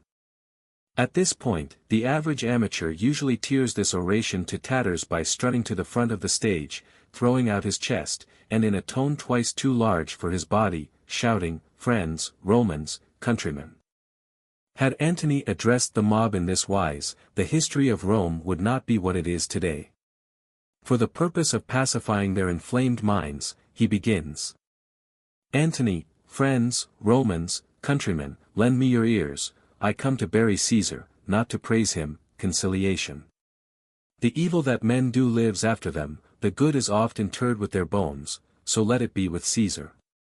The noble Brutus hath told you Caesar was ambitious, if it were so, it was a grievous fault, and grievously hath Caesar answered it. Here, under leave of Brutus and the rest, for Brutus is an honorable man, so are they all honorable men, come I to speak in Caesar's funeral. He was my friend, faithful and just to me, whatever he may have been to you, he was just to me, therefore, I admired him. But Brutus says he was ambitious, and Brutus is an honorable man. He hath brought many captives home to Rome, whose ransoms did the general coffers fill. Did this in Caesar seem ambitious? When the poor have cried, Caesar hath wept, ambition should be made of sterner stuff.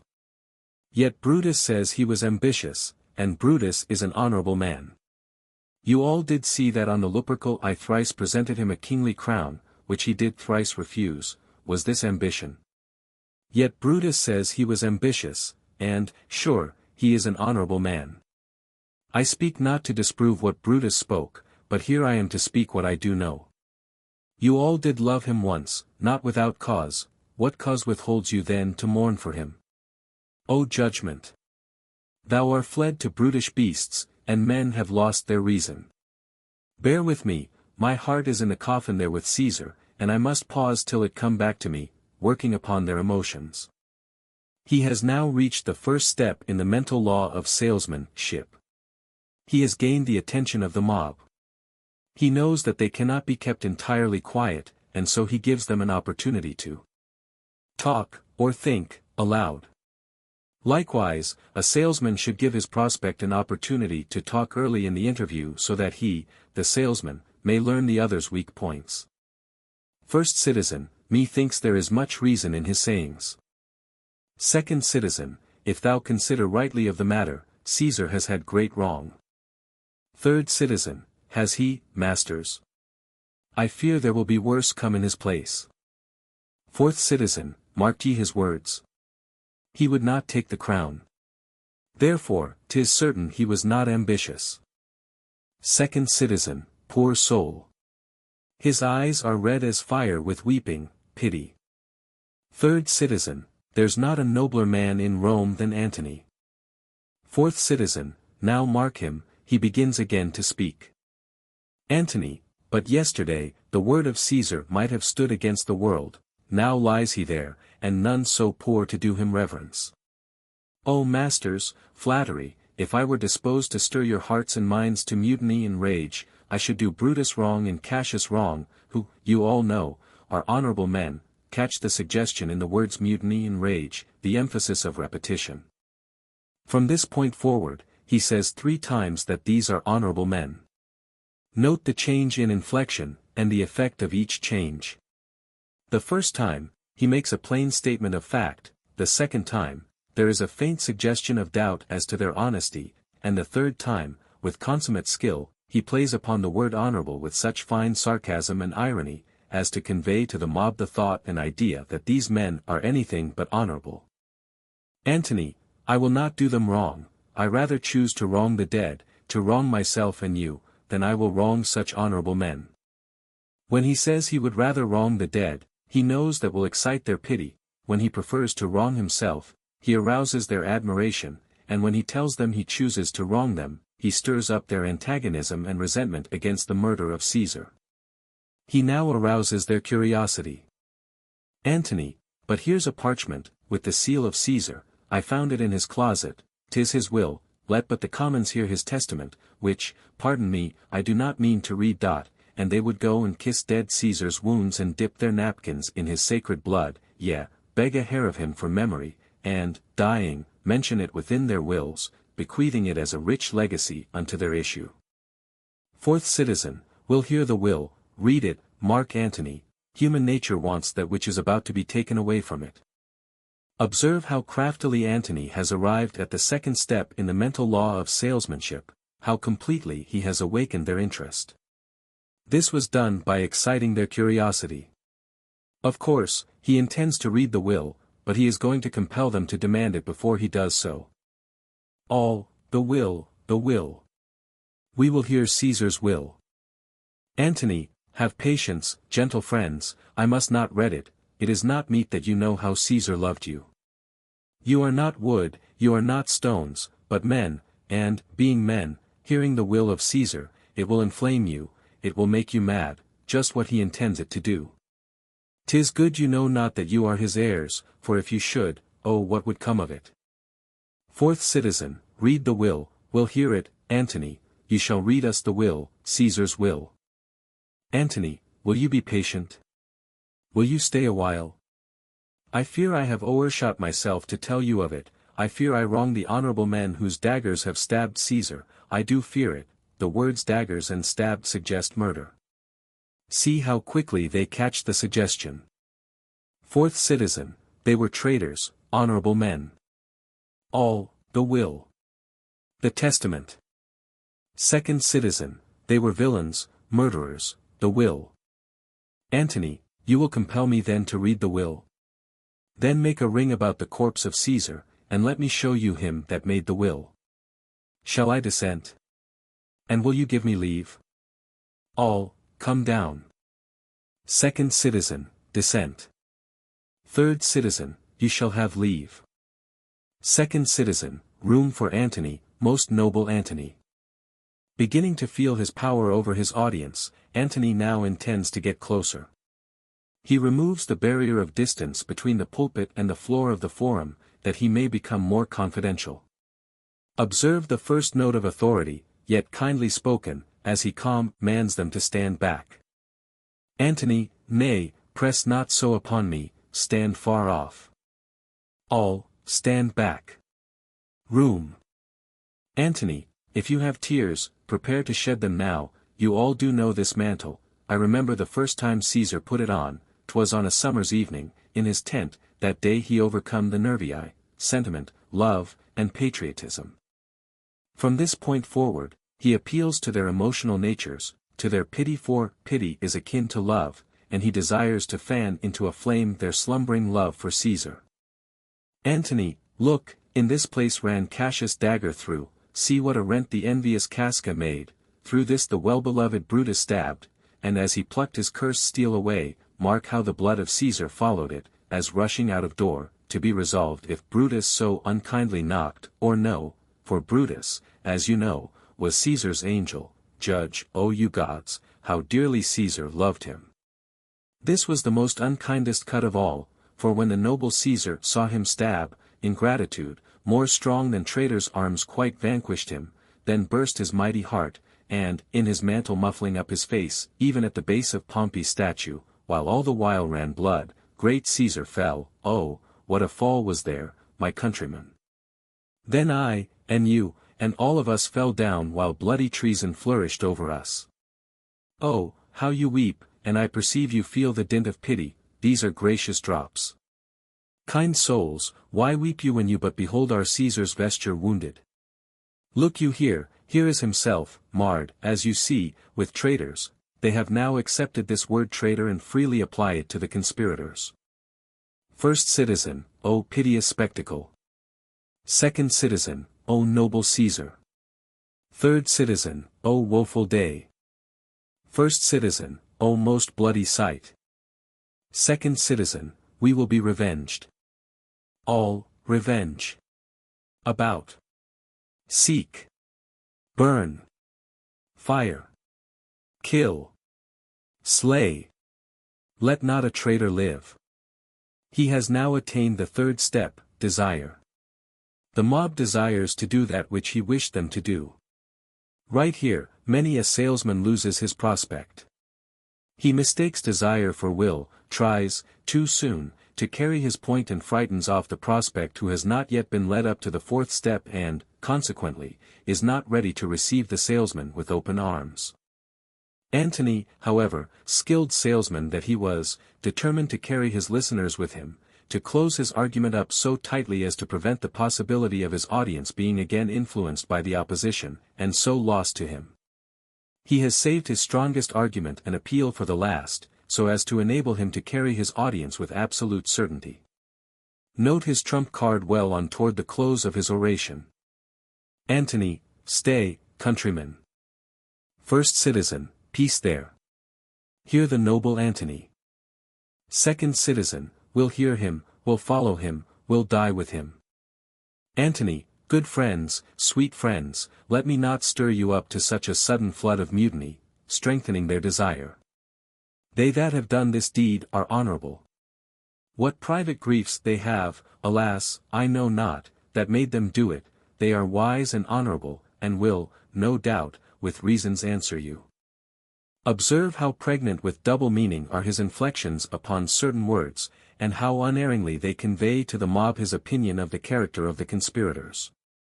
Antony, I come not, friends, to steal away your hearts, I am not orator as Brutus is, but, as you know me all, a plain, blunt man, that love my friend, and that they know full well that gave we public leave to speak of him, for I have neither wit, nor words, nor worth, action, nor utterance, nor the power of speech to stir men's blood, I only speak right on, I tell you that which you yourselves do know, show you sweet Caesar's wounds, poor, dumb mouths, and bid them speak for me, but were I Brutus and Brutus Antony, there an Antony would ruffle up your spirits, and put a tongue in every wound of Caesar that should move the stones of Rome to rise and mutiny.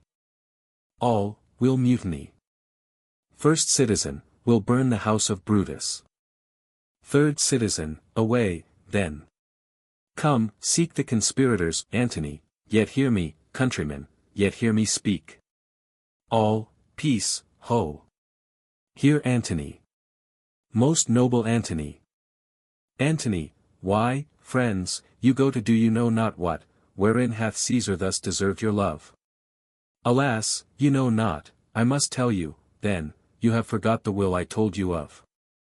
He has intended all along to read the will, but has held off until they were hungry for it, and their minds in a stage where the reading of it would be most effective in the accomplishment of his purpose.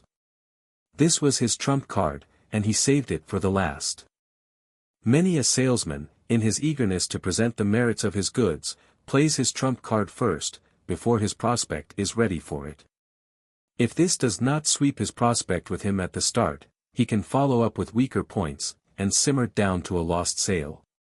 He tries to reach the fourth step without thoroughly covering the first three, and he usually fails. Antony now makes his appeal to the cupidity and avarice of his hearers, a common weakness of human nature. All, most true, the will. Let's stay and hear the will. Antony, here is the will, and under Caesar's seal. To every Roman citizen he gives, to every several man, 75 drachmas. Second citizen, most noble Caesar. Will revenge his death. Third citizen, O royal Caesar. Antony, hear me with patience, all, peace, ho. Antony, moreover, he hath left you all his walks, his private arbours and new planted orchards, on this side Tiber, he hath left them you, and to your heirs forever, common pleasures, to walk abroad and recreate yourselves, here was a Caesar. When comes such another? First citizen, never, never. Come, away, away.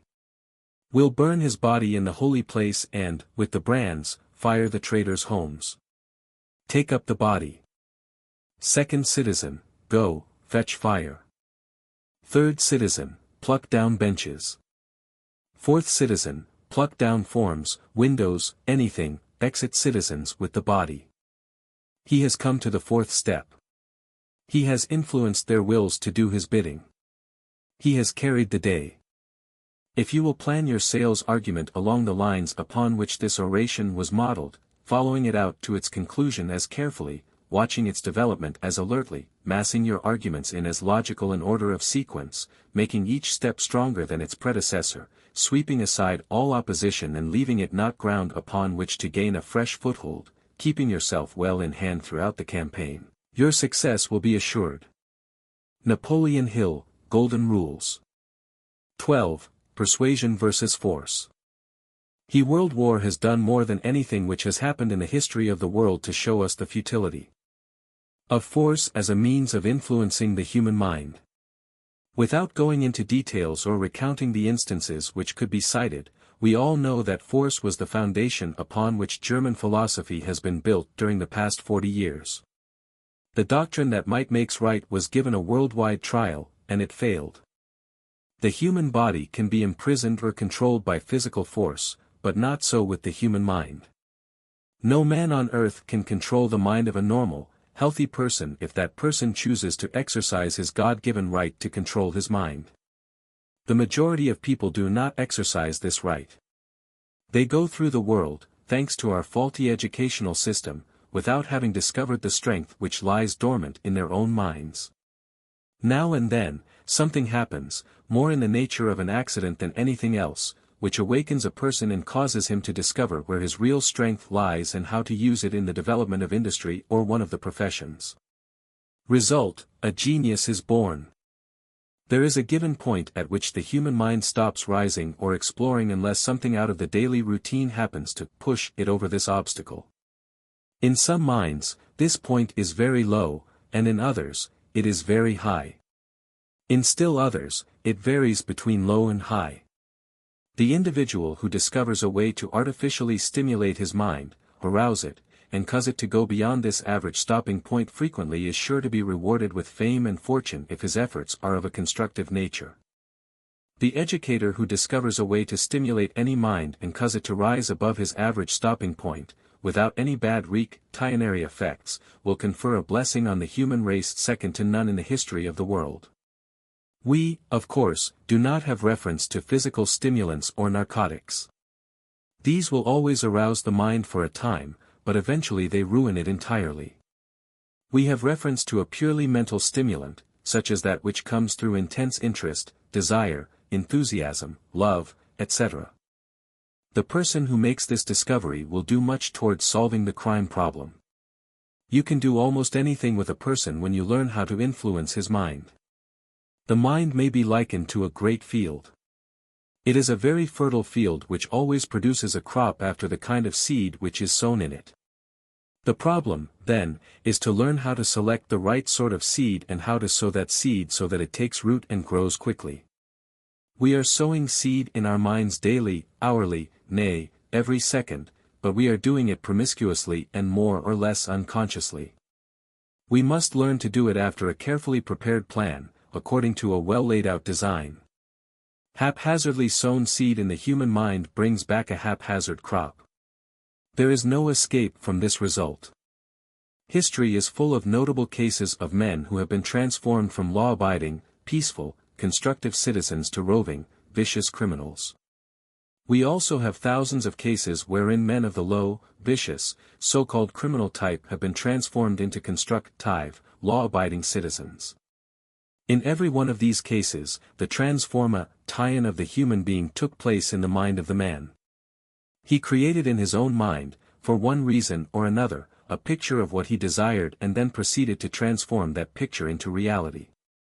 As a matter of fact, if a picture of any environment, condition, or thing be pictured in the human mind, and if the mind be focused or concentrated on that picture long enough and persistently enough, and backed up with a strong desire for the thing pictured, it is but a short step from the picture to the realization of it in physical or mental form. This is a principle which we learned of in the lesson on autosuggestion. The World War brought out many startling tendencies of the human mind which corroborate the work which the psychologist has carried on in his research into the workings of the mind. The following account of a rough, uncouth, unschooled, undisciplined young mountaineer is an excellent case in point. Fought for his religion, now great war hero. Rotarians planned to present farm to Alva York, unlettered Tennessee squirrel hunter. George W. Dixon. How Alva Cullum York, an unlettered Tennessee squirrel hunter, became the foremost hero of the American Expeditionary Forces in France forms a romantic chapter in the history of the World War. York is a native of Fentress County. He was born and reared among the hardy mountaineers of the Tennessee woods. There is not even a railroad in Fentress County. During his earlier years, he was reputed to be a desperate character. He was what was known as a gun man. He was a dead shot with a revolver, and his prowess with the rifle was known far and wide among the plain people of the Tennessee hills. One day, a religious organization pitched its tent in the community in which York and his parents lived. It was a strange sect that came to the mountains looking for converts, but the methods of the evangelist of the new cult were full of fire and emotionalism. They denounced the sinner, the vile character, and the man who took advantage of his neighbor. They pointed to the religion of the Master as an example that all should follow. Alva gets religion. Alva Cullum York startled his neighbors one night by flinging himself down at the mourner's bench. Old men stirred in their seats, and women craned their necks, as York wrestled with his sins in the shadows of the Tennessee mountains. York became an ardent apostle of the new religion. He became an exhorter, a leader in the religious life of the community and, although his marksmanship was as deadly as ever, no one feared him who walked in the path of righteousness. When the news of the war reached that remote section of Tennessee and the mountaineers were told that they were going to be conscripted, York grew sullen and disagreeable. He didn't believe in killing human beings, even in war. His Bible taught him, "Thou shalt not kill," to his mind, this was literal and final. He was branded as a conscientious objector. The draft officers anticipated trouble. They knew that his mind was made up, and they would have to reach him in some manner other than by threats of punishment. War in a holy cause. They went to York with a Bible and showed him that the war was in a holy cause, the cause of liberty and human freedom. They pointed out that men like himself were called upon by the higher powers to make the world free, to protect innocent women and children from violation, to make life worth living for the poor and oppressed, to overcome the beast pictured in the scriptures, and to make the world free for the development of Christian ideals and Christian manhood and womanhood. It was a fight between the hosts of righteousness and the hordes of Satan. The devil was trying to conquer the world through his chosen agents, the Kaiser and his generals. York's eyes blazed with a fierce light. His big hands closed like a vice. His strong jaws snapped. "The Kaiser," he hissed between his teeth, "the beast. The destroyer of women and children. I'll show him where he belongs if I ever get within gunshot of him." He caressed his rifle, kissed his mother goodbye, and told her he would see her again when the Kaiser had been put out of business. He went to the training camp and drilled with scrupulous care and strict obedience to orders. His skill at target practice attracted attention. His comrades were puzzled at his high scores. They had not reckoned that a backwoods squirrel hunter would make fine material for a sniper in the front-line trenches. York's part in the war is now history. General Pershing has designated him as the foremost individual hero of the war. He won every decoration, including the Congressional Medal, the Croix de Guerre, the Legion of Honor. He faced the Germans without fear of death. He was fighting to vindicate his religion for the sanctity of the home, the love of women and children, the preservation of the ideals of Christianity, and the liberties of the poor and oppressed. Fear was not in his code or his vocabulary. His cool daring electrified more than 1 million men and set the world to talking about this strange, unlettered hero from the hills of Tennessee. His exploits have been given pages in newspapers and magazines. He captured 100 Germans and herded them as he would a flock of sheep in his native mountains. He shot Germans as he had shot squirrels in Fentress County, and with as deadly aim. Some weeks ago, a Nashville newspaper sent a reporter to the mountain home of York's mother to seek some tidings from the hero of 2 continents. The aged mother greeted the reporter kindly and replied that she had received a letter from Alva, that he was getting along powerful well and getting mighty good pay, he was a private. All this strange talk about Alva was foreign to her. What was the use of it all? Suppose he had killed lots of Germans and captured more. That was what he went over for. She could not see why they should make such a fuss about the thing like that. Eyes of world on Alva York. But the eyes of the world are riveted on the plain mountain boy from Tennessee. He presents a study in those qualities that have come to the surface in great emergencies in American history, set up an independent nation on the shores of the Western world, conquered the wilderness, and set the flag of freedom in its most remote fastness. The International Rotary Club has inaugurated a movement to buy and dedicate a farm to the use of York during his lifetime. The editor of a Nashville newspaper, who is president of the Rotary Club of that city, has proposed that the youth from Tennessee be awarded something more substantial than medals for his heroism. The deed to the farm will be made out to President Wilson and then transferred to York, according to the plan proposed. Fred T. Wilson of Houston, who was born in an adjoining county to Fentress, feels a personal pride in the exploits of his old neighbor. He says he expects to be in Nashville when Alva is given his homecoming reception. He predicts that the hero will be elected to political office in Tennessee if he will agree to serve. Here we have a case of a young mountaineer who, had he been approached from just a slightly different angle, undoubtedly would have resisted conscription and, likely as not, would have become so embittered toward his country that he would have become an outlaw, looking for an opportunity to strike back at the first chance. Those who approached him knew something of the principles through which the human mind works. They knew how to manage young York by first overcoming the resistance that he had worked up in his own mind. This is the very point at which thousands of men, through improper understanding of these principles, are arbitrarily classed as criminals and treated as dangerous, vicious people.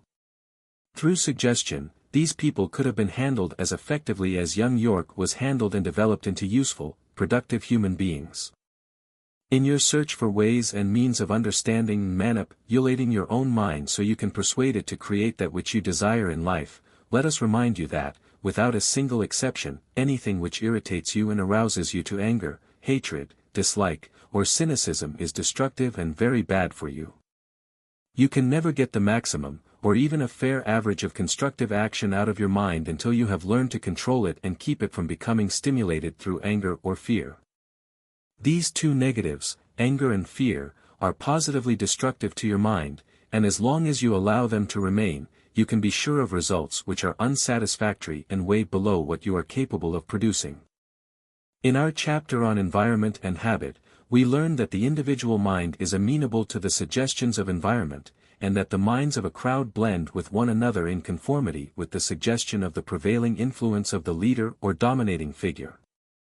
Mr. J. Fisk gives us an interesting account of the influence of mental suggestion in the revival meeting, which bears out the statement that the crowd mind blends into one, as follows. Mental suggestion in the revival. Modern psychology has firmly established the fact that the greater part of the phenomena of the religious revival is physical rather than spiritual in its nature, and abnormally physical at that. The leading authorities recognize the fact that the mental excitement attendant upon the emotional appeals of the revivalist must be classified with the phenomena of hypnotic suggestion rather than with that of true religious experience.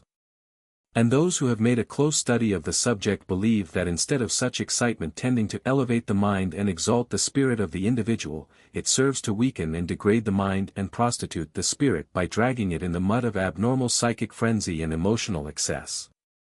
In fact, by some careful observers familiar with the respective phenomena, the religious revival meeting is classed with the public hypnotic entertainment as a typical example of psychic intoxication and hysterical excess. David Starr Jordan, president of Leland Stanford University, says, "Whiskey, cocaine, and alcohol bring temporary insanity, and so does a revival of religion." Professor William James, of Harvard University, the eminent psychologist, says, "Religious revivalism is more dangerous to the life of society than drunkenness."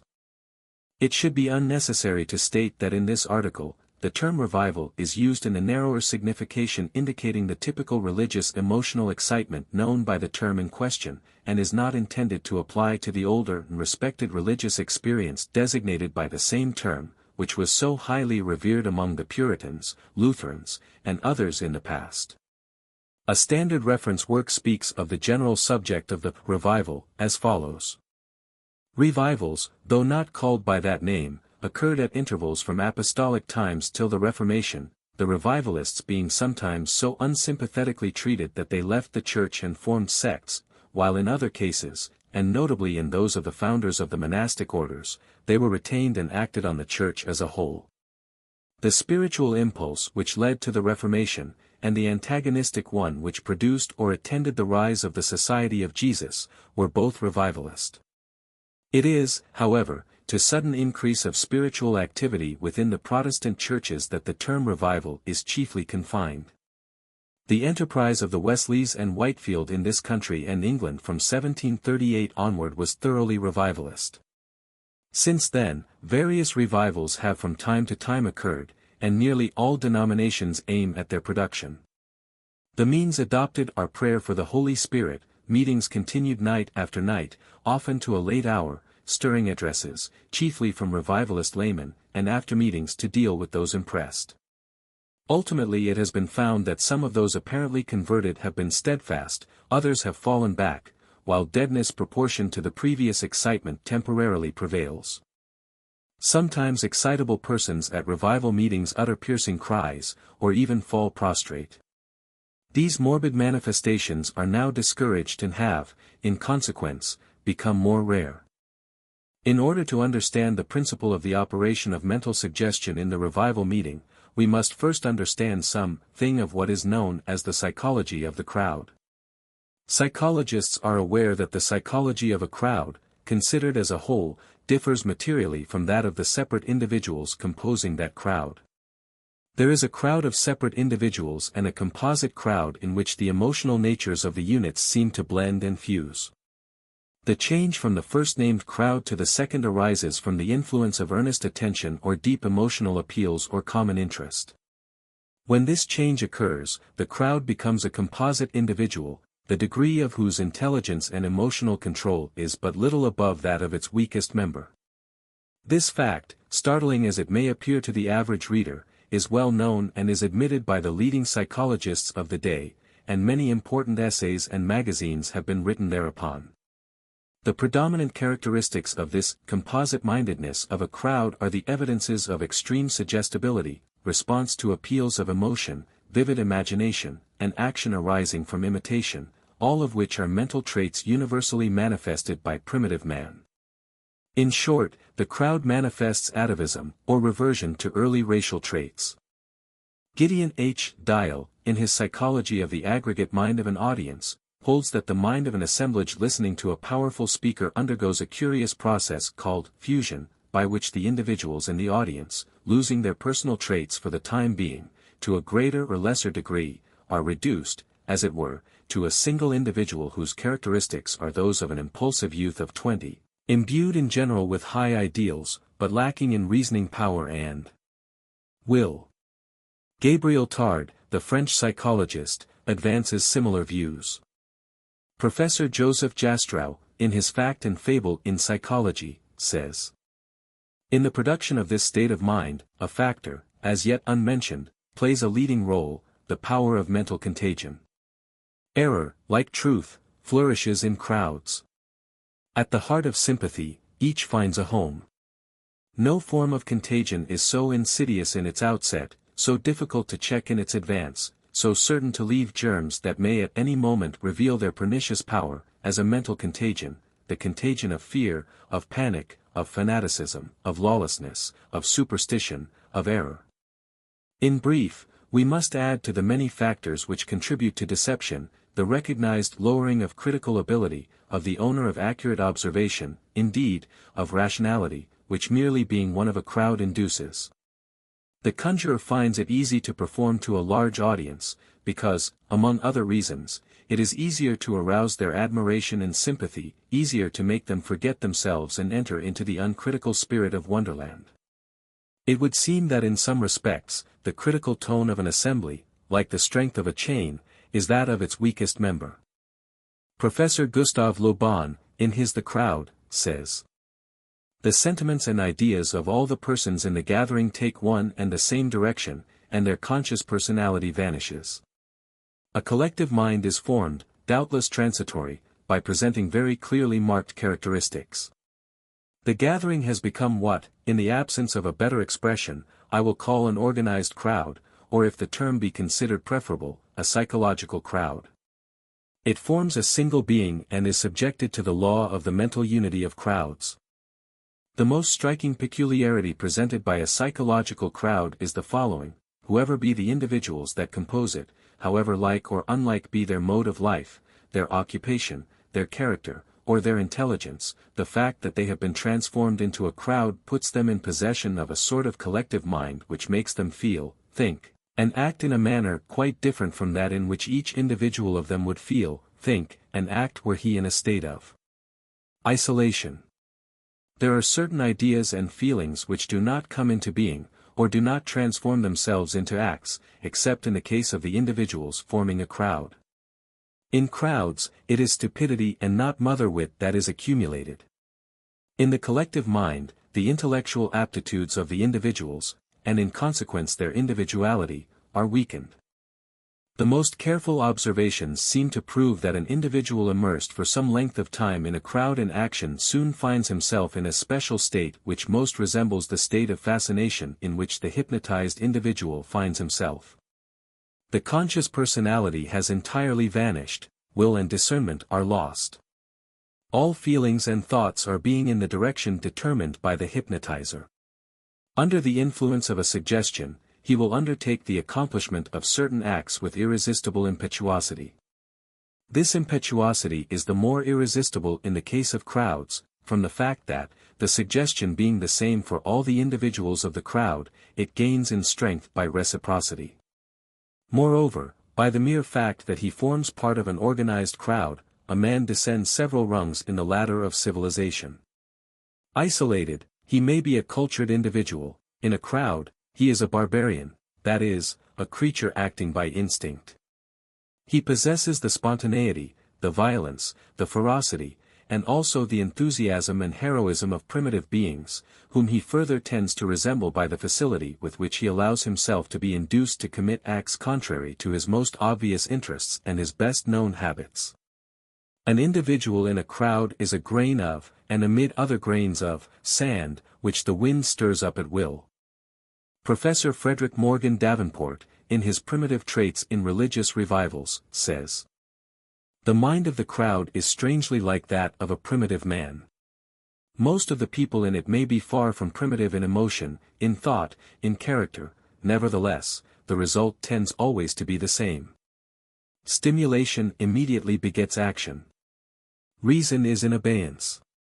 The cool, rational speaker has little chance beside the skillful emotional orator. The crowd thinks in images, and speech must take this form to be accessible to it. The images are not connected, by any natural bond, and they take each other's place like the slides of a magic lantern. It follows from this, of course, that appeals to the imagination have paramount influence. The crowd is united and governed by emotion rather than by reason. Emotion is the natural bond, for men differ much less in this respect than in intellect. It is also true that in a crowd of 1,000 men, the amount of emotion actually generated and existing is far greater than the sum which might conceivably be obtained by adding together the emotions of the individuals taken by themselves. The explanation of this is that the attention of the crowd is always directed either by the circumstances of the occasion or by the speaker to certain common ideas, as salvation, in religious gatherings, and every individual in the gathering is stirred with emotion, not only because the idea or the shibboleth stirs him, but also because he is conscious that every other individual in the gathering believes in the idea or the shibboleth, and is stirred by it, too. And this enormously increases the volume of his own emotion and, consequently, the total volume of emotion in the crowd. As in the case of the primitive mind, imagination has unlocked the floodgates of emotion, which on occasion may become wild enthusiasm or demoniac frenzy.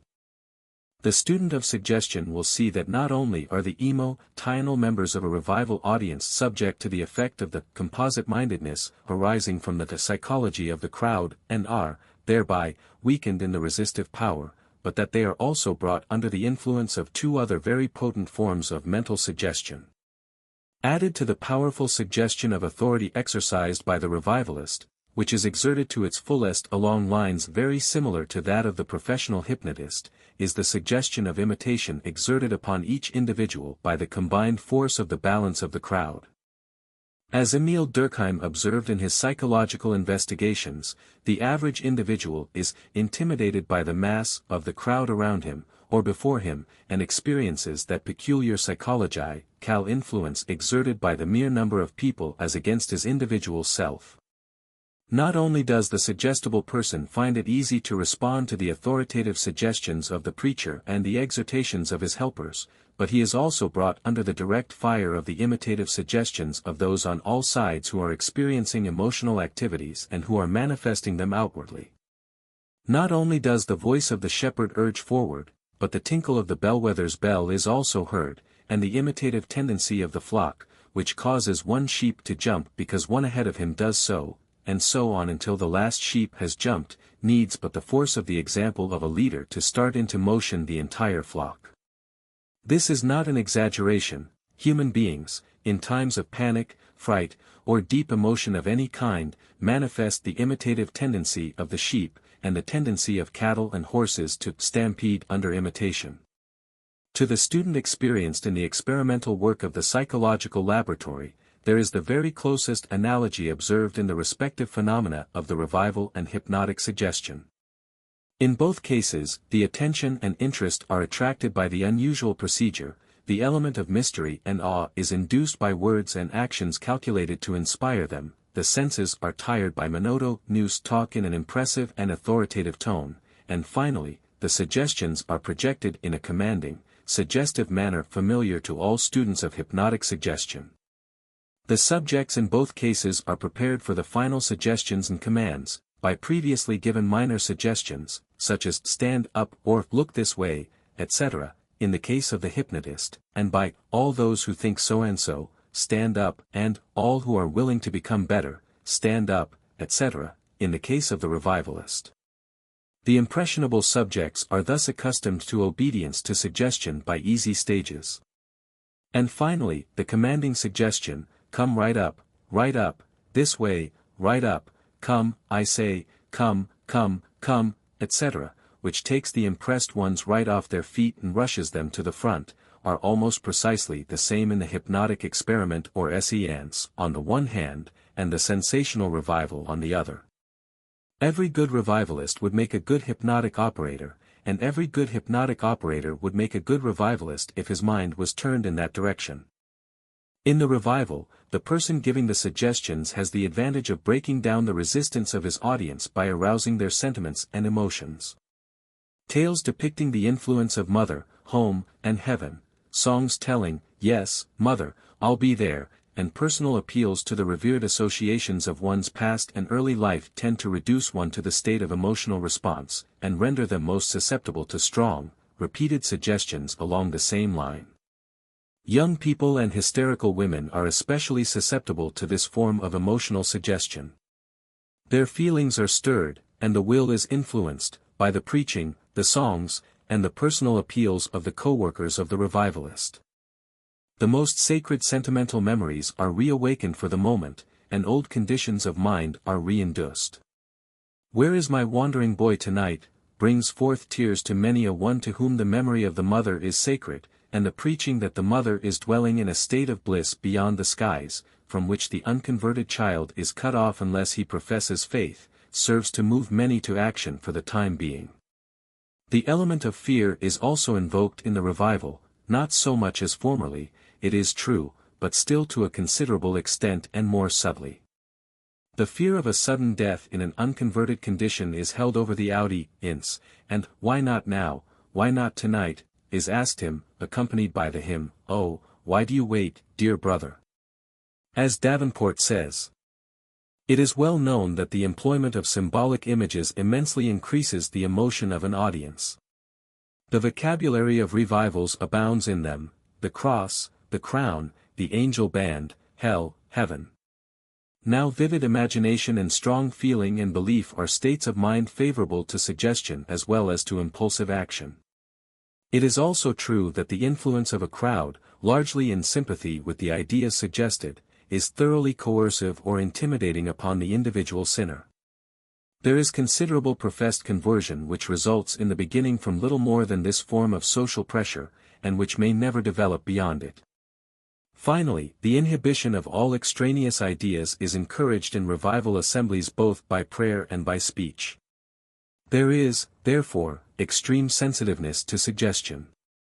When to these conditions of negative consciousness on the part of an audience there has been added a conductor of the meetings who has a high hypnotic potential, such as John Wesley or Charles Grandison Finney, or who is only a thoroughly persuasive and magnetic personality, such as George Whitefield, there may easily be an influence exerted upon certain individuals of a crowd which closely approaches the abnormal or thoroughly hypnotic. When this point is not reached, there is still a great amount of highly acute, though normal, suggestibility to be reckoned with. The persons who show signs of being influenced are then labored with by either the revivalist or his co-workers. They are urged to surrender their will and leave it all to the Lord. They are told to give yourself to God, now, right now, this minute, or to only believe now, and you shall be saved, or won't you give yourself to Jesus, etc. They are exhorted and prayed with, arms are placed around their shoulders, and every art of emotional, persuasive suggestion is used to make the sinner give up. Edwin Diller Starbuck in his The Psychology of Religion relates a number of instances of the experiences of converted persons at revivals. One person wrote as follows: "My will seemed wholly at the mercy of others, particularly of the revivalist. There was absolutely no intellectual element. It was pure feeling. There followed a period of ecstasy. I was bent on doing good and was eloquent in appealing to others. The state of moral exaltation did not continue. It was followed by a complete relapse from orthodox religion." Davenport has the following to say in reply to the claim that the old methods of influencing converts at a revival have passed away with the crude theology of the past. "I lay particular stress upon this matter here because, while the employment of irrational fear in revivals has largely passed away, the employment of the hypnotic method has not passed away. There has rather been a recrudescence and a conscious strengthening of it because the old prop of terror is gone. And it cannot be too vigorously emphasized that such a force is not a spiritual force in any high and clear sense at all, but is rather uncanny and psychic and obscure. And the method itself needs to be greatly refined before it can ever be of any spiritual benefit whatever. It is thoroughly primitive and belongs with the animal and instinctive means of fascination. In this bald, crude form, the feline employs it upon the helpless bird and the Indian medicine man upon the ghost dance votary. When used, as it has often been, upon little children who are naturally highly suggestible, it has no justification whatever and is mentally and morally injurious in the highest degree. I do not see how violent emotional throes and the use of suggestion in its crude forms can be made serviceable, even in the cases of hardened sinners, and certainly with large classes of the population the employment of this means is nothing but psychological malpractice. We guard with intelligent care against quackery in physiological obstetrics. It would be well if a sterner training and prohibition hedged about the spiritual obstetrician, whose function it is to guide the far more delicate process of the new birth. Some who favor the methods of the revival, but who also recognize the fact that mental suggestion plays a most important part in the phenomena thereof, hold that the objections similar to those advanced in this article are not valid against the methods of the revival, inasmuch as mental suggestion, as is well known, may be used for good purposes as well as bad, for the benefit and uplifting of people as well as in the opposite direction. This being admitted, these good folks argue that mental suggestion in the revival is a legitimate method or weapon of attack upon the stronghold of the devil, but this argument is found to be defective when examined in its effects and consequences. In the first place, it would seem to identify the emotional, neurotic, and hysterical mental states induced by revival methods with the spiritual uplift and moral regeneration which is the accompaniment of true religious experience. It seeks to place the counterfeit on a par with the genuine, the baleful glare of the rays of the psychic moon with the invigorating and animating rays of the spiritual sun. It seeks to raise the hypnotic phase to that of the spiritual mindedness of man. To those who are familiar with the two classes of phenomena, there is a difference as wide as that between the poles existing between them. As a straw showing how the wind of the best modern religious thought is blowing, we submit the following, from the recent volume entitled Religion and Miracle, from the pen of Reverend Dr. George Gordon, pastor of the New Old South Church of Boston. For this end professional revivalism, what its organizations, its staff of reports who make the figures suit the hopes of good men, the system of advertisements, and the exclusion or suppression of all sound critical comment, the appeals to emotion and the use of means which have no visible connection with grace and cannot by any possibility lead to glory, is utterly inadequate. The world waits for the vision, the passion, the simplicity, and the stern truthfulness of the Hebrew prophet. It awaits the imperial breadth and moral energy of the Christian apostle to the nations. It awaits the teacher who, like Christ, shall carry his doctrine in a great mind and a great character. While there have undoubtedly been many instances of persons attracted originally by the emotional excitement of the revival, and afterward leading worthy, religious lives in accordance with the higher spiritual nature, still in too many cases the revival has exerted but a temporary effect for good upon the persons yielding to the excitement and, after the stress has passed, has resulted in creating an indifference and even an aversion for true religious feeling. The reaction is often equal to the original action. The consequences of backsliding are well known in all churches, after the spirited revival. In others, there is merely awakened a susceptibility to emotional excitement, which causes the individual to undergo repeated stages of conversion at each revival, and a subsequent backsliding after the influence of the meeting is withdrawn. Moreover, it is a fact known to psychologists that persons who have given way to the emotional excitement and excesses of the typical revival are rendered afterward far more suggestible and open to isms, fads, and false religions than before. The people flocking to the support of the various pseudo-religious adventures and impostors of the age are generally found to be the same people who were previously the most ardent and excitable converts of the revival. The ranks of the Messiahs, Elijahs, and prophets of the dawn, who have appeared in great numbers in this country in England during the past 50 years, have been recruited almost exclusively from those who have previously experienced the revival fervor in the Orthodox churches. It is the old story of the training of the hypnotic subject. Especially harmful is this form of emotional intoxication among young people and women. It must be remembered that the period of adolescence is one in which the mental nature of the individual is undergoing great changes. It is a period noted for peculiar development of the emotional nature, the sex nature, and the religious nature. The existing conditions at this period render the psychic debauchery of the revival, seance, or hypnotic exhibition particularly harmful.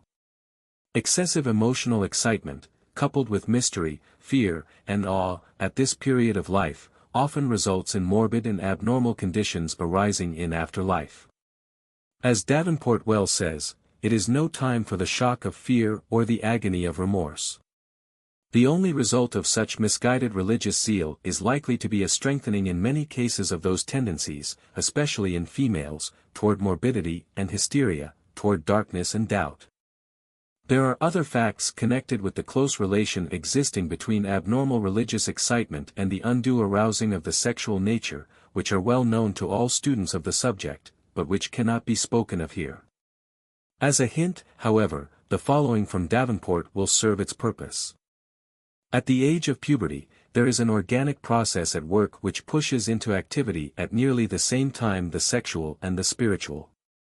There is no proof, however, of the causation of the latter by the former. But it does appear to be true that the two are closely associated at the point in the physical process where they branch in different directions, that at that critical period, any radical excitation of the one has its influence upon the other. A careful consideration of this important statement will serve to explain many things that have sorely perplexed many good people in the past, in connection with revival excitement in a town, camp meetings, etc. This apparent influence of the devil, which so worried our forefathers, is seen to be but the operation of natural psychological and physiological laws. To understand it is to have the remedy at hand. But what do the authorities say of the revival of the future, the new revival, the real revival?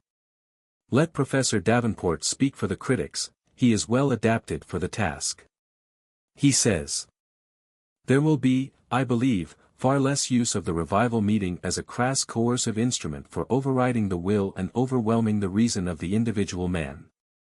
The influence of public religious gatherings will be more indirect, more unobtrusive. It will be recognized that hypnotization and forced choices weaken the soul, and there will be no attempt to press to decision in so great a matter under the spell of excitement and contagion and suggestion. The converts may be few. They may be many. They will be measured not by the capacity of the preacher for administrative hypnotism, but rather by the capacity for unselfish friendship of every Christian man and woman. But of this I think we may be confident, the days of religious effervescence and passional unrestraint are dying. The days of intelligent, undemonstrative, and self-sacrificing piety are dawning. To do justly, to love mercy, to walk humbly with God, these remain cardinal tests of the divine in man. Religious experience is an evolution. We go on from the rudimentary and the primitive to the rational and the spiritual. And, believe Paul, the mature fruit of the Spirit is not the subliminal uprush, the lapse of inhibition, but rational love, joy, peace, long-suffering, kindness, goodness, faithfulness, meekness, self-control." Napoleon Hill, Golden Rules. 13. The Law of Compensation. The purpose of this editorial, as well as the purpose back of this magazine itself, is to help men and women weave the shoddy threads of their experiences, hardships, failures, and struggles into a rich garment of truth and understanding that will clothe their efforts, finally, with success and happiness, to help people learn to draw a winning hand out of the discard of life's failures and experiences. Editor. The death of a dear friend, wife, brother, lover, which seemed nothing but privation, somewhat later assumes the aspect of a guide or genius, for it commonly operates revolutions in our way of life, terminates an epoch of infancy or of youth which was waiting to be closed, breaks up a wonted occupation or a household, or style of living, and allows the formation of new ones more friendly to the growth of character. Emerson. The law of compensation is no respecter of persons. It operates for or against the rich and the poor alike. It is as immutable as the law of gravitation. If it were not so, this planet which we call Earth would not roll on and on throughout immeasurable time and space, keeping ever in its true course. It is the equalizing force which balances the eternal scales and keeps the planets in their places. The law of compensation permits no voids or hollow places anywhere in the universe. What is taken away from one place is replaced by something else. Read Emerson's essay on compensation. It will lay the foundation in your mind for the development of that much-sought quality called balance or sense of proportions, which marks the man or the woman who attains to great heights in the field of business, industry, or the professions. The law of compensation never seems pushed for time, often deferring both its penalties and rewards over long periods. That which it exacts from one, generally as a penalty, is given over to the next generation as a reward. That which it takes away from the individual, it gives back to the offspring, or to the race as a whole. The law of compensation is no cheater, nor will it tolerate cheating. It squares its accounts to the penny and to every act and thought, demanding its debts and paying its rewards with an unvarying exactness. Crime and punishment grow out of one stem. The World War was a tremendous shock to humanity and a tremendous loss to the world, but already we can begin to see the compensating advantages that grew out of it. For example, we have learned the folly of trying to impose rulership from the top without the consent of those ruled, through so-called divine writers. We have been reminded of Lincoln's famous words concerning a government of the people, by the people, for the people, and we know that his idea was sound. We have learned, also, the folly of religious and racial intolerance, that all the people, of whatever religious belief or race, can fight for one common cause. We learned this because we saw Catholics and Protestants, Jews and Gentiles, fighting side by side in the trenches, never stopping to question one another as to race or creed. Somehow, we cannot get away from believing that this same spirit of tolerance will prevail among these people in their everyday relationships, because they learned during the war not only that this was possible, but that it actually was the sensible thing for all. As another example, we commended to learn, with the close of the World War, that a part of the purpose of life is to be decent to one another here on earth, thereby reaping a part of our reward for virtue now, instead of waiting for it to come to us in the hereafter, in a world that we know not of. Out of this feeling is bound to come tolerance such as the world has never known before. What finer thought could come to the human race? What sounder philosophy than the belief that a part of one's reward for virtue may be reaped here and now, by recognizing the law of compensation and governing one's self accordingly? The law of compensation both rewards and punishes. The punishment, as well as the reward, takes on every possible guise. Sometimes it seems self-inflicted, while at other times it seems to come from causes beyond the individual control, but come it will, in one guise or another. There is one means of approach which no human being can cut off, and that is through the conscience. Punishment is often visited upon a man through his conscience, or imagination, when it exists nowhere else.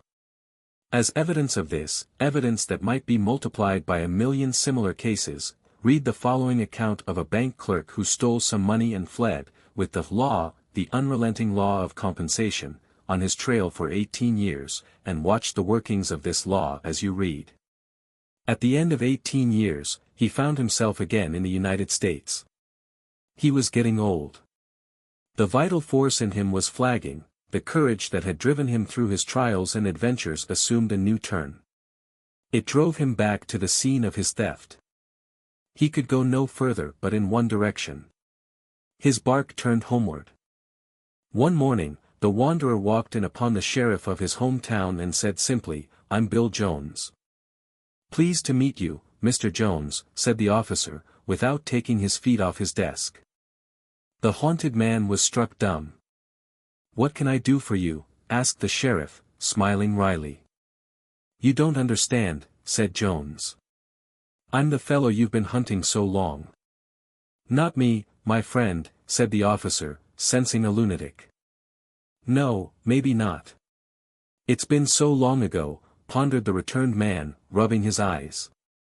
"I'm the man who stole the $3,000 from the Merchants' Loan Bank." "Well, what of it?" the sheriff wanted to know. "There hasn't been any such bank for 10 years. The rover wavered and asked if he might sit down. He pondered a long time while the officer watched him uneasily. He looked like a man who was struggling with some desperate problem, trying to plumb some deep and terrible mystery. Self-inflicted punishment. "Do you keep a file of men that are wanted?" he asked the sheriff. "Yep. I wonder if you would do me a favor." "Sure. Would you look up the files of July, 18 years ago, and see if a man named Bill Jones was wanted for stealing from the Merchants' Loan?" The sheriff went through his books. There was no record of such a case. A little inquiry developed that the bank had never let out a whisper of the defalcation. The officers had preferred pocketing the loss to risking a run. And so Bill Jones had fled round the world, hunted for 18 years by a phantom, when he might have lived securely in the next county and never been sought or taken. "I punished myself all those years," the aging man murmured bitterly. "I suffered every torture a man can know, for nothing. I punished myself all those years." Ah, there is the thought to which you can profitably direct sober reflection. I punished myself. In each human heart lies the power to visit upon the person, from within, joy or sorrow, according to the extent to which one's efforts are made to conform to the law of compensation or permitted to run counter against it.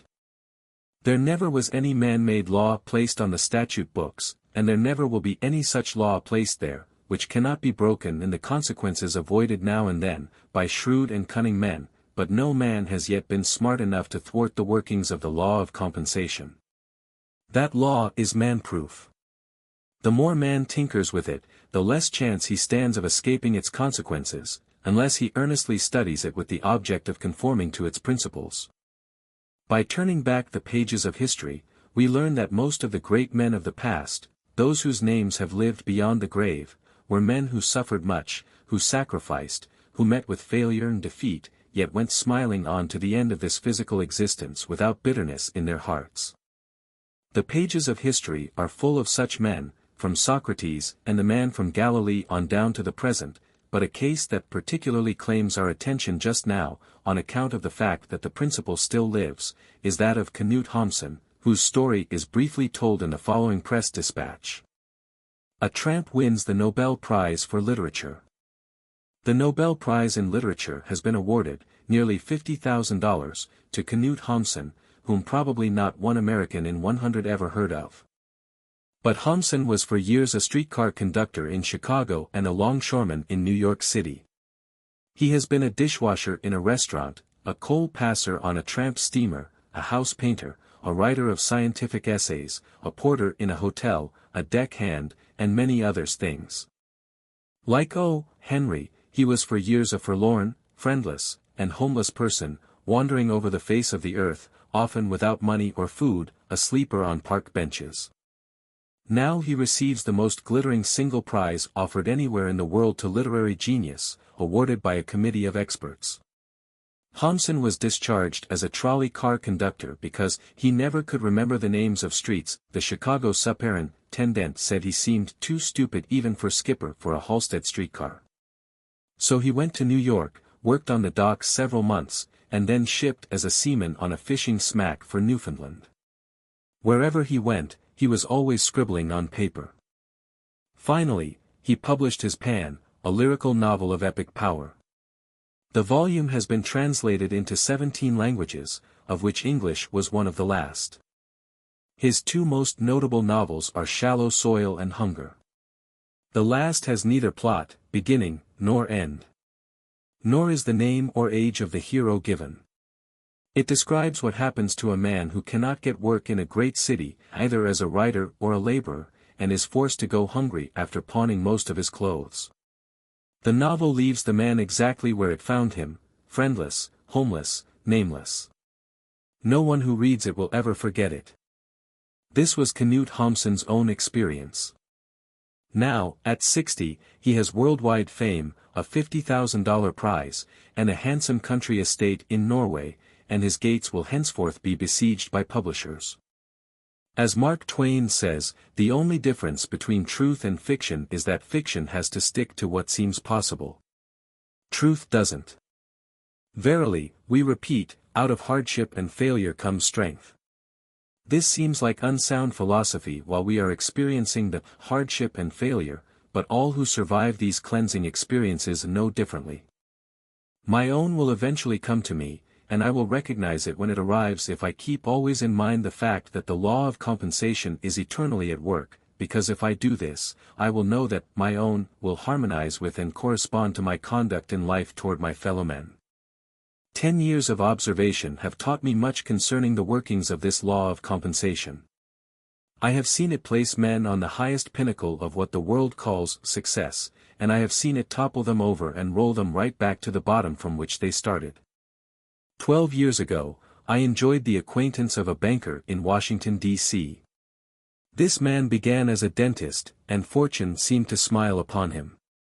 He began the business of loaning money, in small amounts, at exorbitant rates, as a side issue. He became so successful at this that he finally organized a bank and was elected as its president. This gave him greater prestige and additional financial power, so he began to reach out and buy up real estate, taking a heavy toll from every transaction. The people began to complain of his usurious rates of interest and his tight-fisted business methods, but from all outside appearances, he continued to gather power and prosper. I was a client of this man's bank. When I needed money, he loaned it to me, but his rates of interest to me were always moderate and in keeping with the rates charged at other banks. I often wondered why he was so fair and liberal with me while he was so unfair and exacting with others. I owned a prosperous school of mechanical engineering. I learned, by and by, why this banker was so liberal with me. He wanted that school, and he finally got it. When he had loaned money to me so that he knew I was over my head in the case of an emergency, he closed me out. That transaction was a blow to me, yet, in the light of subsequent years' experience, I know that it was a blessing in disguise, probably one of the greatest that ever came my way, because it forced me out of a business which played no part in developing strong moral fiber, or laying the foundation for a worldwide service to my fellow men such as I am rendering today. I could not prove that this temporary failure was a deliberate part of a great plan to direct my efforts into more constructive channels, but if some power had been putting such a plan into operation, it could not have been more successfully conducted than it was. That which was taken away from me 10 years ago has been more than repaid within the last 3 or 4 years. The law of compensation has squared accounts with me, and still the reward seems to be coming my way. But, there was another and different reason for telling of this banker. 2 years ago, I went back to Washington for a short visit. It is natural for a person to want to go back to those old stomping grounds where, in bygone days, he experienced either great joy or great sorrow. When I got to Washington, I strolled down 14th Street, thinking to look the banker over and supposing, of course, that I would find a few stories added to his bank building in a prosperous, strong bank, such as I had known his to be 10 years ago. When I got to the bank building, I found that the banking fixtures had been removed, the bank had gone out of business, and the splendid banking house had been turned into a lunchroom. I went on down 14th Street to the $75,000 mansion which this banker owned 10 years ago, but it was occupied now by new tenants and no longer belonged to him.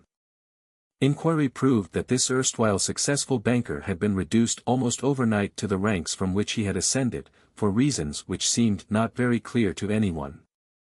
He was down and out. The silent, heavy hand had descended upon his head, and he had gone down in spite of every resource at his command. Back of that heavy hand was a force that was augmented by every disgruntled depositor whom this man had come in contact with in his bank, every widow who had felt his own hand under a mortgage foreclosure, every property owner who had been squeezed preparatory to the purchase, by this bank, of his land. Emerson has so well said, "Every excess causes a defect, every defect an excess. Every sweet hath its sour, every evil its good. Every faculty which is a receiver of pleasure has an equal penalty put on its abuse. For every grain of wit, there is a grain of folly. For everything you have missed, you have gained something else, and for everything you gain, you lose something. If riches increase, they are increased that use them. If the gatherer gathers too much, nature takes out of the man what she puts into his treasure chest, swells the estate, but kills the owner. Nature hates monopolies and exceptions. The waves of the sea do not more speedily seek a level from their loftiest tossing, than the varieties of condition tend to equalize themselves. There is always bearing, the strong, the rich, the fortunate, substantially on the same ground with all others. When my former associate lost sight of the high ideals, the humanitarian aims and purposes which actuated me in editing Hill's Golden Rule magazine, and was no longer able to hold principle above the dollar, was no longer actuated by the spirit to serve instead of the desire to get. His change of attitude forced me to disconnect myself from him. In doing so, it practically meant that 2 years of labor was lost. It means that new contacts must be formed, that new subscribers must be secured, that my work must all be done over again. Yet, only 3 short months have elapsed since I decided to take the step which told all the world that I stood for principle above the dollar, for humanity above the individual, and I have been more than compensated for taking this stand by the sweeping storm of protest that swept down on my former publisher from those who sensed what had happened, and the corresponding pledge of support of this magazine which has come to me from those same people. In the light of every experience which I have catalogued, and in the light of every observation which I have made with relation to others, I am bound to say frankly and boldly that where principle stands in the way of pecuniary gain, there is only one thing to do, and that is to support principle. Where the cause of the individual is in conflict with the cause of humanity as a whole, support the cause of humanity.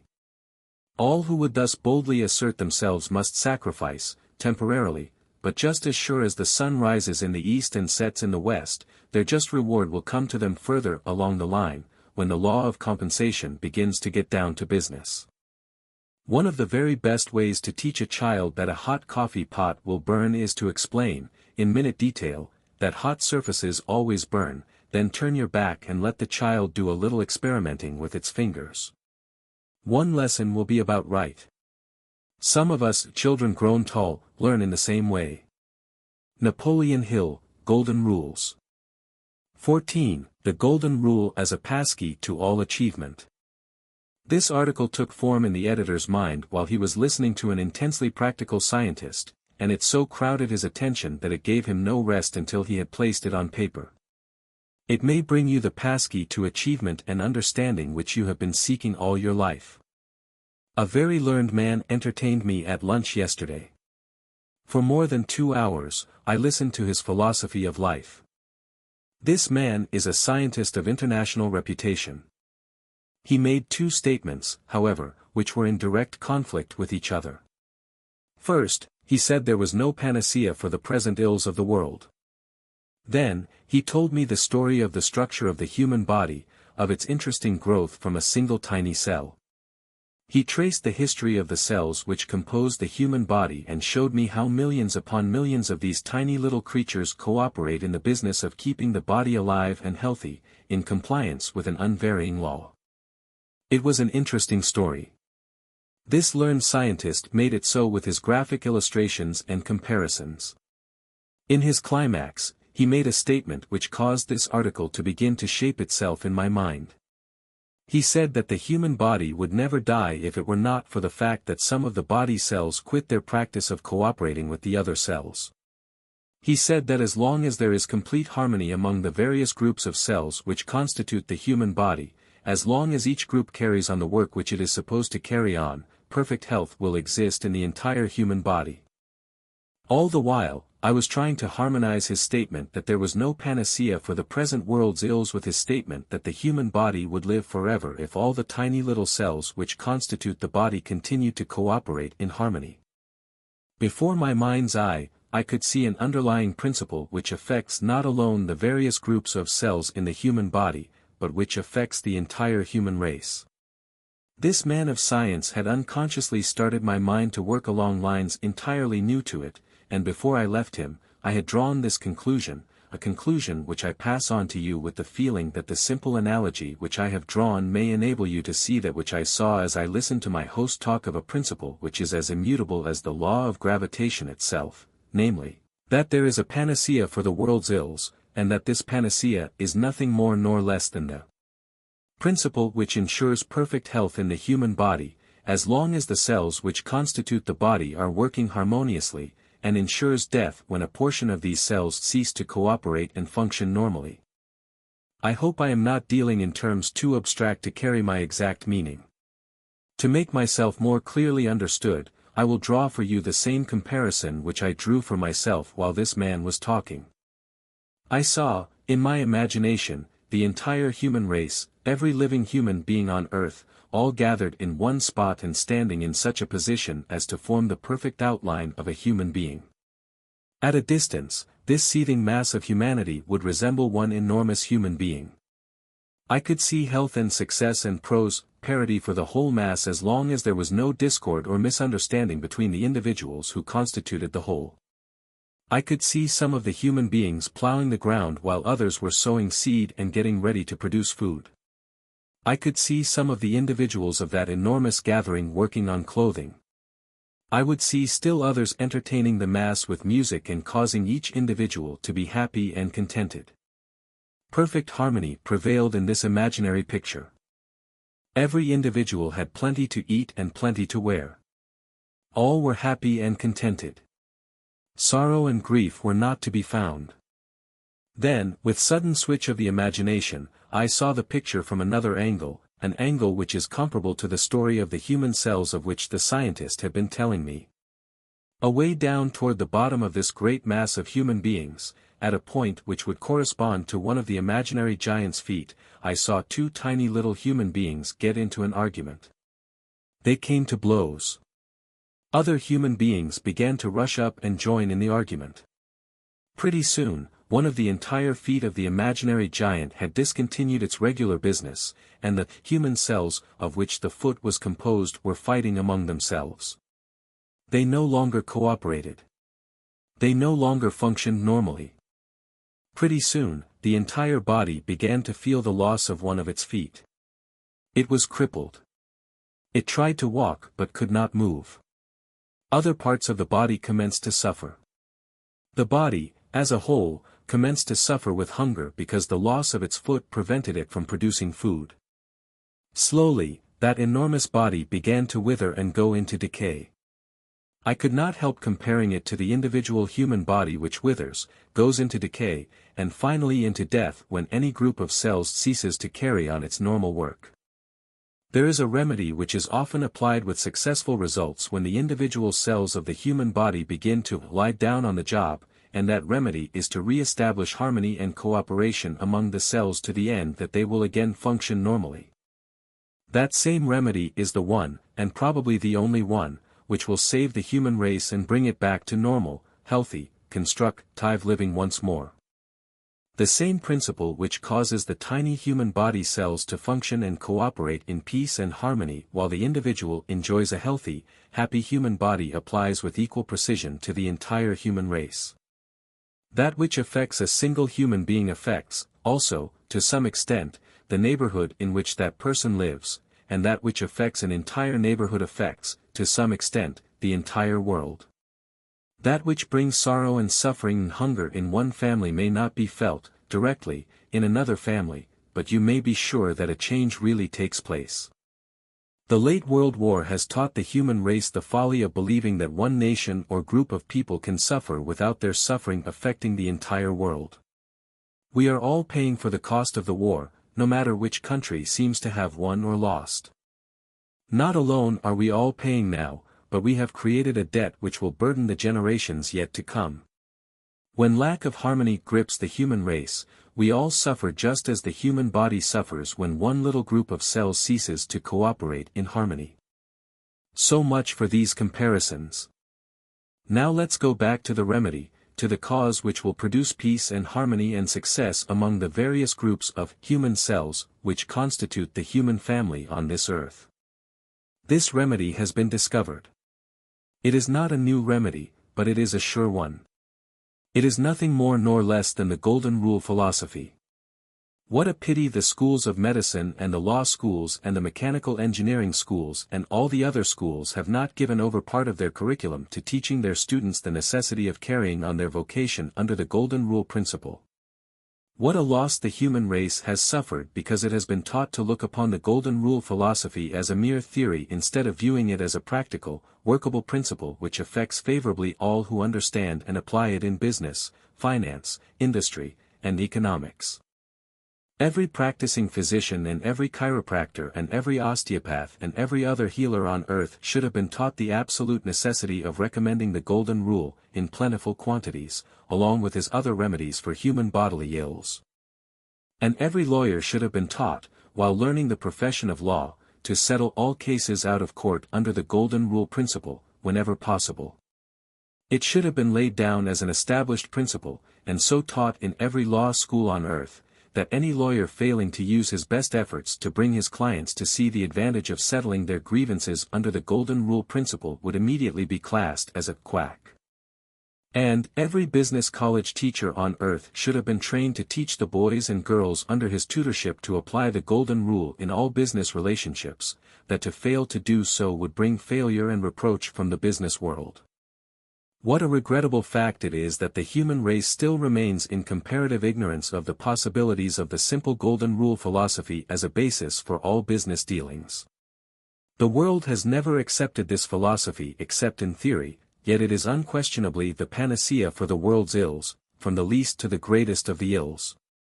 Before I began this article, I scanned the pages of my daily paper, and my eyes fell upon the following news item. Dog under arrest, acquitted when he licks boy's hand.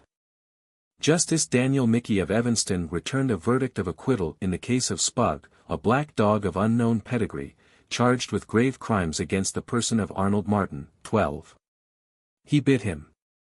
Arnold, son of John C. Martin, 921, 10th Street, Evanston, threw a newspaper up the porch of C. F. Hess, 1335, Gregory Avenue.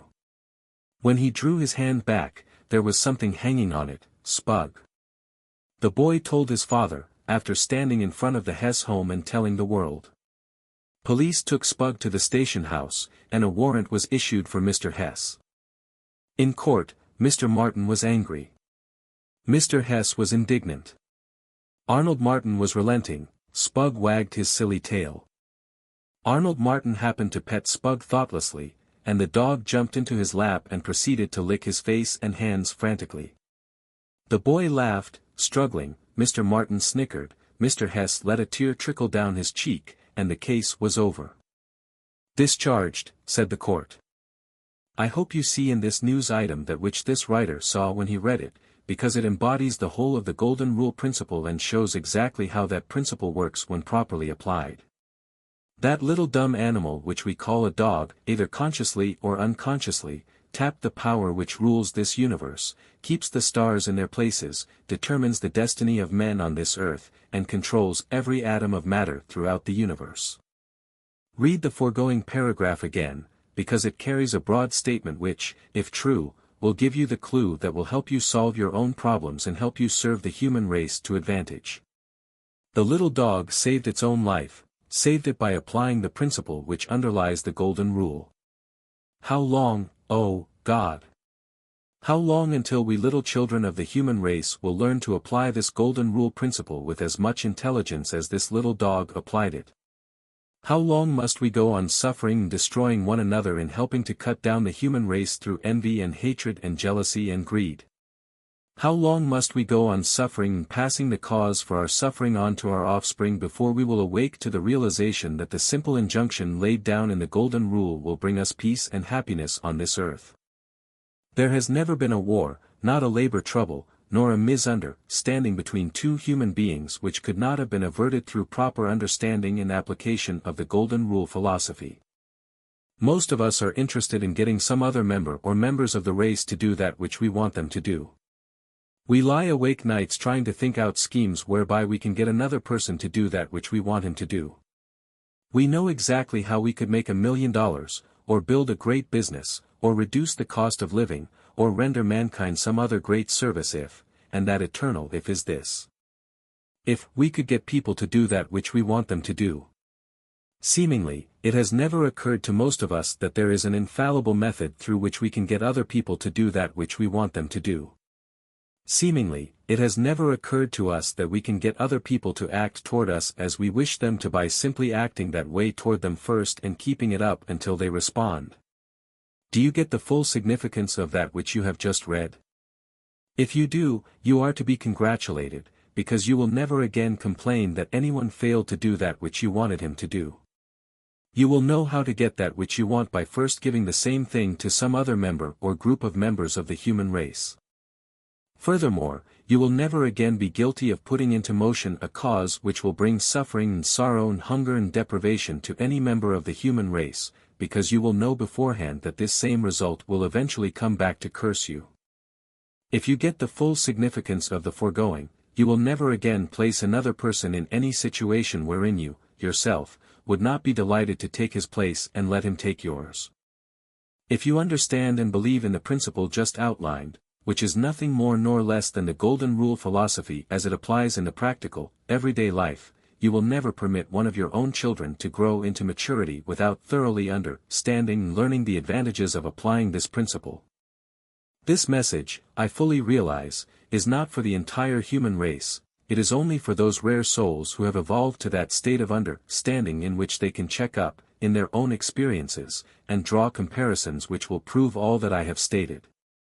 It is mainly for those who tried and failed again and again, until they are now ready to stop and ask themselves the reason why they have failed.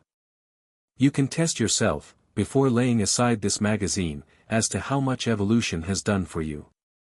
If you are contented to pass this thought by without resolving, with that grim determination that knows no defeat, to put this Golden Rule philosophy to work as a part of your own philosophy, you must suffer and fail and undergo some more grief and reverses, because you are not one of those rare human beings who has learned that there is a cause for every effect.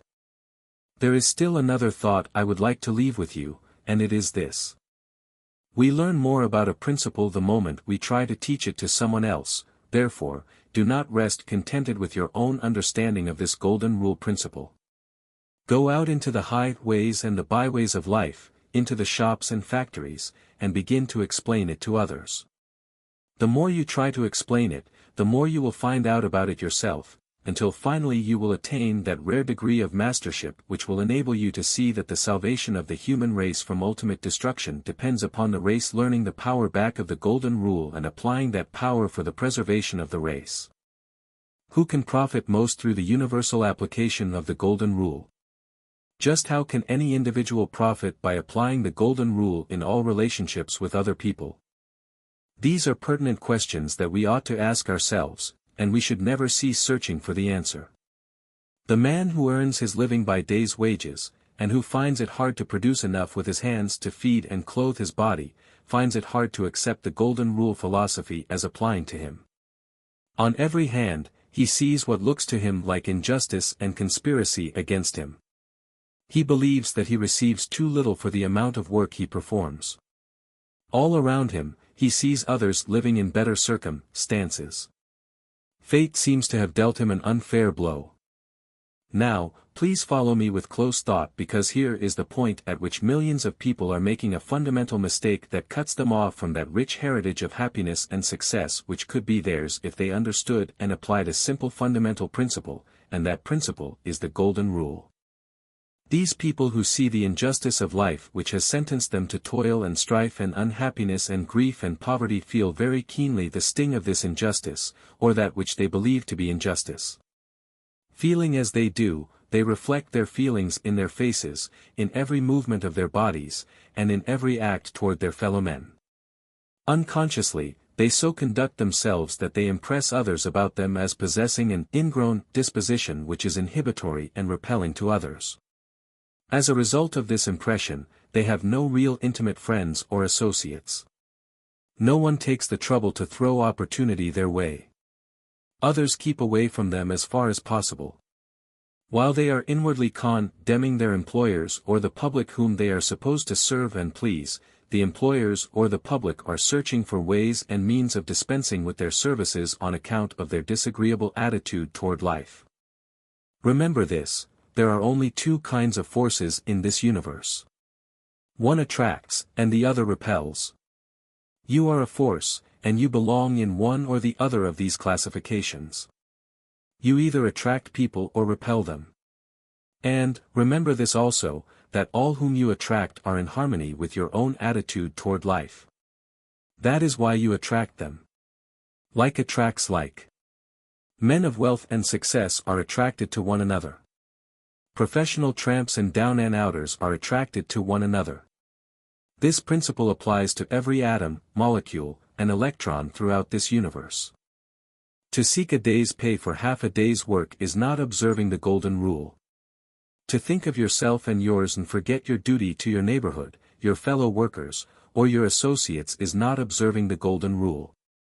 To permit another person to render you service for which you do not give adequate pay is not observing the golden rule. Check up on yourself and see if you are making any of these fundamental mistakes, and if you are, you will begin to find the reason for your unhappy, poverty-stricken condition in life. That is, you will discover the reason for your unlucky lot in life unless you are one of those peculiar human beings who absolutely refuse to face any condition that shows him his real self. You can change the attitude of others toward you by first changing your attitude toward others. Please read the foregoing sentence again. It is worth it. This writer must make a confession before closing, and it is this: he knows this principle will work because he has tried it. You never will know whether it will work or not until you try it.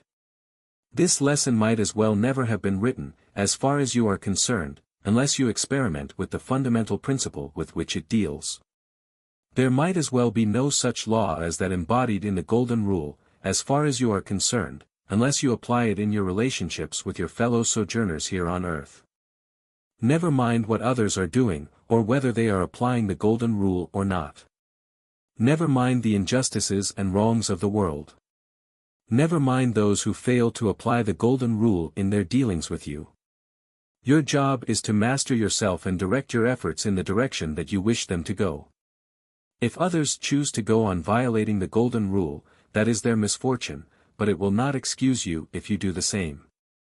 This is a thought which I would like to drive home in the minds of organized labor, not as a reprimand to the workers of the world, but as a constructive, helpful suggestion that may show them the pathway to ultimate solution of their problem. I wish I had the power to clearly and definitely impress the minds of the workers of the world with the fundamental truth that they cannot succeed by committing the same error and making the same mistakes which they accuse capital of making. To do so is not applying the Golden Rule. No human being or group of human beings can attain success that will be permanent unless that success is built upon sound fundamentals. A temporary point of advantage may be attained through unfair means, and without observing the Golden Rule, but there is always some leveling circumstance, some evening up process which will cut the foundation from under all whom so attain temporary advantage. Before closing, I wish to leave this final thought with you, namely, that religion or philosophy which is merely passive is of but little value to the individual. To profit by the Golden Rule philosophy, you must do more than understand it, you must apply it. You must talk about it to others. You must teach others the advantage of applying it. To profit most by the Golden Rule, you should gain recognition in your neighborhood, place of business, or place of employment as being a person who believes in and applies the Golden Rule in all human relationships. If you understand the power back of the Golden Rule philosophy, you can appropriate enough of that power, inside of the next 12 months, to bring you all the happiness you want. You can make this philosophy bring you wealth and material success. You can make it help you turn enemies into friends. You can make it help you attain greater success in the practice of law, medicine, engineering, or merchandising. You can make it help you earn more with a pick and shovel, if you earn your living with these implements of labor. But, you can do none of these things unless you actually live in harmony with the Golden Rule. To merely believe in the principle is not enough. Nearly everyone believes in it, no doubt, but the trouble which the millions are making is that they are merely passive toward this principle. To profit by it, they must become active in using it. The blessings that come from applying the Golden Rule can be appropriated in no other way except through use. To believe in the Golden Rule and preach it to others carries but little, if any, weight unless you actually demonstrate it in every transaction with your fellow men. This writer got his first glimpse of the real possibilities back of the Golden Rule philosophy when he found it to be an expedient means of achieving an objective in life. Measure the Golden Rule by the cold standard of economics, and you will see that its use is always expedient. In dollars and cents, the Golden Rule pays handsome dividends, and this is how and why it pays. Every person has what we call reputation. It may be good, medium, or bad, but whatever it is, it represents the accumulated transactions which you have had with other people. One dishonest or shady transaction may make but slight difference in your life if it is followed by a long series of straightforward dealings. People come to know you by the preponderance of your tendency toward honesty or dishonesty. When you deliberately establish a standard by which to govern yourself in all transactions with others, and that standard is the golden rule, you gradually build a reputation which gains you the confidence, goodwill, and active cooperation of all with whom you come in contact.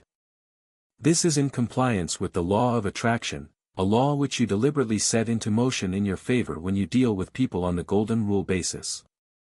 Reverse the principle and build your reputation out of shady transactions, even though no single transaction be of far-reaching importance, and by, the accumulated experience of the people who know you, which constitutes your reputation, will undermine their confidence in you and reduce you to sure failure. There is no escape from this law. Lastly, and perhaps of more importance than the other principles mentioned, if you understand the principle of autosuggestion, you know the effect which every transaction has on your own mind. If you are filling your subconscious mind with the undeniable fact that you are dealing with other people always on the golden rule basis, you soon build such a healthy respect for yourself and develop such powerful self-confidence that nothing on earth can stop you from attaining your desires in life. A golden rule consciousness, well developed in your own mind, will give you the power to attain the heights of achievement in whatever life work you may have chosen, and no one will ever care to stop you.